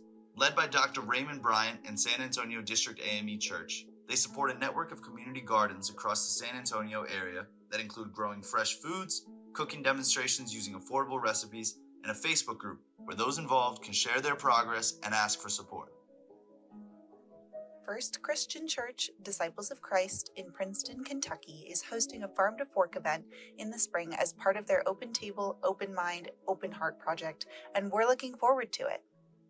First Christian Church in Bloomington, Indiana is also looking forward to a native plant swap in March 2025. They've already ordered over 100 sapling bundles of a large variety of species and are planning on inviting a local organization to provide education on the importance of these native plants against invasive species. Education is integral to this work. It is important to support our faith communities in understanding the connection of our faith to climate work and creation care, and to then help put our faith in action in our congregations and communities. Kim Rahibi is currently completing her PhD at Texas Christian University in Fort Worth, Texas. She's been collaborating with 3 congregations in the Fort Worth area to gather empirical data on the positive impacts that creation care work can have on a local environment. She realized that although creation care is a concept known in faith communities, it is not well known in academic circles. Through studying community cleanups in the Fort Worth area, she'll close that research gap and provide qualitative data towards creation care. The Solarize the Triad project, led by the Ardmore United Methodist Church in Winston-Salem, North Carolina, began by hosting a faith community outreach event that was well attended to help educate the community about the benefits of going solar as an exercise in stewardship and saving money. They had leaders of more than 6 houses of worship actively invite participation and provide information about the benefits of transitioning to solar across Winston-Salem. Foothills Christian Church in Glendale, Arizona held an interfaith storytelling event using the Arizona Interfaith Power and Light program called Sacred Earth, Common Ground. Among the participants were the United Islamic Center of Arizona and BAPS Phoenix, a Hindu house of worship. Together, they discussed how to work together on interfaith climate action. First Christian Church Disciples of Christ in Tucson, Arizona, held an educational workshop centered around the Inflation Reduction Act in order to save energy and money. With 3 congregations and various interfaith and nonprofit organizations, as well as city and state agencies, FCC Tucson is leading the charge in Arizona to ensure people know about the opportunities of the governmental direct pay program for nonprofits for renewable energy. North Street Community Church of the Nazarene in Hingham, Massachusetts, dedicated their project to hosting a community screening of the film Common Ground and providing compost starter kits to 3 separate congregations in September. Following the event, they are staying updated on each congregation's progress on the setup of their compost system. Fairfax Presbyterian Church in Fairfax, Virginia is using their grant to green their community hypothermia program for unhoused people in the winter months. Alongside a local organization, Facets, and in partnership with 20 churches, they have researched best practices and products, surveyed the hosts and clients in the program, and are now implementing green practices. In the spring, they'll do another evaluation and then share their suggestions and resources with their local program and beyond. St. John's Episcopal Lutheran Church in Williams, Arizona, is connecting with congregations in the Williams area and assessing where they stand on climate change issues and resiliency. In 2025, they plan to create educational opportunities and build on projects along with the Northern Arizona Climate Change Alliance. As people of faith, we are responsible for protecting and caring for the earth. Biodiversity is key to the health of creation, which we support through the use of native plants and by enjoying and preserving the beauty of the natural world. The Native Plant Project at Potomac United Methodist Church in Potomac, Maryland, educated the church confirmation class on how important native species are and why biodiversity is so important for the Earth's ecosystem. After receiving native plants from Boy Scout Troop 773B, the confirmation class put their learning to action, planting 60 native plants of 5 different species and having a great time together.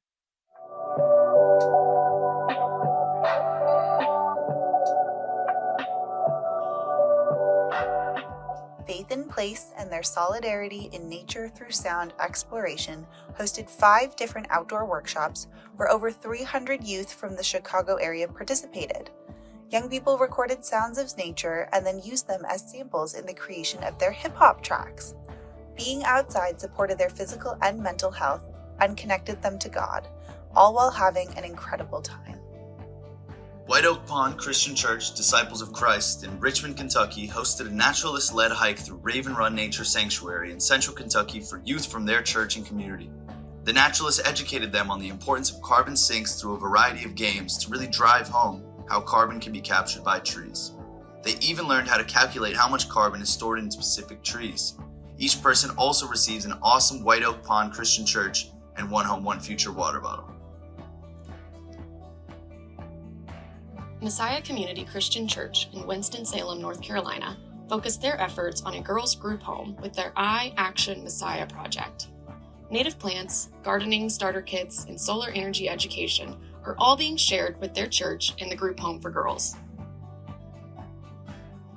Like pebbles in 19 ponds, these communities of faith have made impacts in their local cities and towns, whose ripple effects will be felt for years and years to come. Thanks so much to my colleague Eric for creating that wonderful video. I now invite you to turn with me to page 29 of the participant guide, Getting Outside the Walls, Grant Application Guide. This is not the application, but the guide. So who is eligible? You are. You must have attended today's forum to apply. And the application must list at least one other congregation or community organization to collaborate and partner with you in your idea, your project. But the more partners, the better. Make contact with the other congregations or organizations before you come up with your plan. I'm really sorry about this, but you must be based in the US to apply. Step 2 is for you to develop your proposal. $500 or $1,000 can support a variety of projects and collaborations. Maybe one of our speakers today gave you an idea, or maybe that video we just watched of the 2024 projects gave you some ideas. Your project might include, but is not limited to, state and local organizing and advocacy efforts, local community creation care action or some type of event, education on climate and faith in your community, action for climate justice, supporting youth or something with youth. Step 3 is to fill out the application. The application's opened today, but they will close June 1st. So apply by June 1st. Step 4, review carefully your application and submit it by May 1st. I said June 1st, I'm so sorry. By May 1st, you will receive an automatic email when you submit it properly. So if you don't get an email when you submit, then it didn't submit, and you can reach out to us or you can try again. Again, submit by May 1st, receive an email. If you don't receive an email, then it did not submit. Step 5 is that we will notify you by June 1st at the latest. We will do our very best to let folks know by mid-May. It simply depends on the number of applications we receive. We are very much looking forward to seeing all the great things that come from these collaborative efforts and ideas. And so now it is time for another music and stretch break. We are in the home stretch, people, so get yourself something to drink, move your body a little bit. I invite Pax back to sing with us.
Welcome back.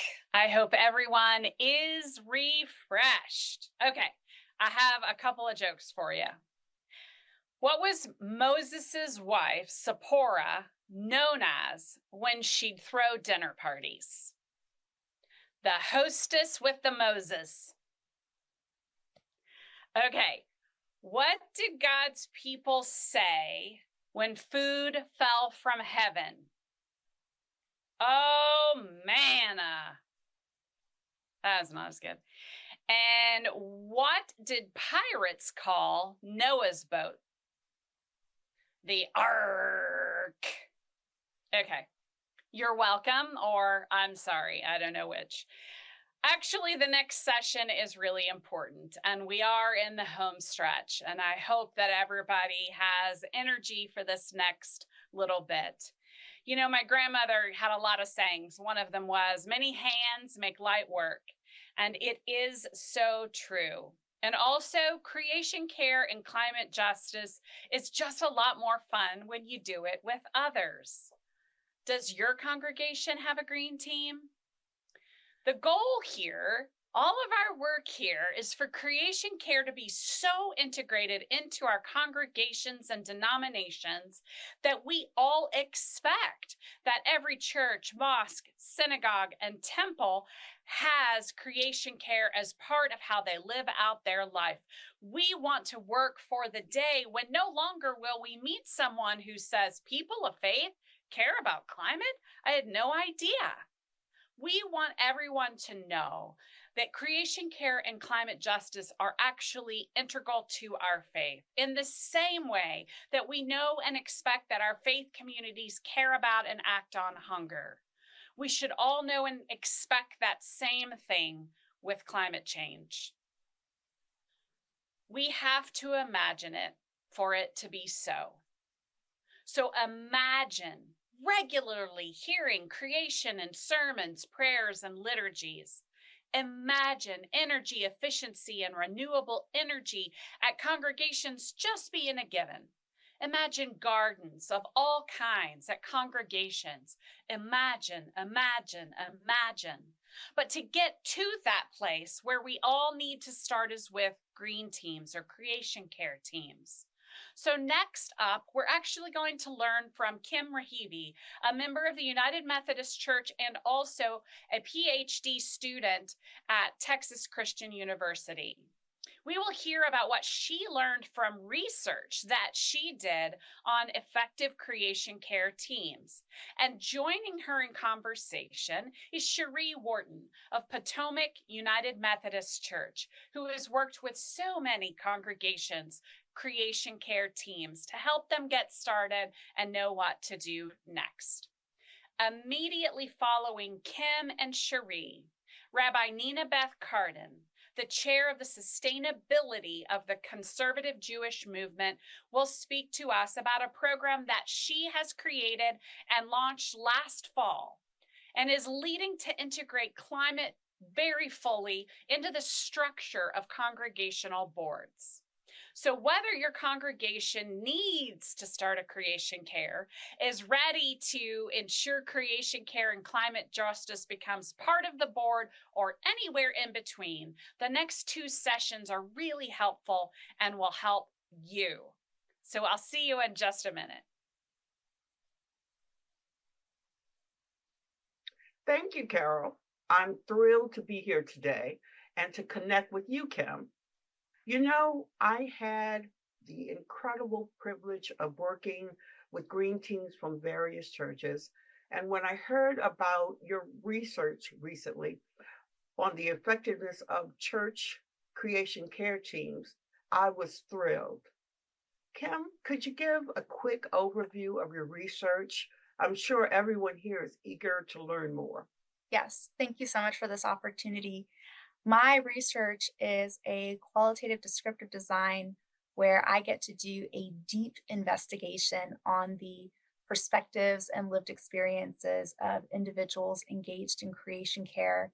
I get to learn everything from their health outcomes to how leadership plays a role in their success, as well as how the congregation and community has responded to their creation care efforts. Wow, that's fascinating, Kim.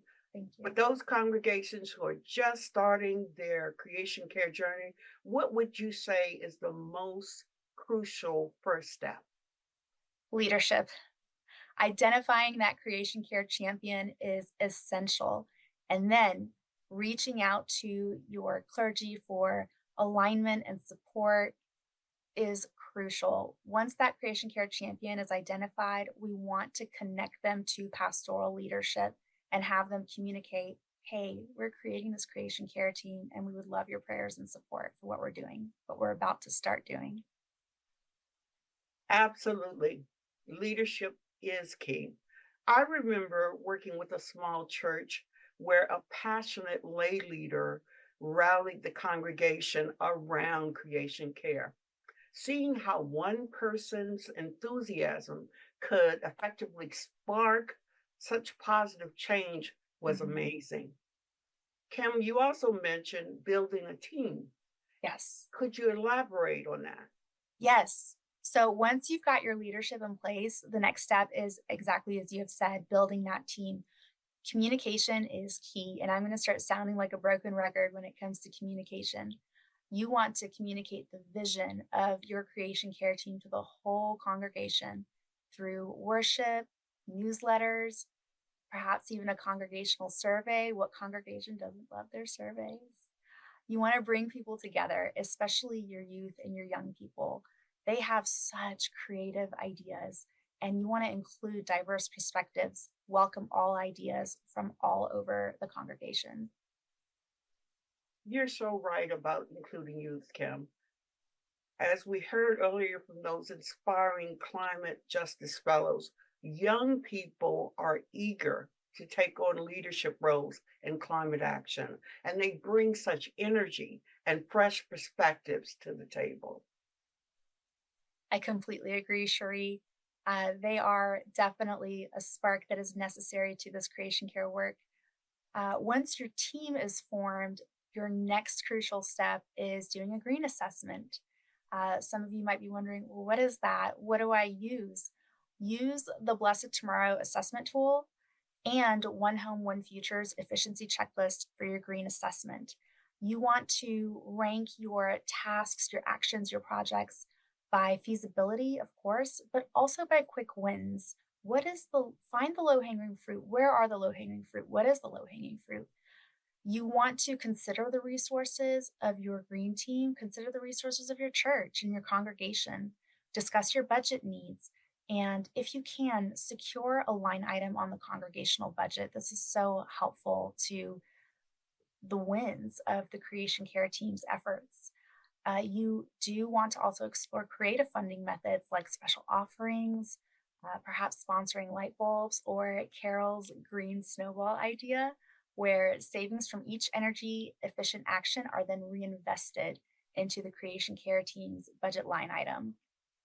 So I can't emphasize enough how important communication is to all of this. It is so critical to growing support for not only creation care team, but for their projects, their initiatives, their efforts. You want to educate the conversation, educate the congregation, and shift the culture to a creation care minded culture. And a great way of doing that is by sharing wins, cost savings, environmental impact. These are great wins to share with the congregation on a regular basis, not just once and done. You also want to offer multiple opportunities for engagement. Utilize every communication channel, not just one or two. Every communication, I think, really, Kim, is the lifeblood of these initiatives, isn't it? I found out that when we share our wins, as you've mentioned, whether it's cost savings or environmental impact, it really helps to build momentum and excitement within the congregation. And education, it's also so crucial. I'm a big fan of the intergenerational learning. There's something magical about seeing children, youth, and adults learning and taking action together. Absolutely. Absolutely. I could not agree more. Go ahead. Go ahead. just celebrating wins, celebrating those successes. It fosters a sense of accomplishment, keeps that momentum going, that green snowball, as Carol has said. Absolutely. It's been a really good pleasure to speak with you today. Learning more about your research, and I'm so grateful for the incredible work that you're doing. And now I can't wait to hear more from Rabbi Nina Cardin.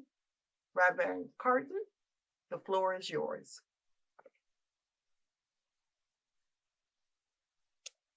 Thank you so much. It's great to be here. I'm excited to tell you about our Chief Sustainability Officer Initiative, CSO for short. We began the CSO initiative with 4 goals in mind. 1, to embed a Chief Sustainability Officer on the board of every congregation in our movement.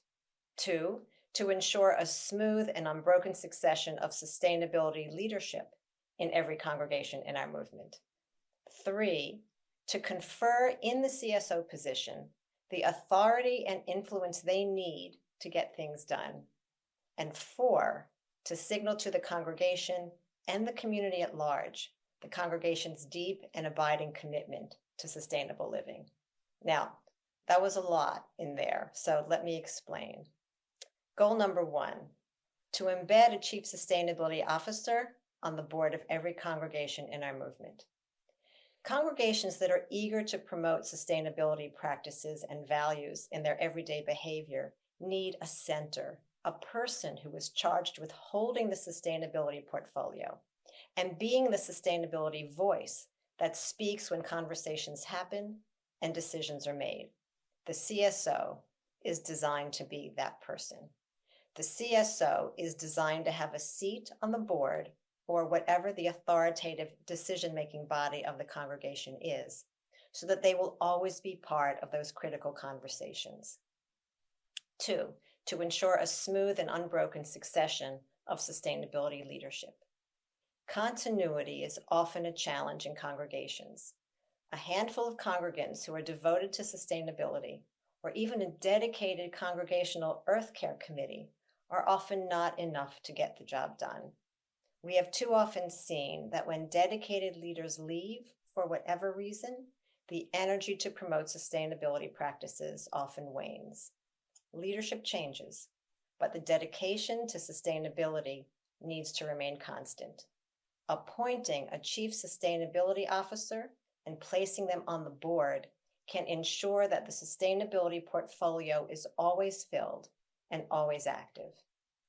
3, to confer in the CSO position the authority and influence they need to get things done.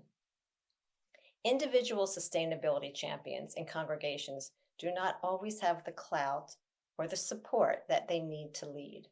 Conferring on someone the official title of Chief Sustainability Officer, or whatever title is appropriate for the culture of your congregation, as well as placing the CSO on the board, confers upon them greater opportunity, permission, authority, and expectations to lead the congregation in the pursuit of sustainability. And 4, to signal to the congregation and the community at large the congregation's commitment to sustainable living. Placing a CSO on the board, perhaps going through the effort to change the congregation's bylaws to create this board position, signals to the entire congregation that the congregational leadership is all in on promoting sustainability. So, having said that, what exactly do we do? The CSO initiative recruits and trains congregants from across the country to help them learn how to become CSOs. We focus on the content and goals of the position, as well as on the politics of how to work with congregational stakeholders and powers that be to create this portfolio and place it on the board. To that end, we have a job description that helps define the role of the CSO that the CSOs can use to explain their vision to the clergy and administrative and lay leaders. We have a checklist that offers a menu of goals to pursue and ways to get started. We have a short PowerPoint and recording that would-be CSOs can show to their congregation and its leadership, explaining the value and role of the CSO.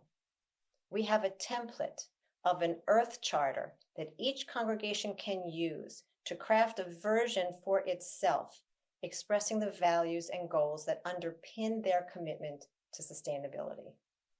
We meet with our CSO cohort quarterly to support them, encourage them, and troubleshoot with them. And we promote the work that they do through movement-wide communication vehicles, such as e-newsletters, emails, and the like. I am happy to share more about this with anyone interested, and I want to thank you all so very much for this honor to present to you our Budding CSO initiative, and for all you are choosing to do to make this earth a safer, more just, and more fertile place. Thanks so much.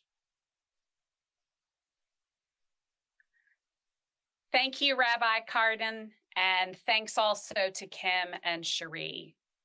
Awesome.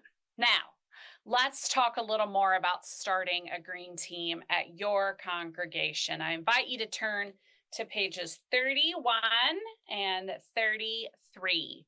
These are great tools to support your congregation starting a green team and then an assessment for your green team to use. If you don't have a green team, the advice that Kim gave is on point. Gather some folks who care about creation and climate. Get the support and, if possible, the involvement of the clergy and staff. Talk to the board about what you want to do, about the theological reasons as to why this is important to our faith. My other nugget of advice is to build on what is already important in your congregation, the interests, the passions. For example, the congregation I served delivered food to low-income hospice patients and also had a community garden. That goes perfectly with that ministry. If your congregation collaborates regularly with other congregations, perhaps a community event would be great. If your congregation is very justice-oriented, perhaps meeting with elected officials or a letter-writing campaign. Often the first task of the green team that they take on is something like recycling. And while I am not knocking that, rarely do folks get pumped about recycling. So let's start with something that people can get excited about. And with Earth Day coming up, perhaps a special worship service or an educational opportunity, like the Climate Ambassador Training for groups. We created the Congregational Green Assessment that you find on pages 33 through 37 at the request of Kim Rahibi. She said it was one thing that she couldn't find anywhere and that the congregations she worked with really could have used.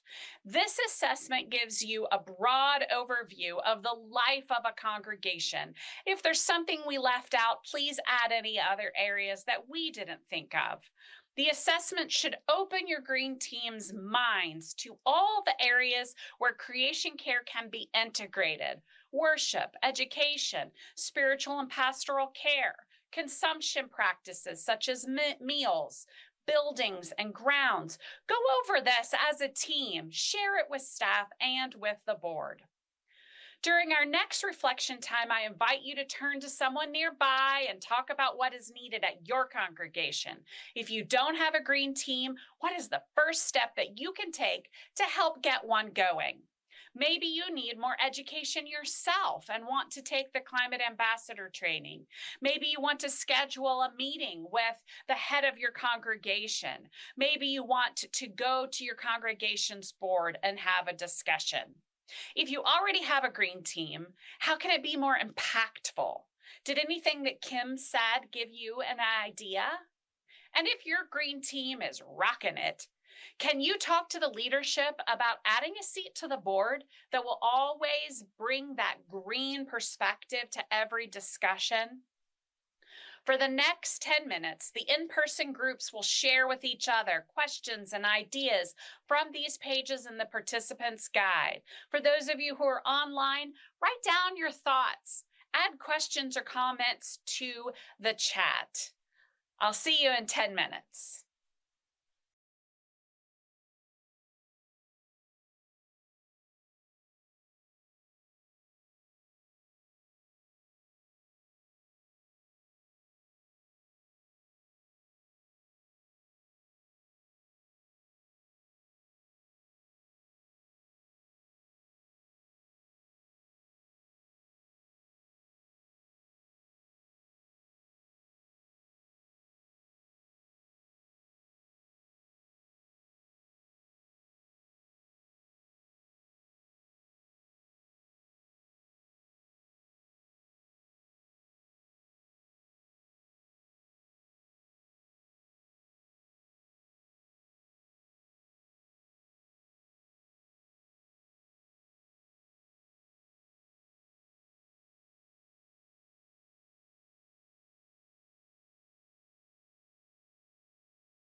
Okay, the idea of a green snowball has been brought up today.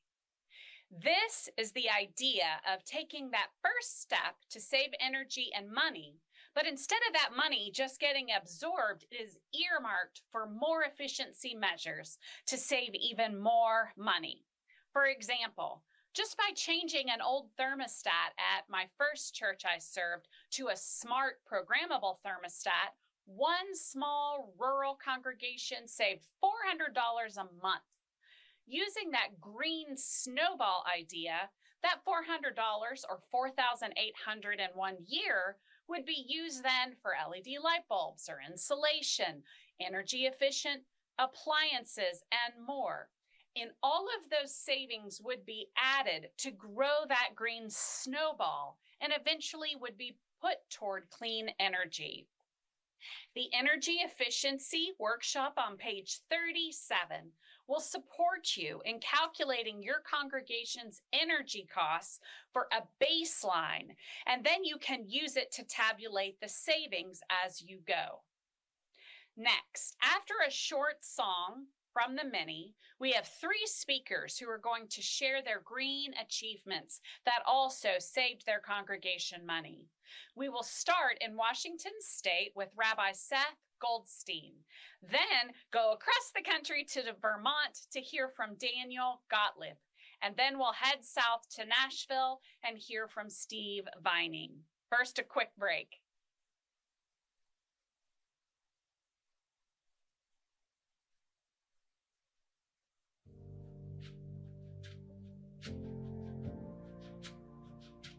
Come in and breathe. Come in and just be. Breathe. Breathe. If you need to pray, if you need to weep, wherever you are, whatever you need, come in and just be. Come in and just breathe.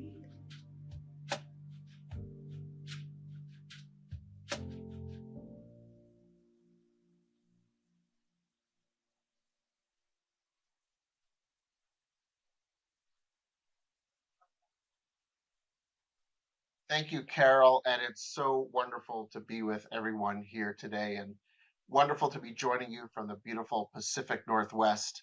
And coming here from my perch in the Pacific Northwest and my congregation, it really reminds us of our deep connection with the natural world around us. We're in this beautiful location. If you've ever been out here, right on the water, we see the mountains, the trees, and that close connection with the natural world truly inspires me and my community to do this work of stewardship, of reminding ourselves of our deep connection with the natural world. When we look at our sacred texts, we look at the story of creation, right? And the story of creation is not meant to be science, right? It's not meant to teach us specifics about how the world came to be, but it's meant to remind us about our deep, deep relationship with the natural world, that we are not separate from nature. We are not separate from creation, but an integral part of it. That when we tell the story about the unfolding creation of the world and every part that goes into it, from plants and trees to land and to water to animals and then finally to humans, that it's reminding us not of a hierarchy, but of an interdependence, that we are all part of a greater whole. And we try to live into that each and every day of my congregation, especially with the charge that God gives to the first human to till and to tend the earth. That we are told that we have the opportunity to use the resources of the earth to be able to live and to eat and to thrive. And yet at the same time, we must also be wary to tend the earth, that we cannot use those resources to an extent that we are destroying the environment. So we use the resources in deep relationship in order to bring about sustainability. And that's a value that we live into at my congregation. We've been deeply committed to the work of environmental stewardship for a long time.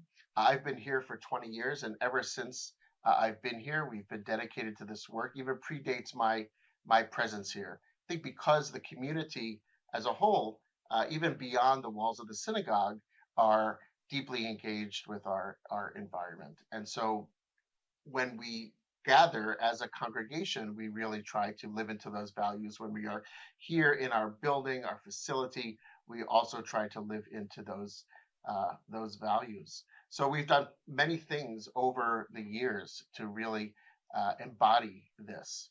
20 years ago, we expanded onto our facility. So we bought a new building, well, it's a new to us, an existing building, and expanded. And from then, we've really tried to institute practices and parts of the building that live into that. For example, we have automatic light switches that turn off the light when the room is not in use in order to save energy. We go for efficient appliances. We try to only use reusable things in the kitchen, no disposables. We even installed a washer and dryer so that we can wash our own linens and as well as our cups and glasses and all of that. We've recently converted all of our lighting to LEDs. And we also have a food diversion program where we're able to put things where they need to go, waste where the waste goes, recycling, and of course, food waste in order to be composted. So our relationship and how we do what we do and where we do it all reflects these values. And one of the most recent things that we've done is to install solar on our building. And that's been a wonderful project and a wonderful addition to everything that we do. And the story of that is truly wonderful. We had tried to engage in solar for a while in our congregation, little fits and starts for a variety of reasons that I don't need to go into. But you know how when you have a building project and things don't always work out the way you initially intended. But our solar project was somewhat stalled until we had a bat mitzvah student in our congregation. In our Jewish tradition, when a child comes of age at the age of 13, they move into a new status in our community. It's a coming of age ceremony. And here at our congregation, like many congregations, we invite those students to take a leadership role in worship, in teaching, and also in tikkun olam, taking care of the earth, and to engage in a project that reflects that commitment.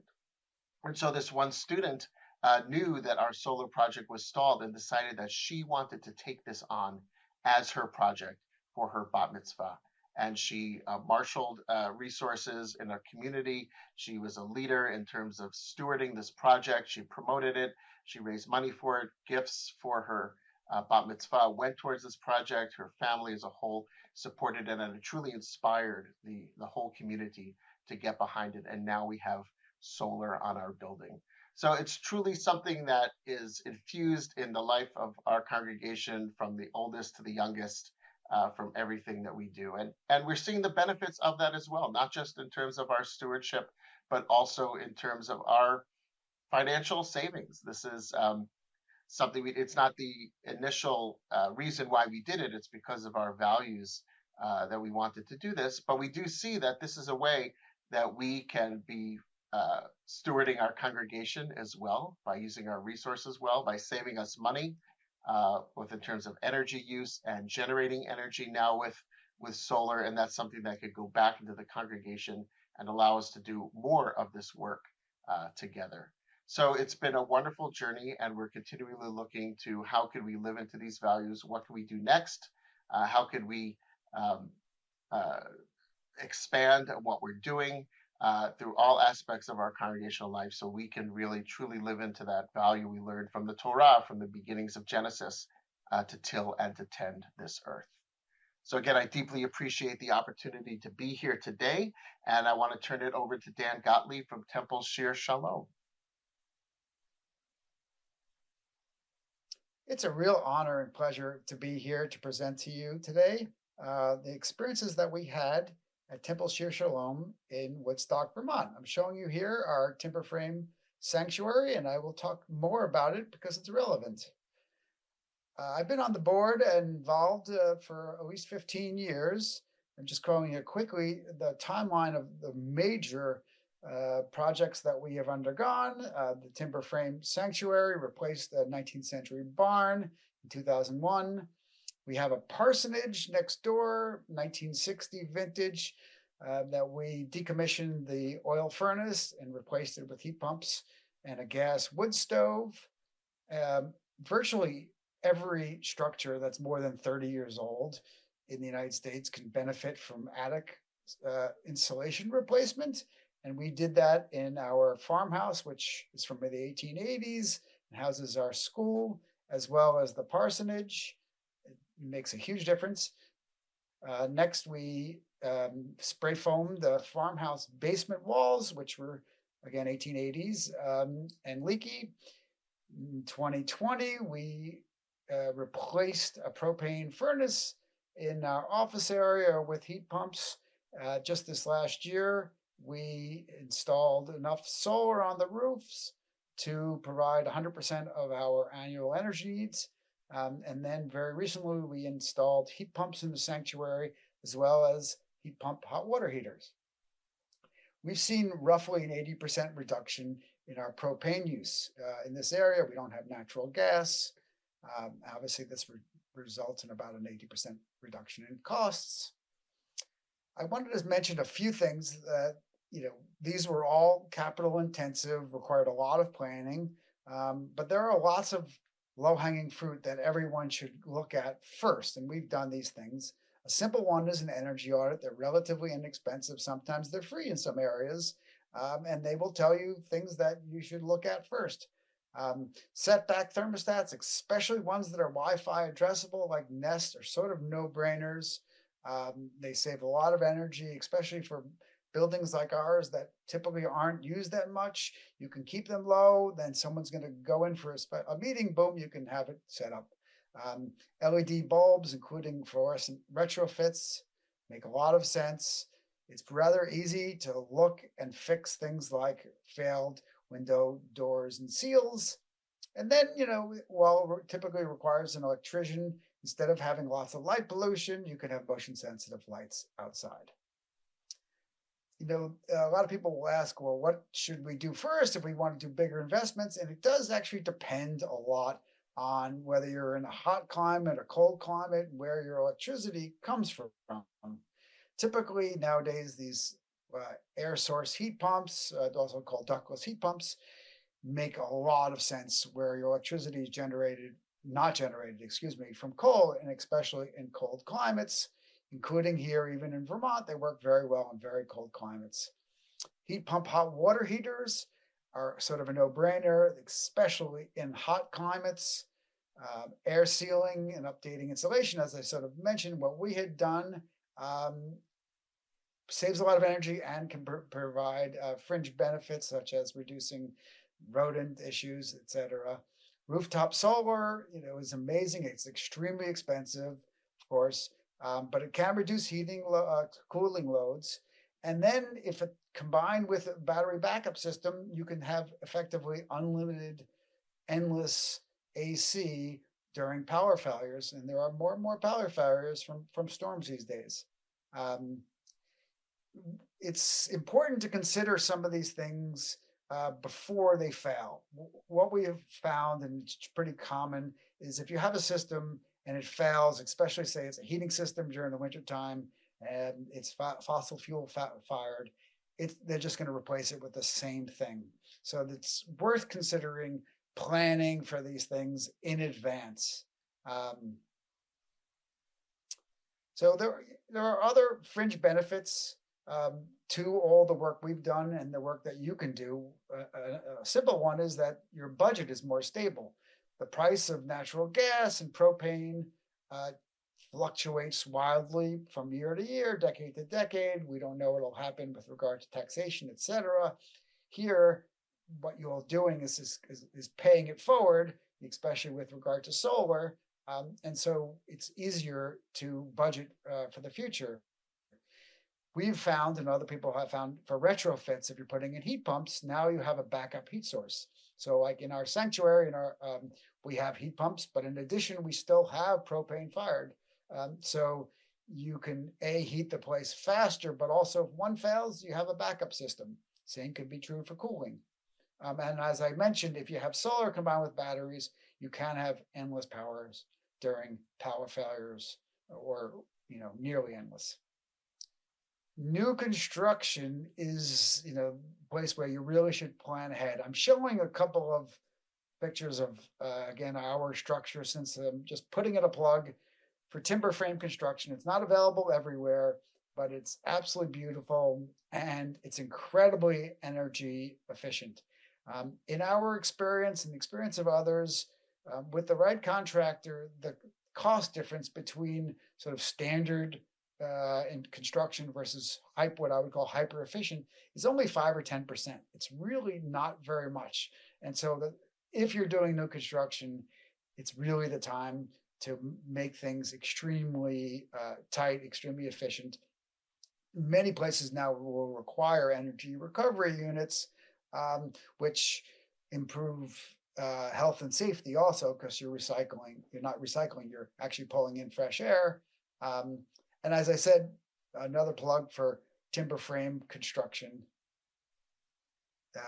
Another fringe benefit, this is our, or at least half of our solar installation. There's a road right to the left in this picture that has thousands and thousands of cars that go by every day. And people see that this house of worship has a lot of solar. I don't think it's a bad thing for people to see that people of faith do care about the environment. And I'll just end with an image of some of our handcrafted things that we have in our sanctuary. And thank you for your attention. And I'm going to pass it off to Steve.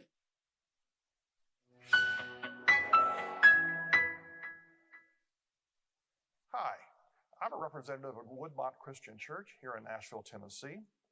I'm here to talk to you today about our energy consumption efforts at our church. Our church is a interesting church, and it has a range of buildings that range in age from 4 to 115 years old. We have approximately 112,000 square feet of space on campus, and the buildings are in use 6 to 7 days a week. When the Green Chalice team formed in 2019, one of the first things we did was arrange for an energy audit by the local utility, TVA. It was provided free of charge, since our church's electricity bill averaged over $10,000 a month. The audit identified a range of energy savings ideas. First was to convert all lighting to LED. Second was to replace the aging AC and heating systems with more energy efficient units. Third was to adjust the thermostat settings to reduce energy usage and peak demand. And this is, according to the Department of Energy, this is a very easy thing to do, because if you reduce your temperature or raise your temperature by 1 degree in the summer, you'll save 1 to 3% of your energy consumption over an 8-hour period. Fourth was to eliminate unneeded loads, typically refrigerators and mini fridges. And this is something I've done some walkthroughs at churches here in Nashville and found typically in a church, there'll be 3 or 4 refrigerators sitting in the kitchen. Most of them have nothing in it. And the way to visualize a refrigerator, it's like a 1,000-watt light bulb. Every time it comes on, it's a lot of energy being consumed. So if you can get rid of some of these loads, it saves you energy very easily. Fifth is to seal your windows and doors to reduce outside air incursion. Next, I'm going to show you a chart that shows you the energy consumption history at our church. The bold line at the top is total kilowatt hours consumed, which is a measure of energy. On the left axis, you can see the kilowatt hours plotted, and across the bottom is over the time span we were doing this. Energy consumption actually went up in 2020 as we built the new chapel, and then steadily declined to a low of 1.4 million kilowatt hours in 2023. This represents a 27% reduction in energy consumption since 2019. And this even includes, we added a 17,000 square foot chapel, so it's quite an impressive thing that we've achieved. We reduced CO2 emissions by approximately 1 million metric tons so good for the environment. And we've also, the new chiller rooftop units lowered our utility costs by approximately $30,000 a year. So we freed up money to be used for other things at the church. Our work on this effort won a cool congregations recognition from Interfaith Power and Light, which I think some of you in the audience are familiar with. If you're going to do this at your church, here's a list of items that you could use as a starting point.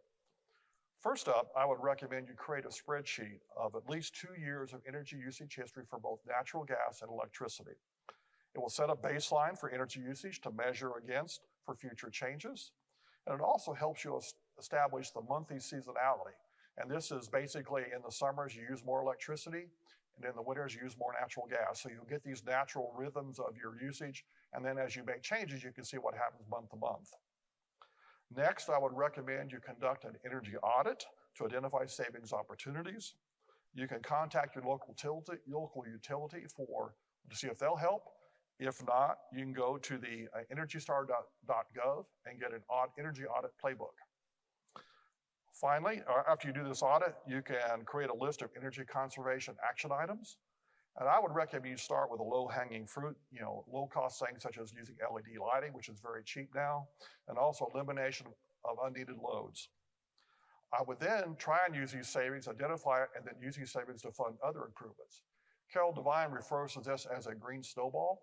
So if you have more questions about this, I suggest you talk to her after my presentation. Finally, I would say measure, measure, measure. As you track energy and cost savings relative to the baseline, you identify how much your success you're having. This success will feed more success and allow you to continue on your path to become more energy efficient. Also, you can use this as an educational opportunity for your members of your congregation. And that many of the things you're doing at your church can also be done at in your homes to save yourself both money and reduce CO2 emissions. Finally, this is a quote from Jimmy Carter, which I think really exhibits my commitment to this effort. And it is, I have one life and one chance to make it count for something. My faith demands that I do whatever I can, wherever I am, whenever I can, for as long as I can, with whatever I have to try and make a difference. And my background is in the electrical industry. I worked a 38-year career with a large electrical manufacturer, and I have a background in electrical engineering. So I have knowledge of how to do this, and I want to share it with other churches to help them hopefully reduce energy consumption and reduce CO2 emissions. So feel free to reach out to me at the email address shown, and I'll be happy to do exchange emails, phone call, or Zoom meeting to help you. With that, I'll pass it back to Carol. Thank you. Thank you, Rabbi Seth, Dan, and Steve. Wow, what a day, right? As we finish this glorious day, I bring you greetings from ecoAmerica's founder and president, Bob Perkowitz, who is gathered together with the Asheville folks. And I bring you greetings from ecoAmerica's executive director, Megan Spicer, who is with the Pasadena, California group. And now we want to share the greetings of so many of you who have gathered in person and sent us your pictures and videos. Greetings from Amelia Island!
today we have been inspired and challenged. We have been moved and given practical ideas.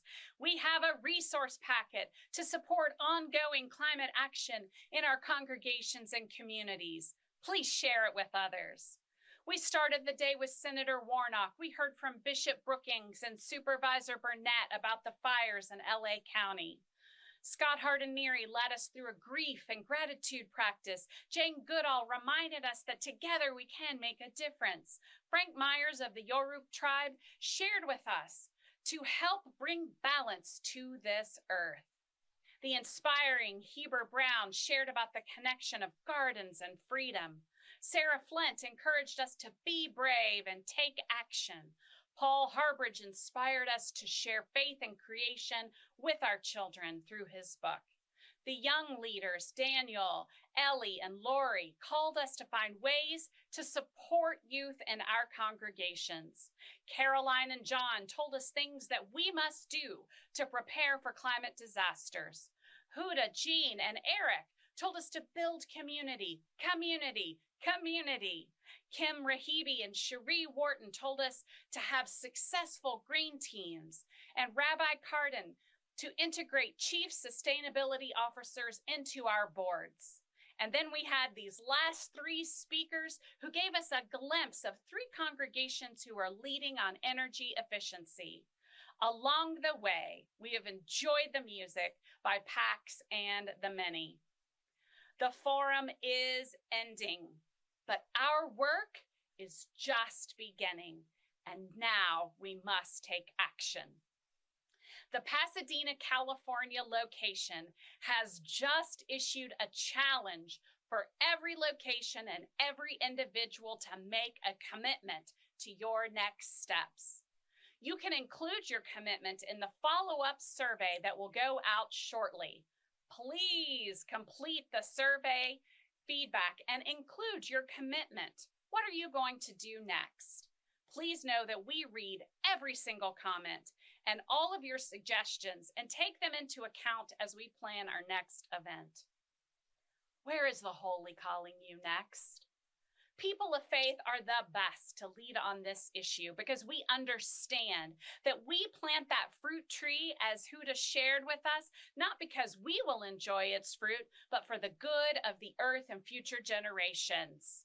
We are called to live out our faith, not in silence or darkness. No, we're called to let our light shine brightly so that all may see and give glory to the Lord. We are called to take part in repairing the world. Tikkun Olam.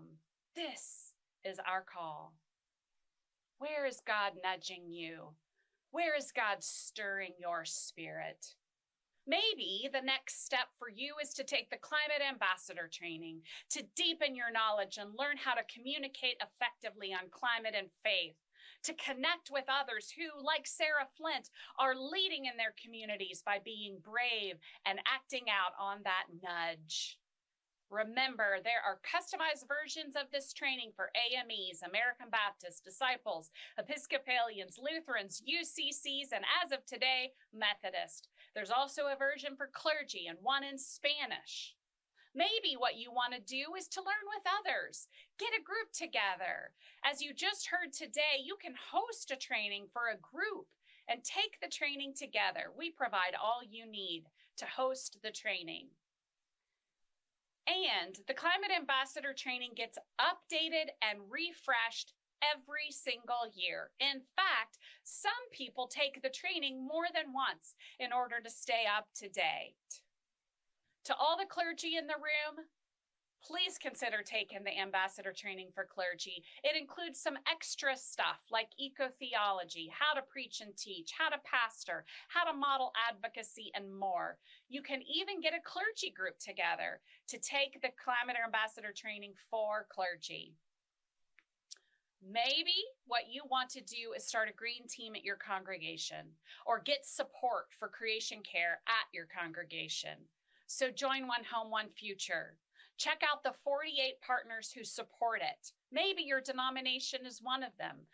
If they aren't, invite your denomination to become a partner. Let's build momentum together.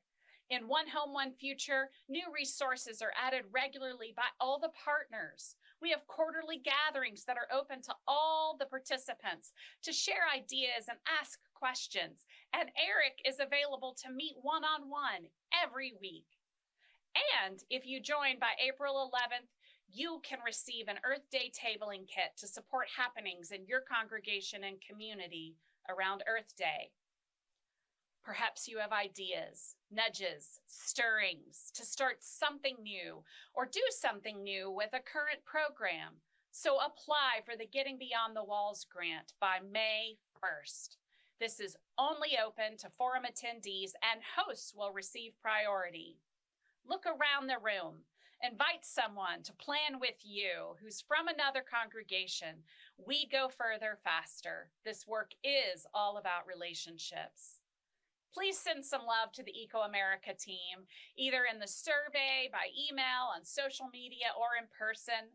And for those of you who are joining virtually, in the chat, Ashley and Jess and also Eric have worked so hard to make this event happen, and today, the organization, the support, the packets, the responses to all your questions are because of them. And once again, I really want to thank you from the bottom of my heart because you showed up. You care enough to show up and take action, and that is huge. By coming together today, we significantly amplify our impact and embody the change we wish to see in the world. Today is about transforming inspiration into tangible actions that protect and heal our sacred home. This is about living out our faith and inspiring others to do the same. The earth benefits, we benefit, our congregations benefit, and our local communities benefit from this most important work. This is our calling, and we are all needed.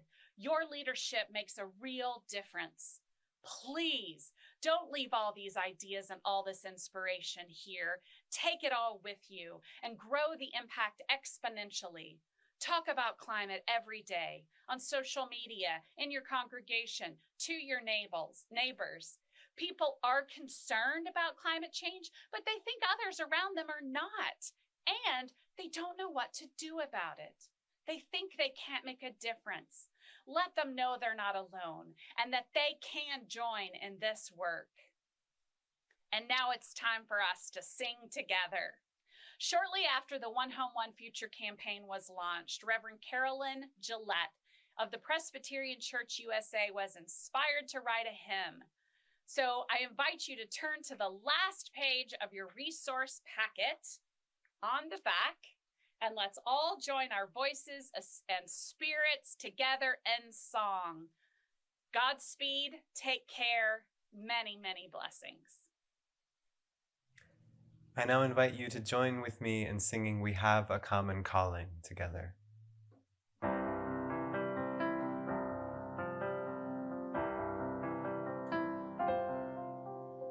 We have a common calling, O God of love and grace, to care for your creation, to tend what you embrace. We have one home, one future, we're not in this alone. We're called to work together for this our common home. You call us to be partners, to notice and to care. You make us loving stewards of land and sea and air. We see our climate changing. God, show us what to do to care for your creation, to heal the earth with you.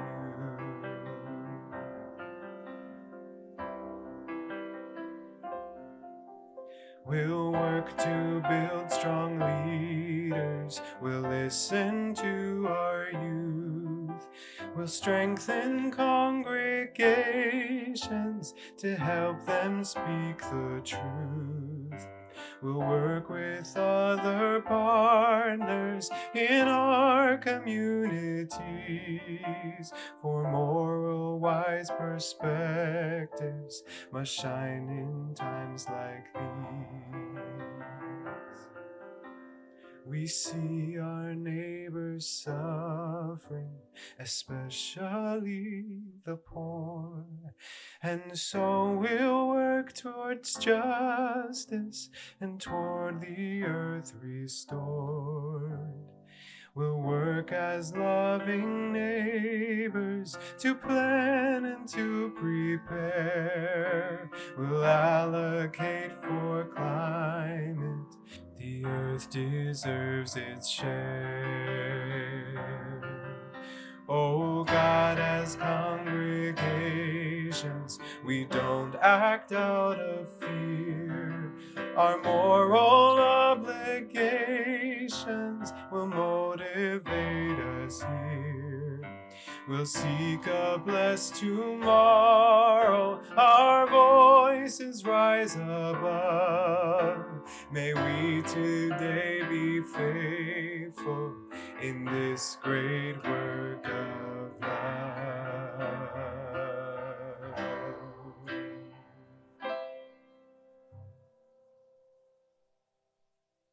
Amen.